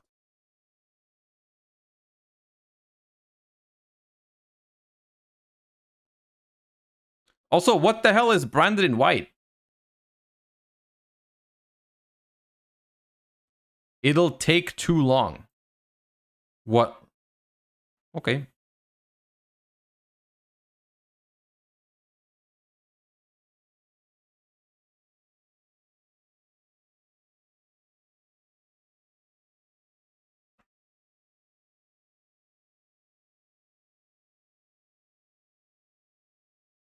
Oh!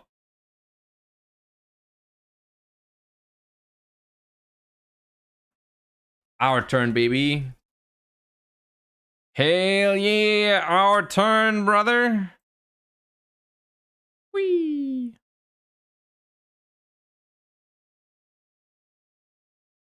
Bop.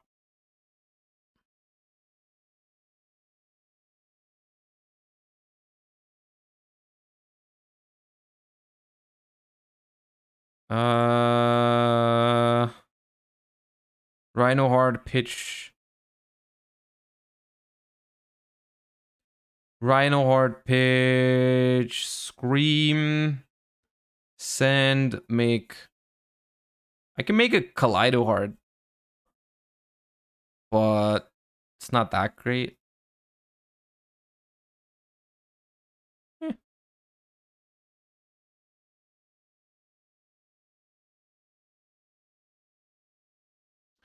I have once again conducted more special summons than my opponent.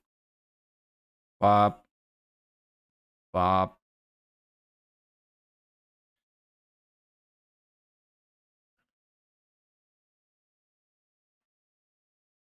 We can get it really twisted by sending Tearlaman's Kashtira to mill 2 more, hoping we hit a name, but that's a little bit too twisted, I think. Bop.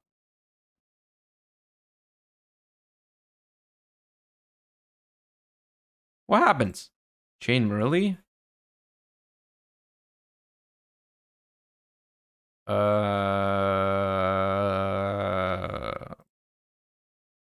Vanish. Target. Target. Target.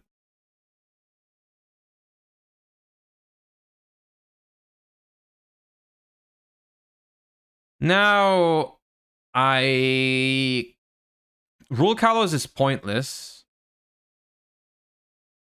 Rule Kalos is kind of pointless. I kind of just want to make... And Drago Sapelia is also pointless. I'm just going to make Kaleido Heart. And shuffle in Lost. Because I feel like they have to have Branded Fusion. Otherwise, why would they get Lost? Unless they drew Beast. Oh, it might be Beast, but then we lose. We win as well. Yeah, it's Beast. Hog!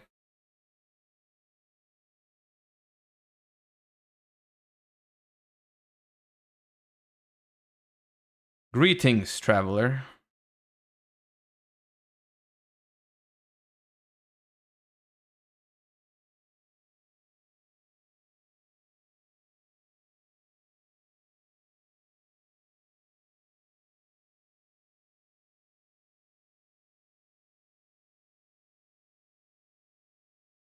My man's went -4 on turn 1.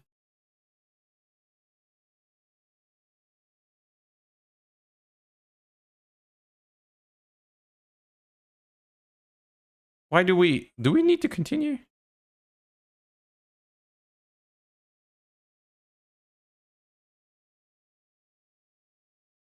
Yes.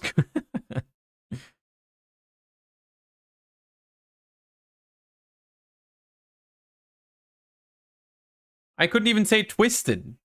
Okay. Another one. I need more. This time I'm hosting in unrated. In advanced. Hog. Stop picking paper. It's not ethical.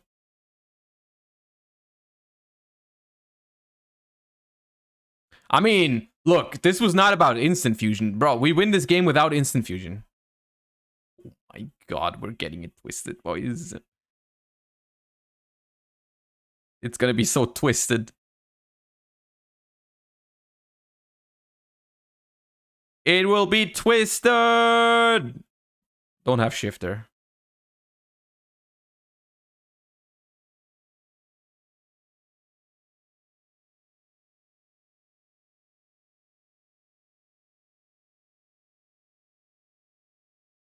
Oh my god, we would have gotten it so twisted. It would have been so twisted.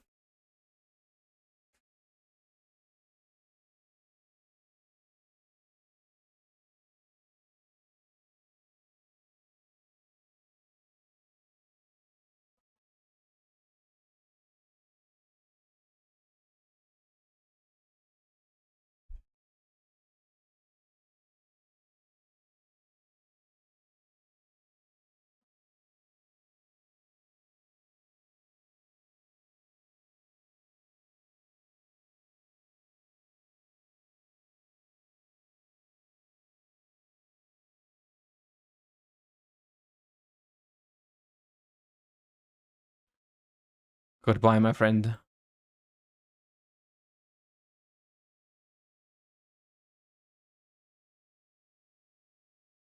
Yeah, I mean, of course they have shifter. Their profile picture is shifter. Ah, wait. I added off uni. I think so.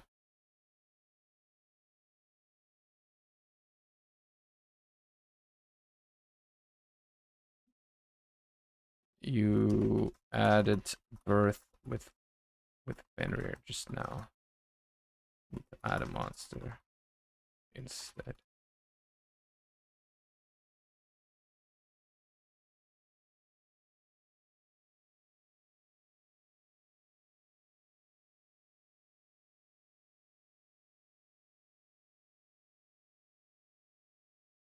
Ah, they're using our own tools against us. Papaya is not permanent.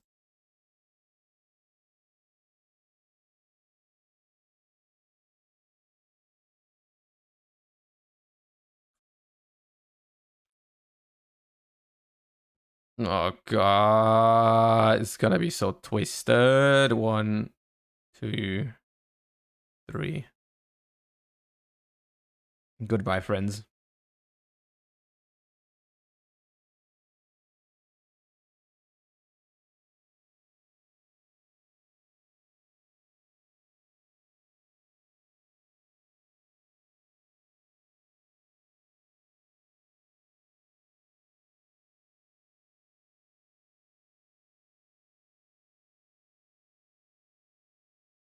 Hmm.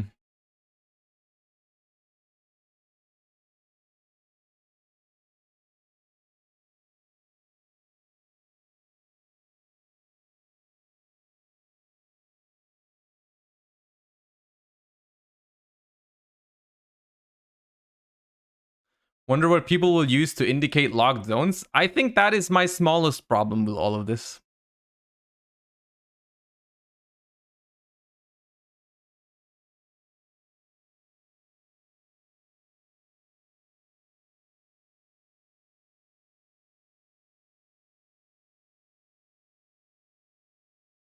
Ooh, no extender.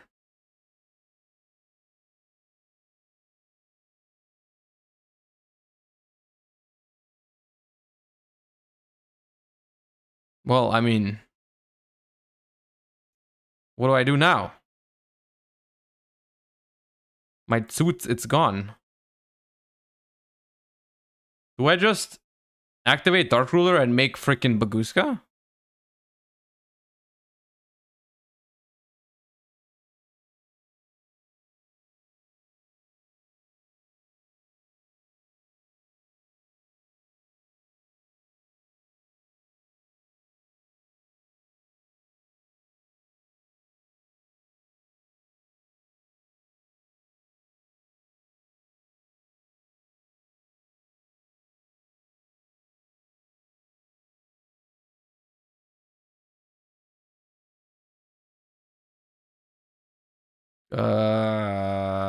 This one.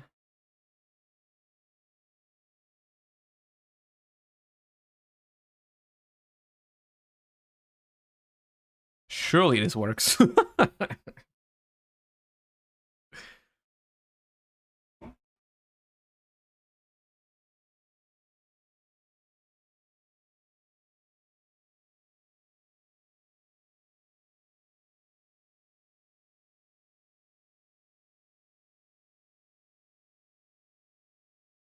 Oh god.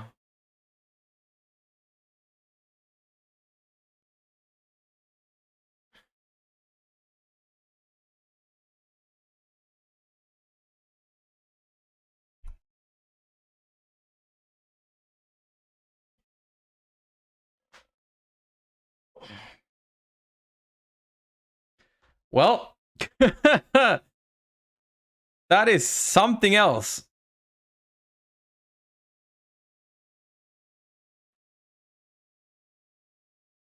Shifter is still a card.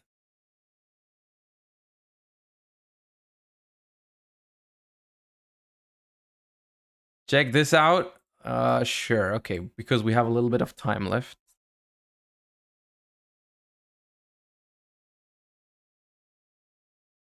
Hello guys, the GB Grinder here, back at First of all, I'm seeing Rescue Hamster. How many cards are going to be mispronounced? again with another video, and this time I have some branded Despia combos for you, and this is all for post Photon Hypernova. So the first combo is what happens if you open just Aluber. So you're going to go ahead, summon Aluber, effect, grab Branded Fusion. I'm going to be honest, before we look into this more, there is like no universe in which Despia competes with these two decks. It does, as much as I'm sad to tell you, but dump Fallen of Albaz and Lubellion, bring out Albion, and then activate Albion. This is where you lose. Activate Aluber, activate Albion, Havness to the moon. Albion effect, banish, bring out Lubellion, then Lubellion effect, discard, and the discard is just completely random. Go ahead, bring out Mirror Jade, tribute Albion, bring out Lubellion, and then you can Lubellion, go ahead, bring out from the deck, and end phase, Albion goes. What do you mean post Photon Hypernova? That's the combo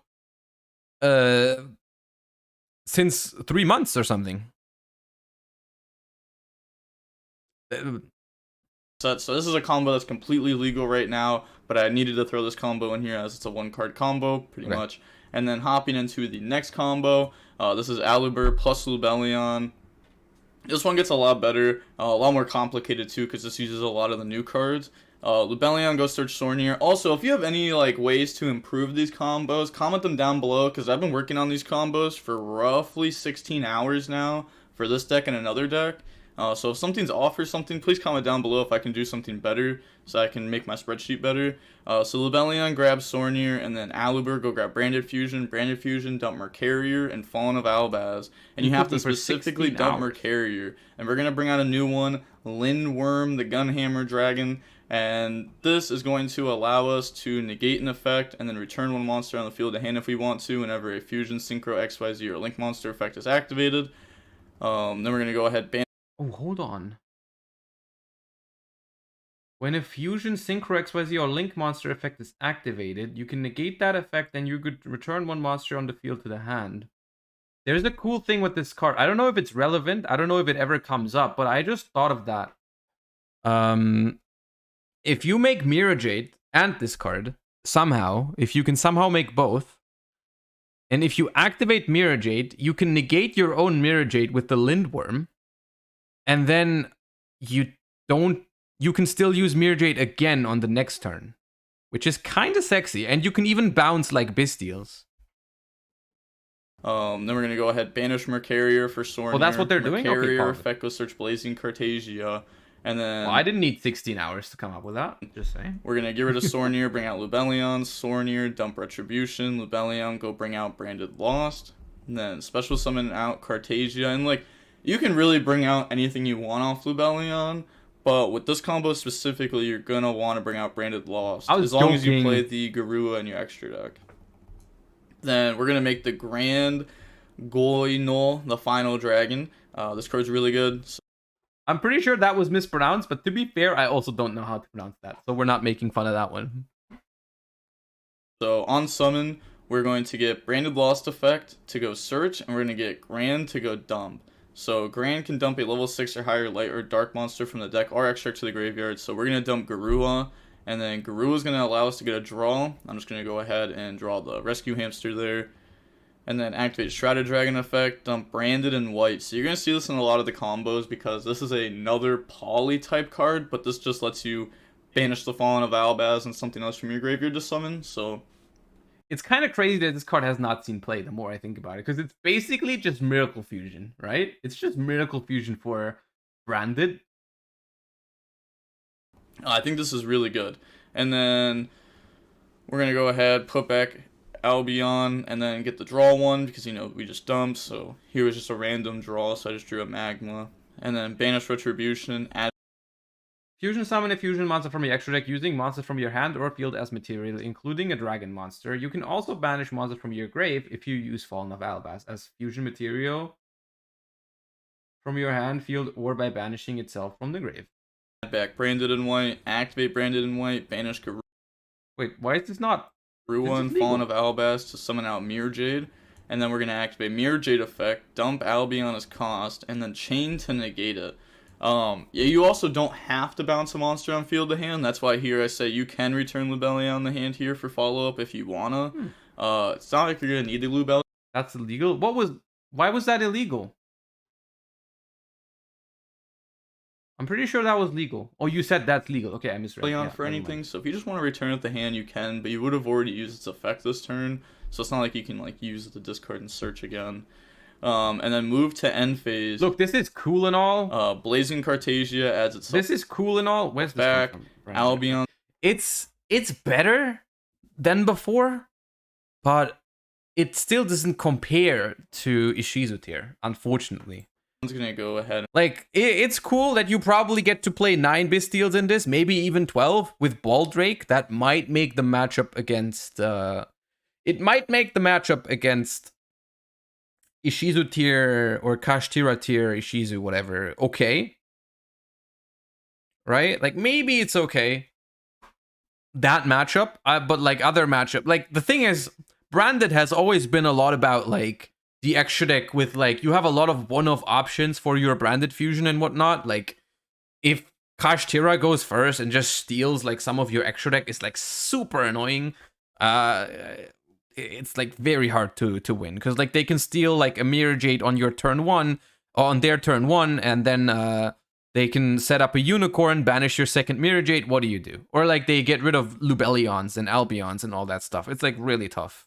And set Branded in red, and then on their turn you have this effect because it says if a monster is special summoned by an opponent's activated monster effect, you can banish this card from your field or graveyard, special summon one Dogmatica monster from your deck or one Despia monster from your extra deck. So you're able to go ahead and tag out and either bring out Proskydian, or actually you can't bring out this. Yeah. Now that from your deck or one Despia monster. Yeah, you can't bring out Dramaturge. Yeah, so you actually can't bring this out from the main deck. I literally just realized that right now. That's what I'm saying. Like I'm not the best with this deck, but you can bring out Proskydian from the extra deck. So that is definitely good to note. Things to remember. You can also bring out Queritus, maybe a card you have an easier time fitting. And then you have Branded in red, which lets you fuse, and then add back fuse into anything, and then you'll get Lost effect to go search for Mercarier, which is another interruption.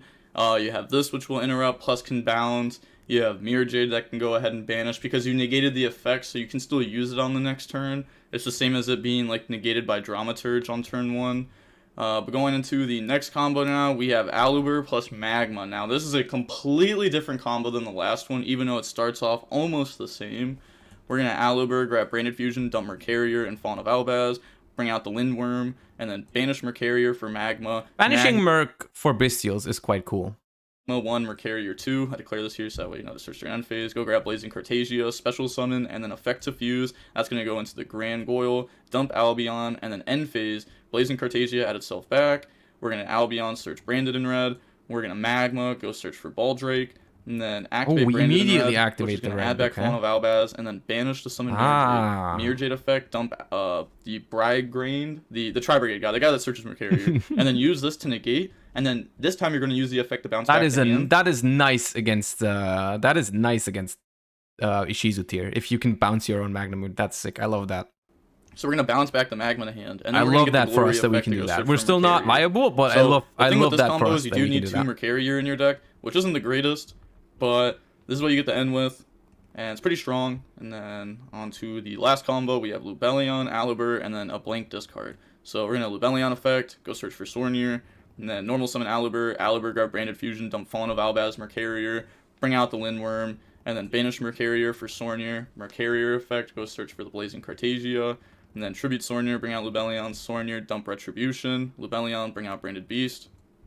Then special summon out Cartagia, turn those into Grand, and then we're going to get the effect to dump Albion. Also, the Lubellion bring out here, again, you can bring out Branded Lost. It's probably proper to bring out Branded Lost in a lot of scenarios, just because you get so much out of it on both turns.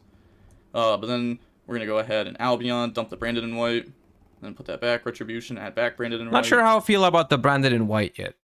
Not sure about how I feel about the Branded in white yet. I'm sure it has its place in this combos because the bread and butter here is we really want to get to this guy, and we still really want to get to the Mirror Jade, because that's basically the combo on how you get to keep your Mirror Jade banish alive, plus get the Albion Search. That's the trick here. Still not sure if I love the Branded in white. Then activate, banish, bring out Lubellion. Lubellion effect, discard Hamster, put back, bring out Mirror Jade. Effect, dump Albion, activate to negate, and then end phase, add back, and then you're going to get Albion effect to go ahead and set the Branded in red. And then on their turn, you can tag out into this, and again, I thought you could also tag out into this, but you can't, and then that's what you have there. So, it's pretty good. This combo's a little bit... It's interesting, right? It's like, it's interesting. It has a couple of bricks in the deck, like Branded Beast, Branded Retribution, Branded in white, even though you do search that in the combo, so whenever you already have Branded Fusion, you can just search another card instead of the Branded in white, so that's not the biggest deal. But like the Cartesia, there's a couple of weak cards that you don't want to draw, especially going second, namely some of the trap cards. Most of the bricks aren't horrible bricks, right? Like if you draw Branded Beast, okay, fine, then I'll just Bestial Lubellion for Branded Loss instead and still already have the beast. It's like fine. You can discard Retribution for Lubellion. That's not the biggest deal. I'm sure Cartesia is not the worst draw because then like your Mercurial Surge can go for something else like Albion to draw a card, whatever. Like, it's fine mostly.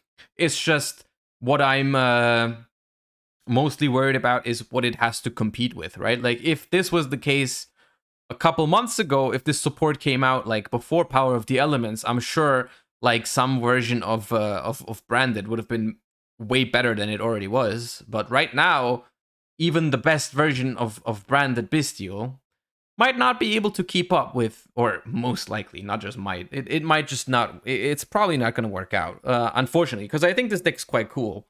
I really hope that after the next ban list, we're gonna still see Branded Bestial be viable in some way, shape, or form. But yeah, okay. Anyways, we are approaching 5 p.m. I do really hope you guys enjoyed today's stream. If you did, feel free to follow the stream if you're not yet. I would really appreciate that, all of you. I had a lot of fun. It was a good stream, in my opinion. We had a good discussion earlier. I hope you enjoyed the ban list discussion. I hope you enjoyed the first look into Photon Hypernova. We're going to do more of that this week later on. The plan for tomorrow and in 2 days, like I said, we're going to do a little bit of Master Duel because I'm playing in a Master Duel tournament in 2 days, live on stream. So if you don't want to miss that, be sure to check out the streams tomorrow and on Wednesday. Until then, I'm going to see who I can send you guys to. I see my man Farfa live, so I'm going to send you guys over to Nadir. I want to see a bunch of Josh YGO hearts in chat today for Nadir, and I hope to see all of you guys tomorrow. Thank you for all the follows. Thank you for all the subs. I appreciate you hanging out. Hope you enjoyed the stream. Have a great rest of your day. Say hi to Farfa from me, and I'll see you guys tomorrow. Bye-bye. Peace.